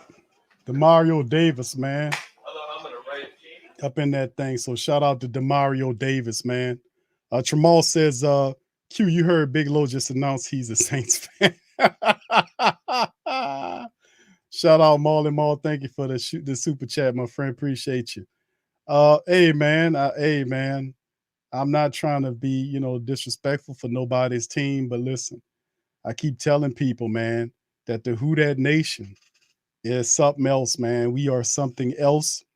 And it just goes to show you that a lot of times these teams come and people come here and they think they're just going to kind of do all kind of stuff any kind of way against the Who Dat Nation. Won't work. Now, like I said, I remember in the preview stream, I talked about the only way the Saints lose this game is if they don't come in and they don't represent, they don't do what they're supposed to do. They don't handle the business. But the Saints have way more. What's up, Aaron? Who that to you? They have way more. I ain't gonna say way more. I don't want to put it as gruff as saying we have more talent than they do, which we do. We have a lot more talented players than they do. Now, they have some defensive guys that stepped up and handle the business. But if the Saints come to play and they execute the way they were supposed to do, I can only imagine. See, my imagination starts to running on me when I realize how fast the Saints put up 17 points in the fourth quarter to take the game away, and then the field goal to take the lead, and then a block on the back end to secure the deal. Let me tell you something. I just think that is just on a whole nother level, just to keep it $115, which I think it wasn't the precise win, but imagine if the Saints would have played with that intensity for the summation of the game. Imagine what the score would have looked like then, you see? So this is something, sometimes you win like these, and family, y'all are not amateur Saints family members. Y'all been in this game for a long time. Y'all seen many contests. Y'all seen the Saints blow out teams. You've seen the Saints go neck and neck with teams that come out with the win, and you've seen come from behind wins. This was probably one of the more dramatic ones of recent memory. And we had a whole season the last several years of comeback dramatic wins from the black and gold when they're not playing right. So you look at like how Mark Ingram fumbled the ball into the Falcons' hands. They, like the people mentioned, they talk about the football guys. They were riding with the Falcons, and the next thing you know, you seen them fall off a cliff. And I said, and when the last drive the Saints have, I said to myself, I said, family, they can't score anymore, so they're going to start hogging the ball. I seen it. I was watching. I said, yeah, I see it there. I see it. They can't score anymore, so they're going to start hogging the ball because the Saints were adjusting to what they were doing, and they wasn't getting the type of success that they were doing originally. So they tried to hog the ball. So what the Saints did was they just scored quickly. And they put 17 points up on these people in the fourth quarter to steal the game away from them. So I have to give it up for the tenacity of the Saints to finally come alive. I'm very happy for Jameis Winston and Michael Thomas. and Will Lutz. All three of these players, family, remember, they were hurt for an extended period of time last year. We didn't have Mike all last year. We didn't have Will Lutz all last year. And Jameis was cut down 7 games into the season. Each one of those players were key players to the win, with Will Lutz with his field goals, Jameis Winston with the 2 touchdowns to Michael Thomas, which helped set everything up in the money time of the game. So that just goes to show you how important these guys were for the Saints, and they were not here last year. And Jameis was for 7 games, but the rest of the season he was out. So it's not ideal, an ideal win, but sometimes you're not going to get those. Sometimes you got to take these. And in these games, you see the team gel together and they turn out better performances. So at the end of the day, what's more cruel here is not with the Saints, how the Saints played down to the level of the competition. What's really cruel is the Atlanta Falcons had this game in their goddamn hands, had them Atlanta Falcon people out there twisting and turning and waving flags and celebrating and da-da-da-da-da-da. And y'all just seen the interview, Mark. You had that's DeMario Davis had one of those flags. He had one over his shoulder. He took one of their flags and had it on his shoulder when he was doing the interview. And let me see if I can put the picture for those who might have not seen the picture. But if you look at this picture, DeMario Davis is holding their flag. And I don't mean to laugh at the Atlanta Falcons people, but all I'm saying is they had them people cheering up and down and all around. And next thing you know, kaput, boom, boom, bam, bing, like somebody, like they falling through the floor. You hear the drums, implosion city. That's what happened. So shout out to the fam. All right, big ups to the fam, man. James, thank you for your super chat. Fam says get low. Nah, bro, I can't do that right now, bro. You know, low right now, he feeling real bad. His team lost, man. And what's really, it's different if you lost by a field goal and y'all was going back and forth. You're like, that's a good game. I understand how they lost. But when you win in the game by more than, by 3 scores, and then next thing you know, the team comes back and it scores 17 points in the 4th quarter to take the game from you, that's like snatching your heart out your chest. So I gotta let Low, and he at the game right now. I gotta let Low, kind of get it together. I'm sorry, Low. He heartbroken right now, bro. I wouldn't be right. That wouldn't be my ball if I called Low and said, Low, how you feeling right? That would be pretty mean on my part. So when he ready to pop up here, he'll pop up here. More than likely, it'll probably be tomorrow's stream. We'll get him in here so he could talk about the game because he was at the Dome. All right, so shout out for you, man. And I can't really even do his term right now because I feel like it'd be disrespectful if I say that's a Superman chat. I can't do that, bro. So out of respect, and I know Low hurt, and that's my dude, man. That's just how I am, man. I'm going to just have to let him come in here. He'll be here Monday. I'm going to try to get him in Monday, let him heal up a little bit, and he'll be back Monday to talk about it. He should feel better after a couple of swigs of corn liquor and a day of sleeping on it, go to work, come back and talk about it. He should feel a lot better. Damn. All right, Brother William, thank you, fam, for your super chat. Said BQ, this might be our toughest game this year because of the passion between these two teams. The rest of the NFL is going to have to bring their A game. And yes, we're going to celebrate tonight, family. Of course, Dennis Allen will give the black and gold Monday off. Tuesday, they'll get back and get ramped up for the next matchup, which will be against the Tampa Bay Buccaneers, family. That's the next one that'll be rolling out the gate. Tampa Bay is next. Tampa Bay is next. So, but we ain't worrying about that right now. We're going to study upon what we need to do in this game. So anyway, thank you, William, for your super chat. You and Brother James, thank y'all, man. Appreciate y'all. So yeah, absolutely fantastic, man, that we was able to pull it out, man. Much love. Yeah, much love. All right, shout out to the fam, Brother Troy. Shout out to you, Lori. What's happening, baby? Shout out to you. All right, what's up, Wani? Shout out to you, Queen. Good to see you in the building as well. What's up to my girl, Tasha? Shout out to you. Good to see the Queens in the building. Shout out to the Queens. Always good to see the Queens in supporting the family. Pammy, Whammy, KB, all the Queens be up in the building. Much love to the Queens, man. Appreciate y'all. And the fam and the Kings, man. I can't not give the Kings any respect either because we a family, bro. That's how we rocking. Brother Holmes, Kenneth says, say Q, they already know how they, yeah, I know. 28-3. Okay, so hold on. That's what I was about to ask, Doug. So which was the number? It was 26-10. Was that it?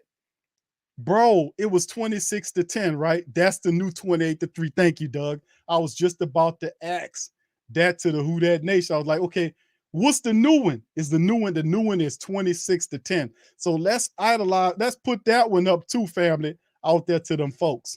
All right, thank you, Doug. Tramal says, Q, don't worry about his feelings. Call him down. Oh, okay. All right. Yeah, that's what I'm talking about. All right, I hear you, Maul. Maul, you cold, bro. Maul, you cold, bro. You're a cold character, bro. James says, Q, read the last chat. Okay. What's the last one? I didn't read your last. Was that last one? Okay, hold on. Let me span on back here. I hope it ain't roll off here, because I was looking at quite a few of them. Hope I ain't miss it. All right, hold on here. Where your last chat at? Okay, is this the one you talking about, bro? He says, get low in here. Okay, yeah, I think that's the one you was referencing to. I might have got that late. All right. Shout out. Jermaine says, Big Q, tell Low to come with the same energy. He heard. Yeah, he will, bro. He will bring it, bro. So yeah, that's tough, man. That's tough. I'm happy. And at the same time, yeah. He said, Big Low eyes straight. What's up, Willie? He said, Big Low eyes straight. He mad, bro. I ain't gonna say he probably ain't mad. He just disappointed because, bro, like I said, it's playing with them. Y'all playing with them people out there. You know, the Saints is almost like the Saints was just playing the game, and then next thing you know, the Saints said, "Man, listen, we gonna knock your head off, man." That's what happened. So I mean, I don't know, man. I just think I'm gonna probably give him a little time, man. And when he jumped back up in that thing, we're gonna bring him in. So I know he'll pop up. It might be tonight. We'll see, fam. I get in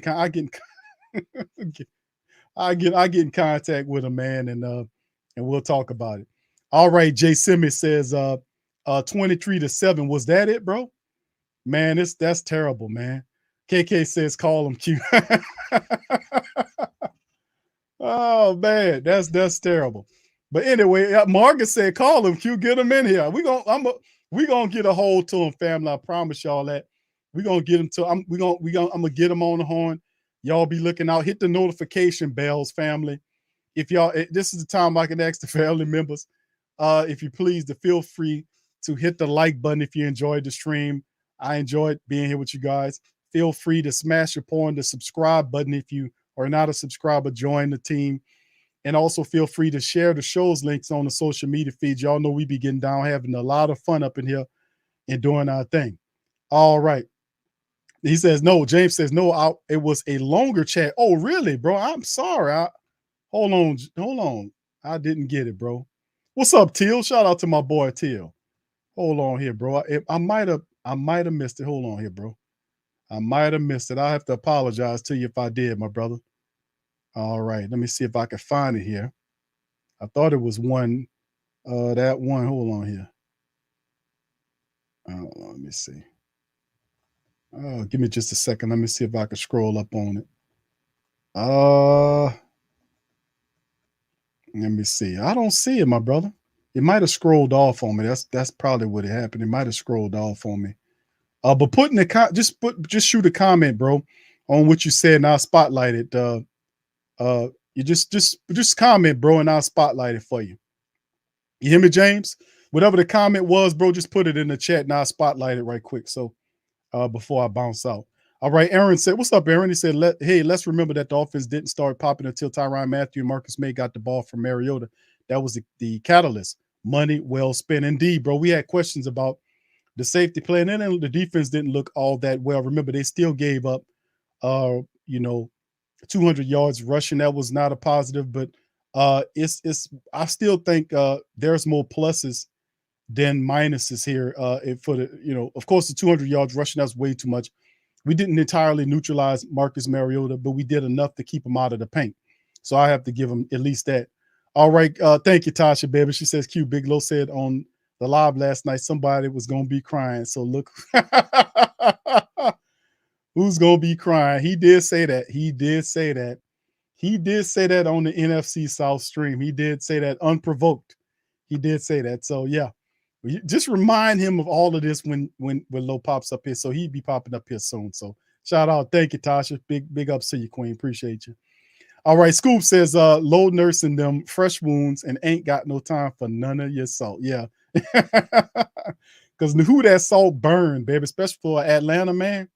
And you got to come up here with your tail tucked between your legs, all of the stuff that you talked about this past week, and you got to eat that and then explain why your team failed in the way that they did. Woo, that's tough, bro. Thank you, Scoop. Shout out, bro. Appreciate you. And James says, I'll repost it. It won't be. That's fine, James. Put it up there, my brother. Yeah, just put you a regular post up there, bro, and I'll spotlight it for you. That's fine, bro. That's fine. All right, Kenneth says, hey, you got to give it to Mariota. Yeah, he, bro, I'm not going to, BS around, bro. I thought that, to be honest with you, the Saints, the Falcons did a pretty decent job, to be honest with your family. They did a pretty decent job. And it was cool watching that happen, man, and to be honest with your fam, to watch them play, because that sometimes they were looking pretty good, man, and other times they weren't. All right, Kim said, I was at the game, had a headache, lost my appetite. Then the last 2 minutes, I almost passed out. Could have admitted me to charity, 3rd floor, if it were still there. Thank you, Kim. Appreciate you, baby, for the super chat. Much love to you. And thank you for that. All right.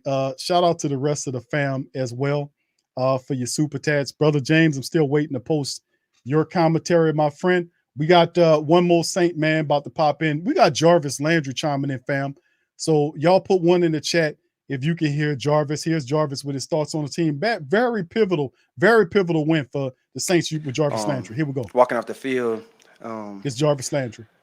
I told him, like, he really put us in these situations in training camp, I think this was an opportunity to see all of that translate and come to life. Like, I don't think for an instant we budged, even on the 3rd and short, yeah, and we won. So start there, but yeah, we can go from there. With Jameis, yeah.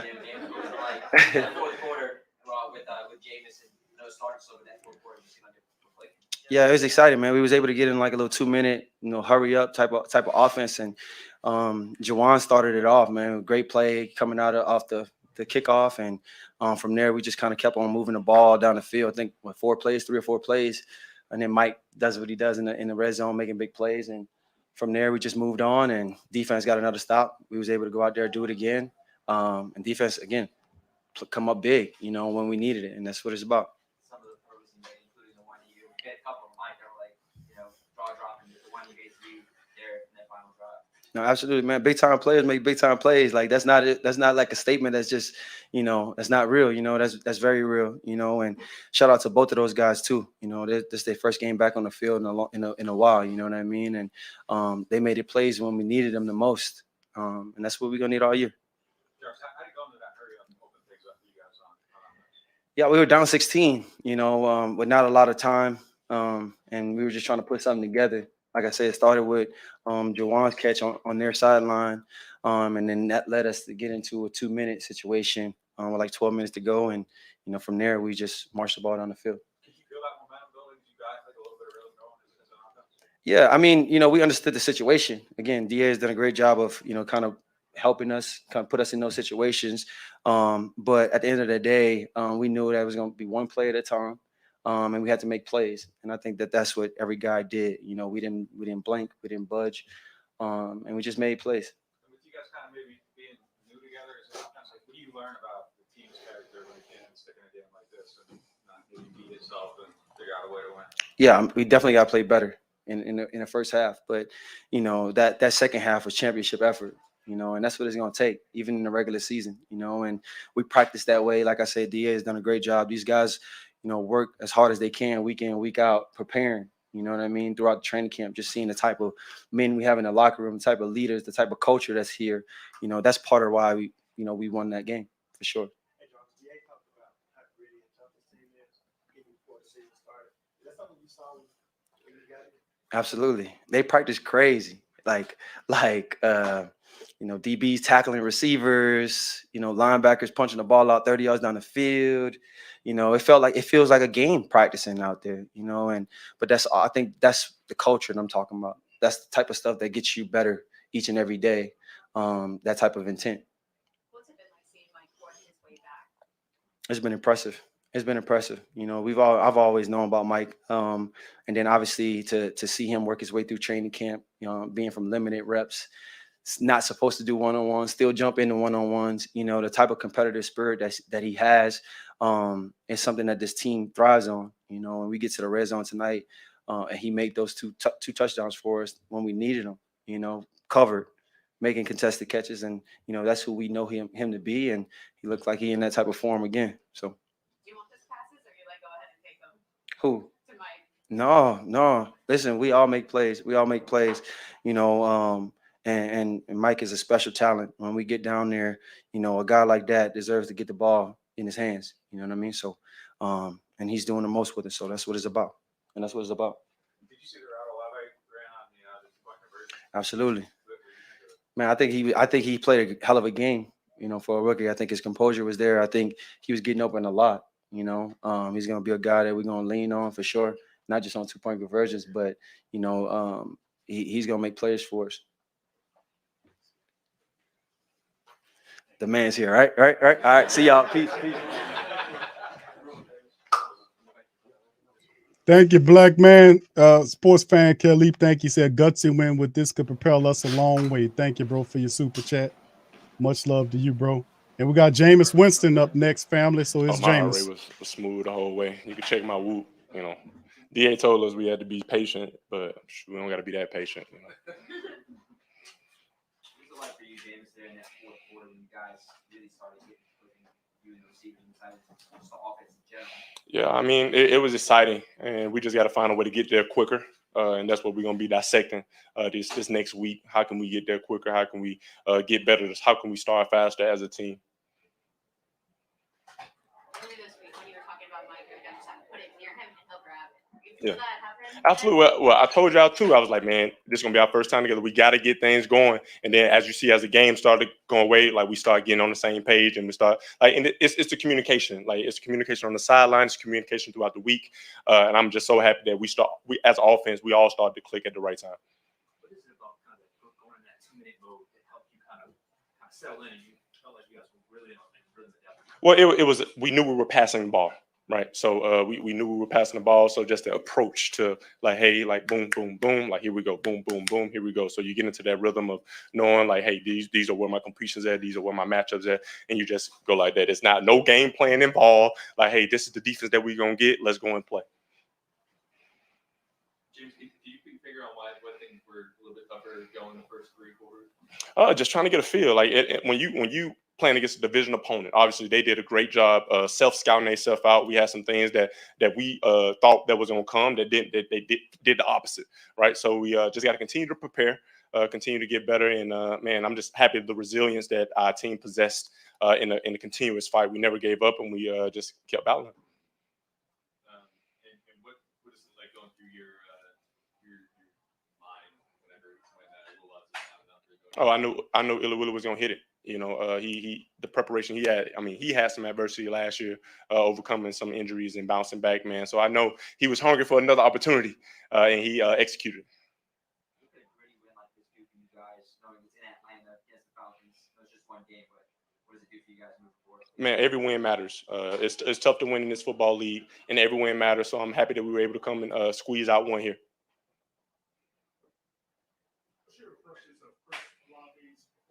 I just think he's a phenomenal receiver, man. He adds to he complements Mike so well. He got our first big third down conversion. I mean, coming out of halftime, we got him in that ball, man. He executed and did a lot of things. He's a dog, man. He's always ready for his opportunity, and I'm blessed to have him as a teammate. How important is it just for overall confidence? Those 3 guys are kind of like all new with you just to go out there and make plays with them. That's right, Coach Tab. You already did this one time before. Yeah, I think just the whole feel as offense. It's good to see, you know, what we're capable of and learn from a win. You know, we got so much that we can learn from, especially at the beginning of the game. But those guys, they know the talent that they are. Our coaches do a great job of putting them in great situations, putting us in great situations. We just got to execute better at the beginning. What did you learn about your team today? We're resilient. I mean, I knew that about us, but we were able to show it. We acted upon it, and we're a resilient team. We fight our butts off, and you know that shows our head coach. Our head coach instills that in us. That's the way we practice. That's the way we approach each day.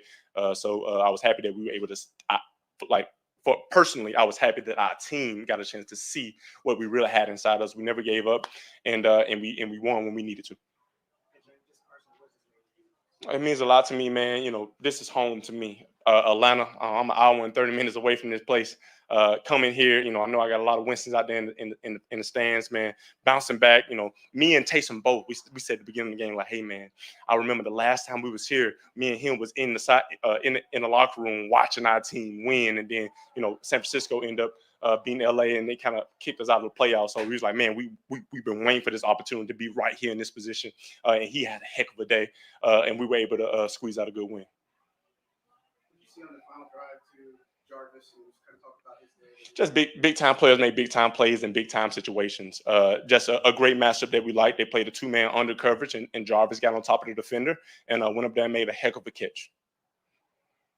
You gonna keep the long hair after now you're back on the field? I mean, I ain't worried about this hair. I promise you, man. I'm focused on next week and getting better. How can we improve? How can we find the things? How can we eliminate the negatives and build on the positives? No, we like Alvin is selfless. Like we're not worried about who getting fed or anything. We worry about winning, right? Obviously, we wanted to start faster, and I know that's going to be a big topic of discussion when we meet tomorrow. So we're gonna have to bite our tongue and just go in it and learn and listen and open up to everything that the coaches have to present to us and get better. How much confidence does it give you as a quarterback knowing that defense can go out there and get the ball back to you? Oh, excellent comment. It makes me, you know, not try to push the ball early in the game, you know, knowing that, like, hey, when we need to push the ball down the field, we can depend on our defense to get us a stop so we can get the ball back in our hands. What were some of those things you were expecting to see from them that maybe they didn't show? Well, we had a good beat that one of the backs was going to be their most primary pressure element, and he didn't pressure a lot, and that's the only thing.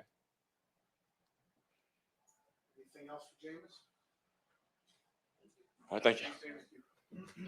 As we wait for Mike Thomas, reminder tomorrow, Coach Allen at 3:00, followed by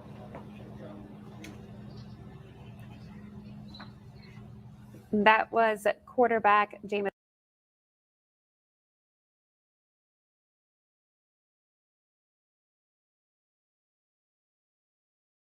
All right, family. Shout out. Thank you, Brother Prime, for the super chat right there. We got Mighty Mike Thomas. Mike is up next, fam. Shout out to Brother Prime. The Buzzards couldn't get the hanging dollar bill. And I got a bit of a surprise for y'all guys after Mike Thomas. I'm going to talk to you guys about something. Here's Mike Thomas on the mic. Man, it was a blessing just to be back out there with the guys, put on the uniform, contribute and add value, help this team move the chains, and add my hand into the pile for a victory. It was amazing feeling. After your life, like riding a bike, getting back out there? When you're surrounded by great players and great coaches, a great organization, all you have to do is just, when your number's called, make your play. And I wish I could have made more. I feel like I left a couple plays out there, but we'll watch the film, we'll get that corrected, and we'll come back and do better. Mike, you've seen Will make a bunch of big kicks. Y'all's kind of the guys that everybody's been saying they just felt like, all right, whatever, he's going to make this. Yeah, no, I told him I needed him. We knew it was going to come down to, it was a close game, how we were playing it the whole day. And I told him I needed him, and he responded well. And that's the good thing when you're surrounded by a bunch of great teammates and great players. Everyone, if we do our job and contribute, sky's the limit. We can win them all. Could you feel it like start to turn for y'all when you just kind of start stringing a couple of positive plays together in that fourth quarter? Then you kind of feel it going y'all's way at that point? Yeah, for sure. When we came out at halftime, we knew we were getting the ball back. We knew we were completely honest with ourselves. We knew we were leaving our defense out there on the field too long.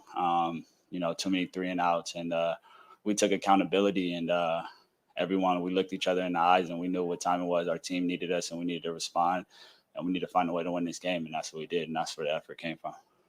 Mike, what did it just feel like to get in that end zone after the last year? Oh, man. It was lost for words, honestly. Just to be able to get in the end zone, add points for my team, contribute to a victory here. Week 1, right off. Coach always preaches getting off to a fast start.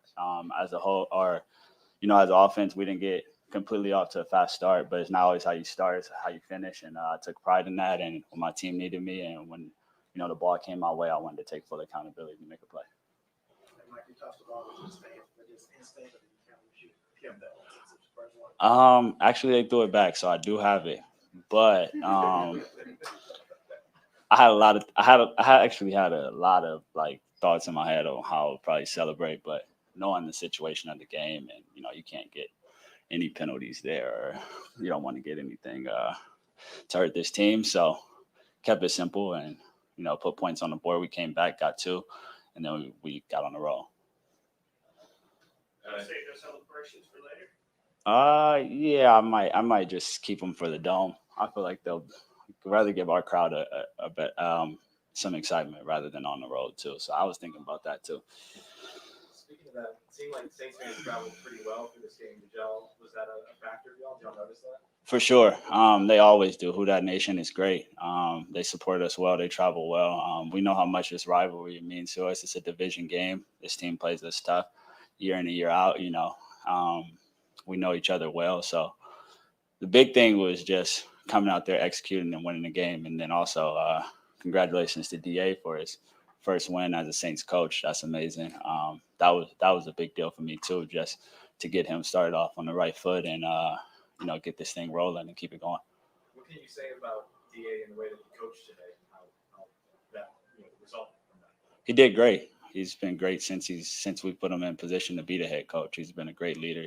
He's told us what he's expecting from us, and we've just been trying to deliver week in and week out. And I love playing for him, and I can't wait to get more wins and hopefully get him to a Super Bowl. Mike, you feel for how you guys can all fit together when you're fully in rhythm and how good that might be? Oh, yeah, it's amazing. Chris Olave, Jarvis Landry, Jawan, Hardy, list goes on, Callaway, all these guys, AK, Mark, the list goes on and on and on. Once we calm down and play with patience and do our job, execute like Coach talks about, and having precision and locking in on the details I don't want to sound like a broken record, but it really is sky's the limit. So that was just a little taste. I feel like that was just a little taste. If you ask me and the guys from the receiver group, we'll probably say we didn't get started to the second half. So, that was a lot of football we let get away in the first half. So once we're trying to play a complete game. So once we start fine-tuning that and look at the mistakes we made and how we could get better and build and catch a rhythm, I think that's when we could really talk about what it can be. Because right now we're all capable of getting open, making a play, but these guys we haven't seen anything yet. Like there was earlier in the week you were saying you were looking forward to showing what you were going to do. Is this kind of what you had in mind? No, I still have a lot more. Man. I mean, when I come into games and the ball's thrown to me, I'm trying to make every play, make every catch. So that's definitely not my standard. A little rusty to me. So, but the biggest thing is being able to add value and put points on the board and help my team win a game and come back. All those things are what really matter. But from an individual standpoint, I still have more work to do. Anything else, Michael? Thank you. That's all right, though? Yep, that's it. Safe trip back. All right, that's everybody, man. Mike Thomas capped it off, man, with his thought process. Shout out to my dog, Scoop. Thank you for your super chat, bro. He says not for nothing, but I might be making a call to Malcolm Brown this eve. Thank you, Scoop. Shout out to you. And the rest of the family members, appreciate you guys being in the live stream on this, and please feel free to hit the like button. What's up? Who that for life? Chris, shout out to you, my brother. Good to see you in the chat. And people asking about Low, several family members. What's up, CeeLo? Shout out, bro. And the rest of the family members, Scoob, Swag, brother Jerry, Mr. Pops 3000. What's happening, fam? Appreciate you. What's up, brother Anthony? All the queens in the building as well. Wade says, Big Q, you won me over straight to your channel after the game. No more Bobby and all that garbage. Right on cue with all your takes. Thank you, Wade. Appreciate you, my friend, for joining the family member. Appreciate the subscribe and welcome to the family, man. We keep a real deal Holyfield here, man. And then yeah, and no disrespect to Bobby Hebert. He's a Saints legend, but I really don't listen to Bobby Hebert, man. I mean, no disrespect. It's just I don't know. I just don't have a want, I guess. And I don't too really listening to too many a lot of those guys, to be honest with you. I think to a degree it kind of taints my commentary. So I don't consciously avoid what they're saying or doing. I'm aware of them. I'm not aware of everything they're saying because I really don't be following them like that. But to a degree, I guess like subconsciously, I try not to listen to too many people because I don't want it to taint my commentary. You know what I mean? So but I think he's a legend though. What he doing? But hey, man, welcome to the fam, nonetheless, bro. Appreciate you. All right, so shout out to the fam, man. I got a bit of news that I want to share with the Who Dat Nation. That was all of the interviews for the. I think that was all of them. Yeah, I want to say that was all of the interviews for the show in terms of the Saints getting the win over Atlanta. As you can see it right here, Falcons implode 27-26 to never say die, Saints. So anyway, up on to the news that I wanted to give to the family members is the fact that we will have one of Atlanta's favorite sons chiming in about the next 15 minutes. That's right. While we was on break, while the commentation was going on by the Saints post game, I did text Low text me first, and I did reply to his text and credit to Low. Low says that he wants to pop in. So shout out to Low for being a man of courage. Definitely a man of courage to want to pop up here with all these Who-Dats, because we gonna kind of talk to you there, brother. We're gonna kind of try to talk to you there, brother. So Low is gonna pop in, family, and real soon. So just to let y'all know that, okay? All right, so there it is. But anyway, great win by the black and gold in this thing, man. Big win, great win for the Saints. And what we're gonna do is here. All right, be cool, Cam, legit. What's up, fam? How you doing there? Who that to you, my friend? Good to see you. Joy, how you doing? Said Peyton Turner blocked the field goal. They said Peyton Turner. But I thought it was Zach Bowen. I thought that was Zach Bowen that blocked it. All right, what's up, fam? All right, thank you, fam. Appreciate you. Glad the Saints won, but I think there's things that need to improve. Offensive line, run defense, pass rush. He says run defense, pass rush. We didn't have any sacks, and I let CP run over. Yeah, that's right. Patterson ran for 100 yards. They ran collectively, bro, 200 yards on the Saints. So we got this. Who that? Yeah, great comment there. Appreciate you, bro. Shout out to you as well. And you're 100% right. This is not by any stretch of the imagination like a win where, you're like, okay, we beat you. I think this hits differently. Number one, it's the Falcons. Number two, the Saints was playing offensively not good, you know what I'm saying, for pretty much of the game. And then they thought they had it. And then the Saints turned it on in the fourth quarter and scored 17 points to dramatically rip the game away from the Falcons.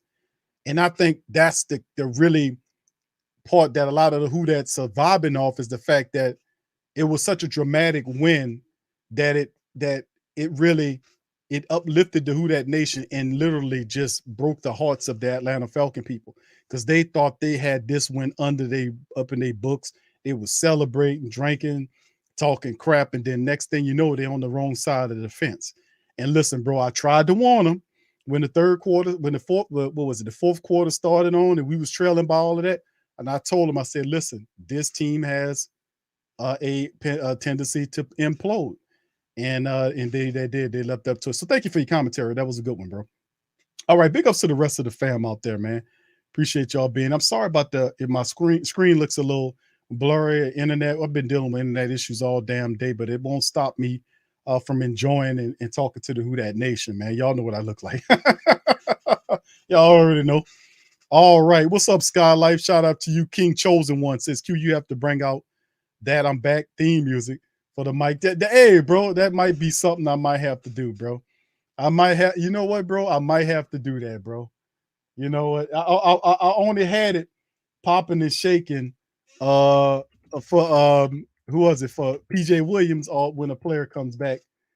But you're right. That was quite, and really, to be quite honest with you and real with you, not only just him, but it's got it for Will Lutz, for Jameis Winston, You know what I'm saying? Because, bro, isn't it crazy that all those guys that were hurt for us last year, those guys were big impact players for this game. And it's just crazy how it goes around, huh? So what I'm going to do is, fam, you might have a point on that. I think I'm going to tune that up right quick. We're waiting for Lo to chime in. So, yeah, I'm going to go ahead on and kind of get that ready and give you a little bit of that right quick. I'm back. Here you go. Y'all put one in the chat if y'all can hear it.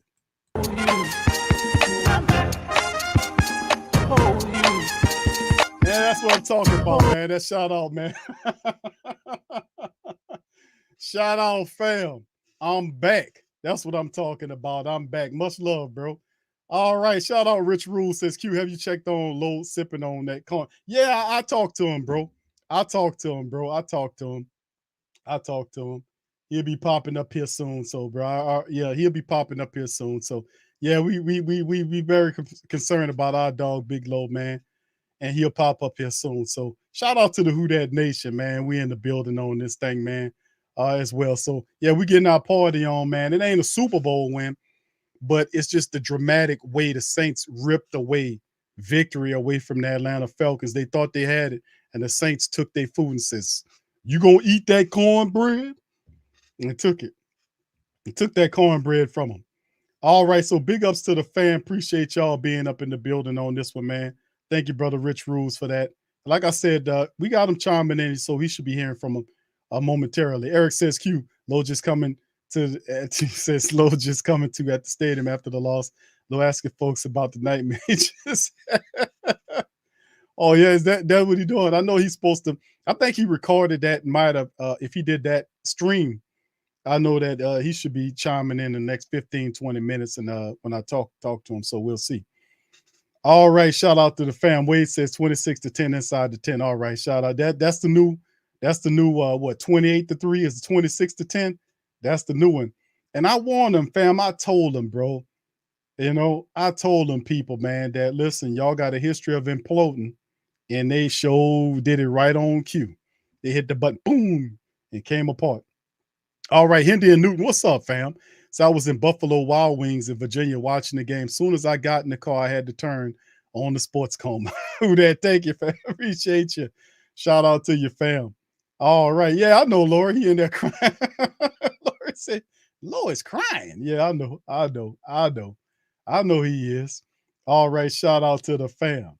All right. Millie says Winston sacked 4 times, and we still won. The Falcons do what typical Falcons do when they blew that lead just like the 28-3. Damn. Yeah, that's up, man. I'm too happy to do the Mickey right now. KK, I'm too happy.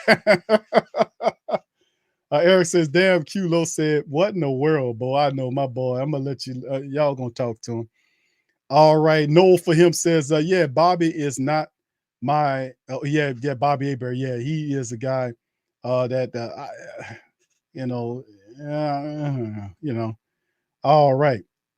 Yeah, just a congratulations to the Saints, man, especially, like I said, guys like Jameis Winston and Michael. Oh my goodness, Michael Thomas been through so much, all of the hate talking, the crap talking, and watch these commentators ride his jock after he put on his performance. They're gonna find some kind of way to try to say, yeah, and Keyshawn Johnson gonna say, I did not tell you my nephew was gonna be all right. 2 touchdowns in the key moments of the game. Mike Thomas comes alive. Jarvis Landry got his spin. Chris Olave got an opportunity. All of them got chances with the ball. And for people that saying ain't enough football to go around with all those people, you must don't remember back until your heyday when you had weapons all around the offense. In every game, it was somebody else's day, and people couldn't pinpoint on one player. And remember, when Mike Thomas was juicing that cornerback, he was single covered. So I don't know what them people was thinking. You gonna single cover Mike Thomas? That was Mike Thomas basically burning one dude on those touchdowns. Think about it. He was single covered on those touchdowns. So they slipping and tripping. Them people believe in the hype. Jerome said defense woke up when Patterson ran over Matt. Yeah, I called it out in the game. And plays Davis pop Patterson. The next play, Davis starts talking. Then the defense got physical after that. Yeah, you got when he ran over Tyrann Mathieu, he stood in the middle of the defense like he was the man or something. And you can't do that, man. Who the hell you think you is, Barry Sanders? So the Saints had to put a smackdown on that ass. You know what I'm saying? So that's what they did. All right. What's up, Blessed King? Shout out to you, my brother. Good to see you in the chat. Who that to the rest of the fam? Yeah, you like that one, Sir Rogers? Yeah, that's that old school one, brother. That was that good music back in the day. T. Scott, what's up, bro? So if the offense played with urgency like they did, then in the fourth, and it will be difficult to beat the Saints. Indeed, imagine if the Saints played with the same, like you said, that fourth quarter intensity. I was saying, I said that we on the same vein. I said that early in the show before the interviews. That had the Saints capture that same intensity in the fourth quarter and play with that entire game, this would have been an absolute blowout. So that's just scary to a degree where they can turn it on like that and just boom, for 17 points right quick. Let me get that game out. Yes, that's something else. That's pretty powerful. All right, what's up, brother Damon? Says, hey, Q, Juice had 7 for 14. Yeah, I know, man. I can only imagine this guy stays healthy, what type of season he will have. He's a slot guy too, bro.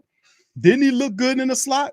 Bro, he was finding, Jameis was finding him, and it wasn't even, if you go back and look at all of Jarvis Landry's catches in this game, he was finding Jarvis Landry, pretty much open. He'll place the ball on him, and Jarvis Landry was relatively open. The guy was behind him, but he was easy. All of them was easy catches. It wasn't a great degree of catching the ball from that Jarvis Landry had to do, you see? So yeah, I agree with you. It was pretty awesome. We just talking, says Falcons came up with one blitz plan. He said one planned blitz the whole game, and it cost them in the end.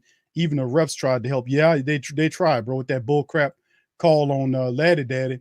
But in the end, the referees don't account for the Saints. The Saints got a higher power working with them, and them bastards trying to cheat us. They always trying to cheat us. There was several plays they could have.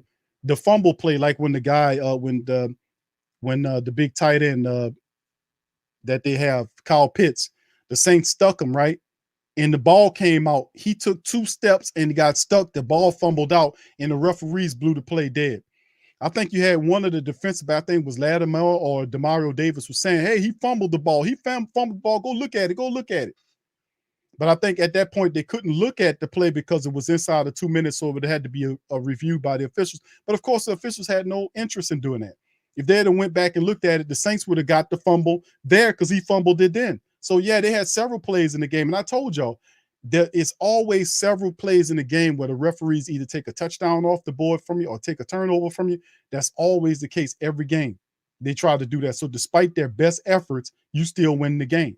You still win the game because they gave them that bullshit penalty to set them up for a kick, and then it gets blocked. That serves you bastards right, because you supposed to be, and that's what I hate fakes about, because fakers like these referees, they're not really referees. They're more akin to WWE referees, where they're just garbage. They're not officiating the game like they pretending to be, like it's all supposed to be about integrity and all that. What kind of integrity are you talking about doing that kind of stuff? And then you got all these cameras everywhere, and you can't go out there and get it straight. Man, these people just use that as a crutch to kind of manipulate these games in their favor.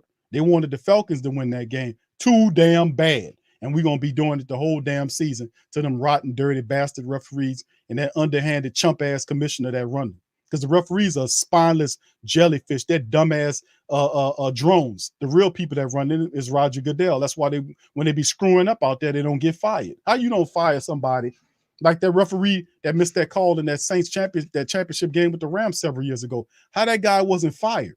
But he's still allowed to do all that kind of. So I mean, it's not really. It's just garbage. Don't let me get started on them referees, bro, because I'm gonna tell you off top. I'm gonna run over them. Buck Nation says, all right, Thomas 2 touchdowns and 57 yards. I'm not impressed. That's okay. We got the win. I'm impressed. I'm impressed, my friend. You ain't impressed. Well, that's tough titties for you. We got the win. I'm impressed. I'm impressed. And by the way, we'll see you soon. So you know what? We'll see your ass soon. Yeah, let us over here celebrate, man. Let us over here. Let us celebrate what we got going on over here. Coming with that bad hatred. Did y'all win? Did y'all win today? By the way, no, y'all play tonight. So you need to focus on your own thing, because I don't think y'all gonna beat the Cowboys tonight. All right, shout out to the fam, man. Appreciate y'all, man, for being here. Shout out. Yeah, we own them Falcons, bro. You know it. You know what time it is, bro. All right, what's up, Steve? Shout out, fam. You heard that Buck dude says he wasn't impressed. Michael Thomas comes off an injury. Number one, they all saying that he ain't gonna be able to contribute because he can't stay healthy. So Michael Thomas gets on the field. Michael Thomas catches 5 passes and 2 touchdowns, 2 of which are the 2 touchdowns the Saints need to beat the Falcons. And he was let me just put it to you like this. The 2 touchdowns that Michael Thomas caught, the 14 points that he got, was 14 of the 17 points that needed to win the game.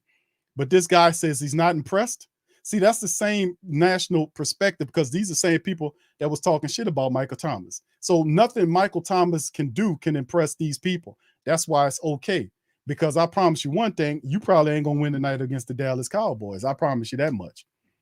All right. So much love to the fam in this one, man. I appreciate y'all being in the stream as always, man. And let's keep it going, bro. I ain't going to be with y'all for too much longer. So let's go ahead and bring on my dog, Big Low.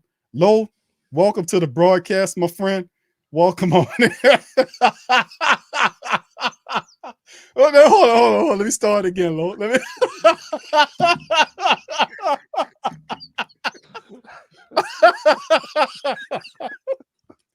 Hold on, let me start all over.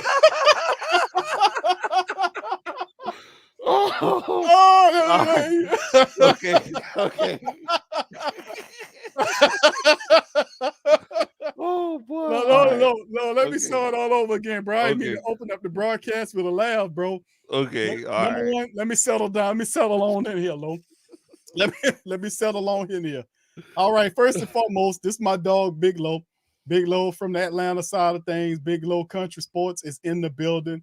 And who's that? As you can see, the Low, the banner in front of you says Falcons implode 27-26 to never say die say. So let me get that out the way.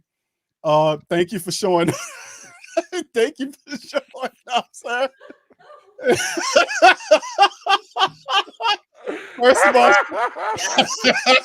First of all, shout out to you. Shout out to Coach Ronnie out here in the background. She laughing. So it's always good to know that Coach Ronnie, when she laugh, bro, if it's a win or a loss, that laugh gonna stay the same. It's still gonna be energetic. That's and it. Gonna crack you up. So welcome to the show, bro. What's your thoughts on the game, Lo? First of all, I enjoyed it because it was Falcons and Saints.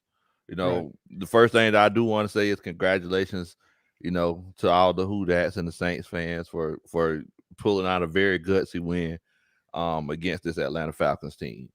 I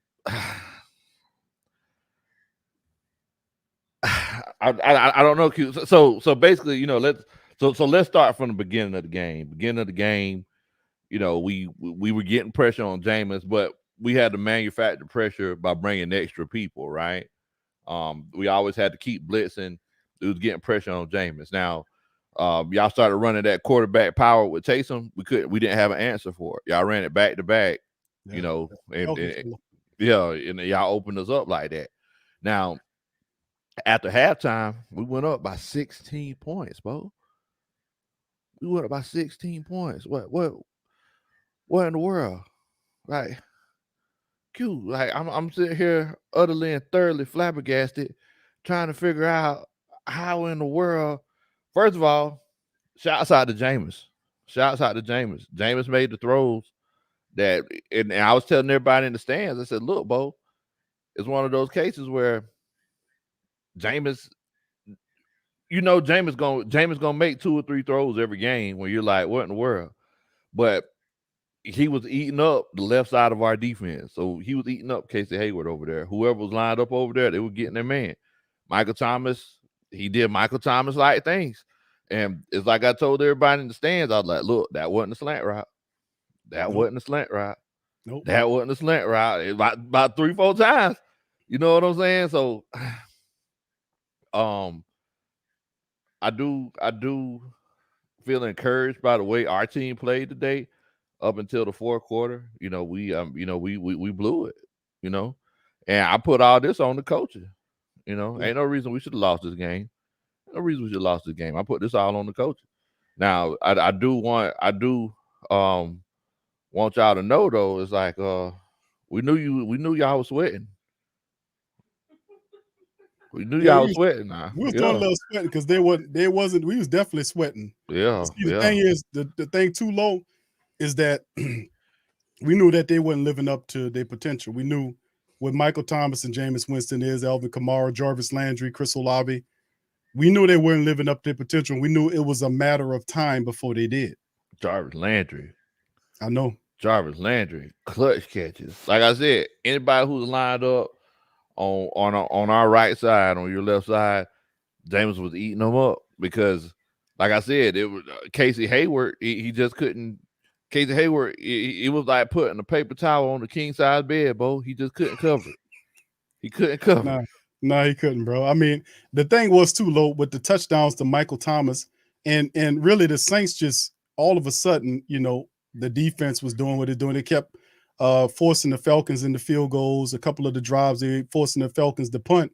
Then at a point, you seen the Saints kick in, and then I recognized. I said, "Man, they can't score anymore. They're trying to hog the clock." And then at that point, we started noticing some very miraculous things coming. The superstars come to play. The big guys come out to play. Michael Thomas, 2 touchdowns in the fourth quarter. He was single covered, low. Single coverage. That's what I said. That's coaching. That's coaching, Bo. The whole second half of the third quarter and the fourth quarter, we ran solid cover 3 on y'all, and they ate it up. Yep. They ate it up. I'm sitting here, everybody's yelling at the coaches like, "Hey man, you need to go back to man coverage. This ain't a, you know what I'm saying? You can't give Jameis, you can't give that to Jameis. Nope. You know what I'm saying? So it's like Jameis, he was just back there having a party, back there having a party, eating crab legs with a side of W sauce, doing this thing, And I was sitting there like, whenever y'all score, and got that 2-point conversion, I was like, well, look, the amount of time that's left on the clock, even if they don't get a 2-point conversion, I didn't trust the way that our offense was playing in the fourth quarter to be like, oh, we could get enough first downs to keep y'all, because I mean, I'm gonna keep it a buck. The second half of the third quarter, after that fumble and that fourth quarter, y'all played like the better team. And I'm always fully transparent. Y'all played like the better team. So I was like, if after they scored that touchdown, I was like, look, if we can't stop them no more, or if we can't put no points on the board, this game is over. I already knew what time it was. Yeah, it was when the Saints scored the first touchdown, the rhythm, the feeling. Then the second touchdown came. I was like, oh, here it come. And I knew it was a matter of time. Then when they captured the lead, I said, yep. And then something would have to happen miraculously to keep the Saints from losing. So of course they got the penalties to help put Young Hoku in the field goal position, to try to kick the winner, and Atlanta saves the day that way. But ultimately the Saints come through with the block to secure the win. So the thing is, like, now of course we did play offensively speaking, we didn't have the more complete performance that we want to have throughout the game. But I think, the pressure moment of the contest coming down to us needing to take it away, because the game was just hanging there. It wasn't secured and tucked away. It was still in the possession. We could make a few plays here or there, and we could take the game. Saints seized the day. And I think a lot of the personalities of guys that were injured last year, Jameis, 7 games he played. The rest of the season he was gone. Mike Thomas didn't play any. Will Lutz, who was our kicker, didn't play any. And these guys were big and monumental in the Saints win. But it was the dramatic fashion in which the Falcons had, and I seen the Falcon family members was waving the flags, and boy, it was, yeah, we got this, we gonna win. And then next thing you know, people like sitting up there like, what just happened here? Just like that. So I think that dramatic moment is the thing that kind of pops in, and then it's not a good look, Bo. What in the world, Bo? Well, that's all I can say. If y'all want to see like my complete initial reaction, it was all you gotta do, go to my channel. I took my video from the seat saying exactly how I was feeling. And of course, what in the world, Bo, was the first thing that came in my mind. I wanted to say something else, but you know, I know that the kids watching. So it's like, you know, I didn't want to say, you know, I didn't want to say what I was really thinking. But Rich Rule says the Pitts fumble that threw the blue flag and cheat. The Pitts fumble. I remember Olamide Zaccheaus fumbled. Kyle Pitts fumbled. It wasn't a fumble. But okay, you know, okay. They didn't call it as a fumble. It was, I think, it was inside of 2 minutes before the first half, and they threw the ball to Kyle Pitts. He got popped. He took 2 steps, got popped. The ball comes out. The Saints recover it. The referees blow it as incomplete. But Saints couldn't challenge it because it was inside of 2 minutes. It would have had to come from the booth.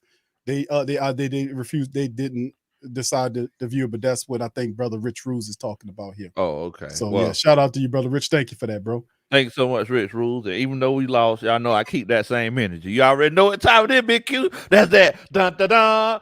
That's a Superman chat. That is. Hello, Low in the building, man. That's much love to Low in here, man. So yeah, Low showed up, man, and a lot of people is wanting to you know, kind of stick it to Low because, you know, and that's the Atlanta Saints rivalry, man. But listen, man, if it had went the opposite way, I'd be on Low's stream having to talk about the, you know, the comeuppance of what happened in the game. But yeah, you said sweating, you know, some of the Who-Dats were kind of nervous because, you know, we expect some rust. We didn't expect the damn, you know, things, you know, the engine to look as bad as it did. But ultimately, when it took a while for it to warm up, but when it got going, Low, it was a jalopy today. That offense was a jalopy. It took 3 quarters to warm up it, but when it got going, boy, that was enough to get it going, bro. Hey, and that's the thing. It's like, you know, that's a winning mentality. I mean, you think about it, for two and a half quarters, you know, things legitimately didn't go your way. I mean, I was sitting there thinking, I was like, man, like the only success they had on offense was when Taysom Hill was running the ball. Whenever he was in the game, it would be a threat of him making a legit play. But I mean, once again, everybody forgets about Florida State Jameis. Like, everybody forgets how he willed that team to a national championship. And yeah, people pick on him because, you know, he's a little awkward. You know what I'm saying? But everybody's a little awkward in their own way, right? But at the end of the day, you want somebody to rally a team. I mean, Jameis, he's legit that guy. You know, he did it today. You know, we got on our side, it's like we got some questions that we need to answer. I'm gonna tell you something, Bo. The coaches, boy, they're gonna hear from me. You know, we you know, me and Arthur Smith, we're gonna have a meeting. We're gonna have to, you know. What's the feeling? Well, I mean, that's kind of a simple question, Lo, but I mean, the feeling's got to be because it was a tease. That's what happened. They teased the Falcons, family members with the win, and then ultimately it just got ripped away. So what's the process of thinking here? Because they played well enough to win the game. Yeah, just you got to finish it. Yeah, I mean, look, the way a lot of Falcons fans are looking at it is like this right here, Q. We play better than we did last year, right? It's like you look at that team that we had last year. Granted, we had 7 wins, but that team was not. That team that we had last year would not have hung in this game with y'all the way that we did today. And this is exactly what I was saying in our roundtable last night. It's like everybody's kind of counting us out, but we're going to come up and surprise some people. Now, let me tell you something. Did you have any idea or expect that this game would be this close? No, I thought it'd actually be. I thought the Saints would have more of a handle on the game early on, but no, Atlanta, I gave them credit. I was like, Atlanta is executing. Mariota looks good. He scrambled around. They had 200 yards rushing on the Saints. That's not often done. So that was pretty good. They played well against a good defense. And I was surprised. And you remember my whole theory was, look, we're going to have to take those shots. I mean, we only took one shot, essentially, because we were moving the ball so well on the ground. Cordell Patterson, you know, he was legit getting the job done. But I think the biggest thing that the coaches and Marcus Mariota has to realize is that he's not Cam Newton.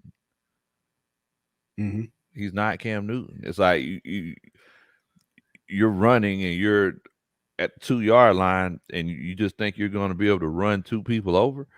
Like, no, that's not how this is the NFL. That's not how this works. Next thing you know, fumble. Like, come on, bro. Like, you know, you're not Cam Newton. Marcus Mariota, the play that essentially lost us the game. What was it, like 3rd and 1? He fumbled the snap. Yep. You know, it's I mean, Saints went up the field and scored, and that kick dropped the offense, and they got the rest of the points needed to take the game. Yeah, portion that fumble. Yeah. So I mean, we got some things that we need to clean up. As far as the players, you know, of course, players are going to make mistakes. Kyle Pitts, you know, Kyle Pitts, you're right. I think that was a fumble. You know, I'm always transparent. I think we got away with one in that particular case. And then besides that, we had 2 other fumbles that were actually ruled with Olamide Zaccheaus and with Marcus Mariota. So, like I said, the players are going to make their mistakes and everything, but after all of that happening, there's no reason we should have lost this game after being up by 16 points. 26-10, Bo. Come on. What in the world? Then, whenever y'all score your other touchdown, you don't get the 2-point conversion. Like, come on. So y'all get the ball back, kick a field goal. Mm-hmm. Come on, Bo. Like what? Like what in the world? Like I legitimately sit here like, what are we doing? Like, come on. So I mean, it's one of those cases. Ms. Taz says, Big Low, Mariota is not a finisher. He flubbed the ball at the end, and he couldn't throw down the field to move the team to possibly get the game-winning touchdown. I mean, look, Ms. Tab, I definitely agree with what you're saying. I mean, he didn't get it done today. Now, I do got to call you out though, Ms. Tab. That comment that you made previously. If you wasn't sweating, you were kind of pasty. You know, there was a little. If you weren't sweating, you was a little clammy. You know, you had pulled this number right here a couple times. Hey, Lo, and this is the thing we talked about. Like, you asked the question, and then Randolph from my dog Randolph from Keeping It Real, Who Dat Sports Podcast, was making the thing about one of your biggest weapons. I think option 1 for Atlanta is Kyle Pitts. Yeah. Low 7 targets, 2 catches, 19 yards. I mean, see that's the biggest thing. 7 targets, 2 catches. I mean, there was like 3 or 4 passes that were just missed. You know, they're gonna have to give him the ball in space where he could legitimately make plays. I mean, a lot of times they did have him bracketed from what I seen at the game. Mm-hmm. You know, if you go to the game, it's a lot harder to tell like from TV because you're trying to watch everything. Mm-hmm. You know, but yeah, I mean, a lot of times they had them bracketed. They had somebody up top and they had somebody up underneath, and many times they had somebody playing on the inside of them as well. So, but the thing is that if somebody's bracketed that much, there should be other players that are making plays. Now, Drake London, he did make a few plays, but you know, it's one of those. Hold on, it says, "Hey, Lo, we love you. You making it hard to hate Atlanta right now." Sweat notwithstanding, or one is the case.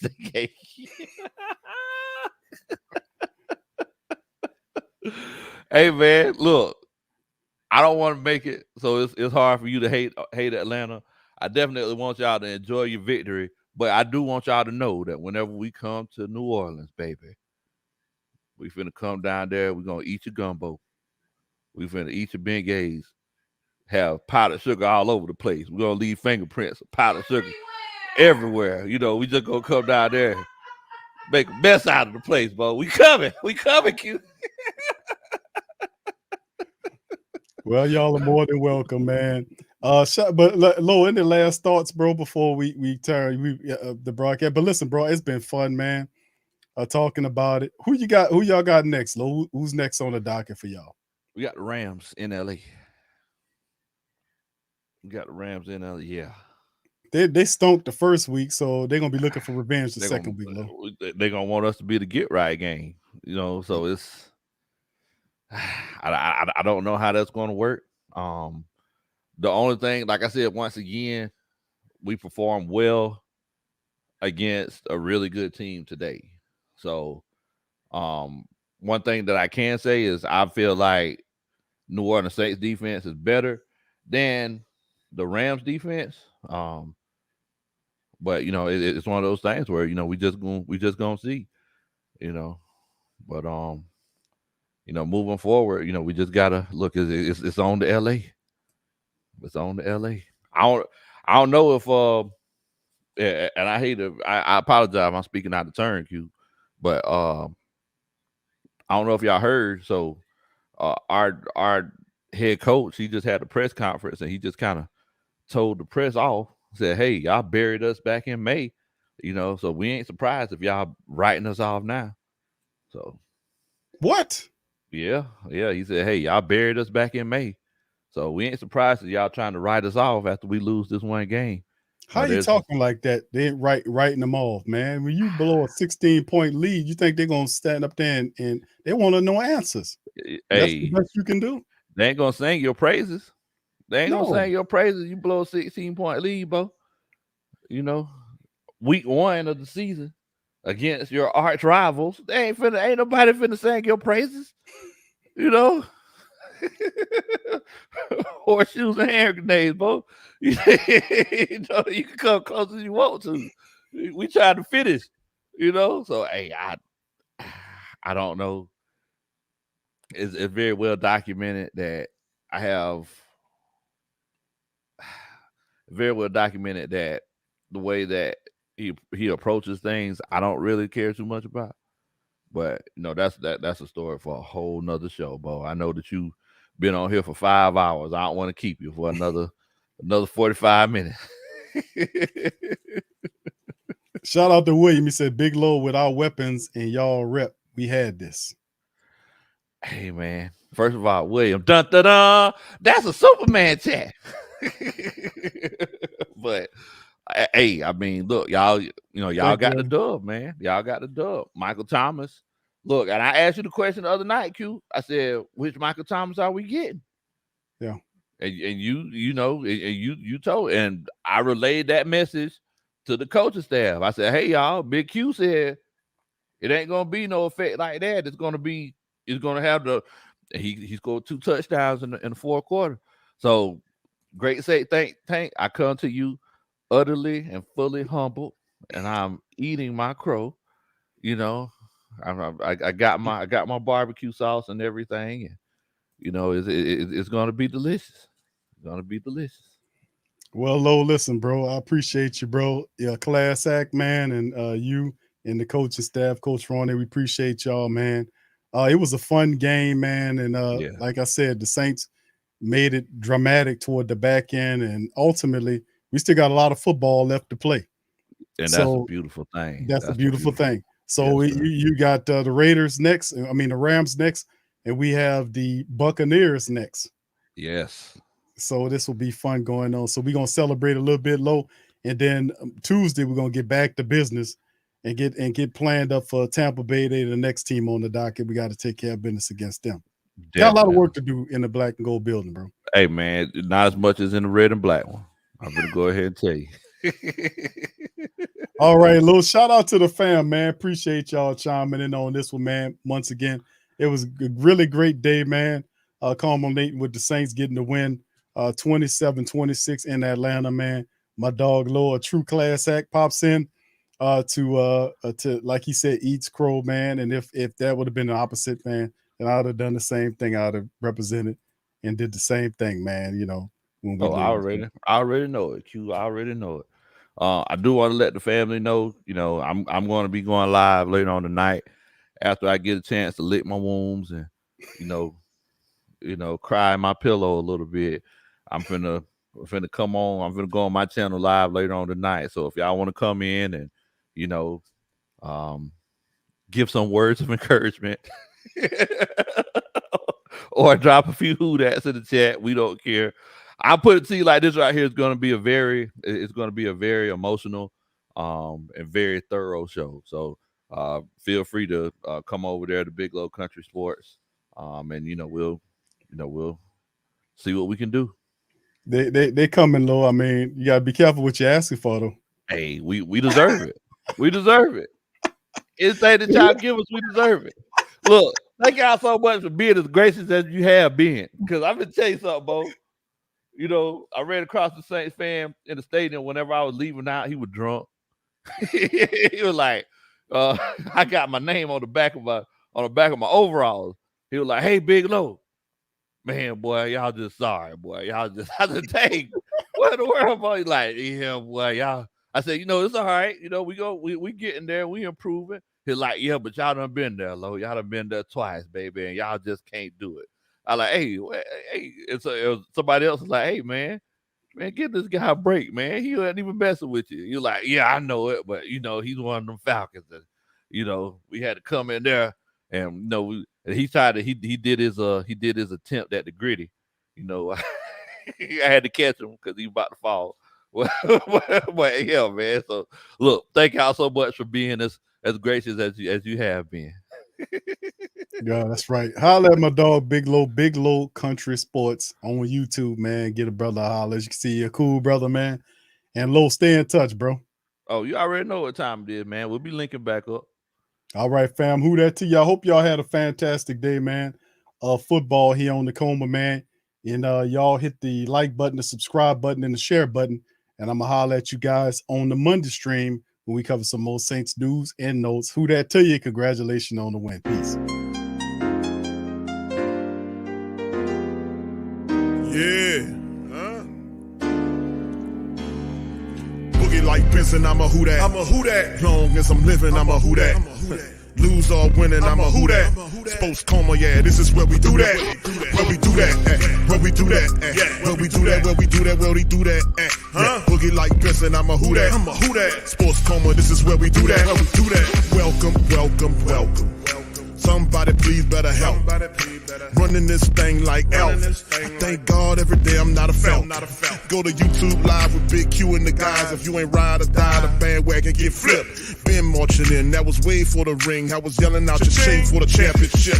Bucking on town, duck down. Falcons, pluck, get shut down. Panthers ain't much touchdown. The vision really belong to us now. So much hate on the Saints, you could probably tell. Ever since Bounty Gate hit the NFL, when things seem fishy and you probably smell the crooked referees or Roger Goodell. Fucking like this and I'm a who that. Every day I'm living, I'm a who that.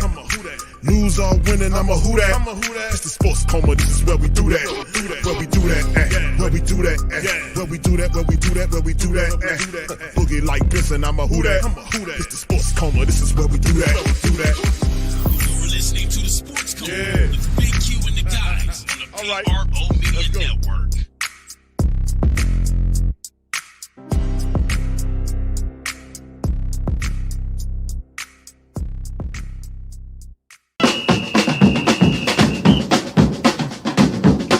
Say they gon' beat them Saints? Who that? Who that? Who that say they gon' beat them Saints? Who that?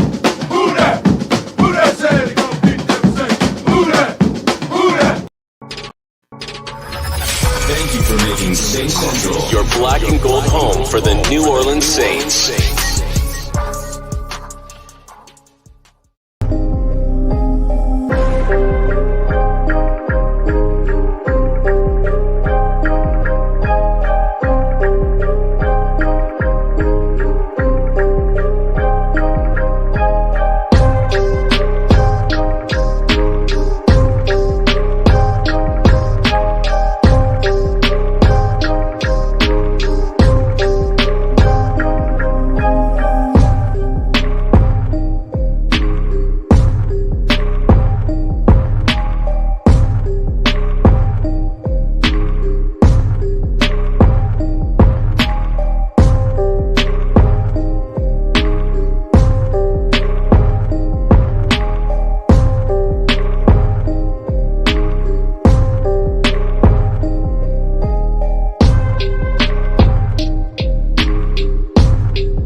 WhoThatDaily.com. That's right, the WhoThatDaily.com. Your one-stop shop for everything New Orleans Saints, New Orleans Pelicans, LSU Tigers, and even the top flight boxing news. So if you're a Who That and you're looking for a place to stay up on your team, WhoThatDaily.com is your site. The WhoThatDaily.com for the sport Who That in all of us.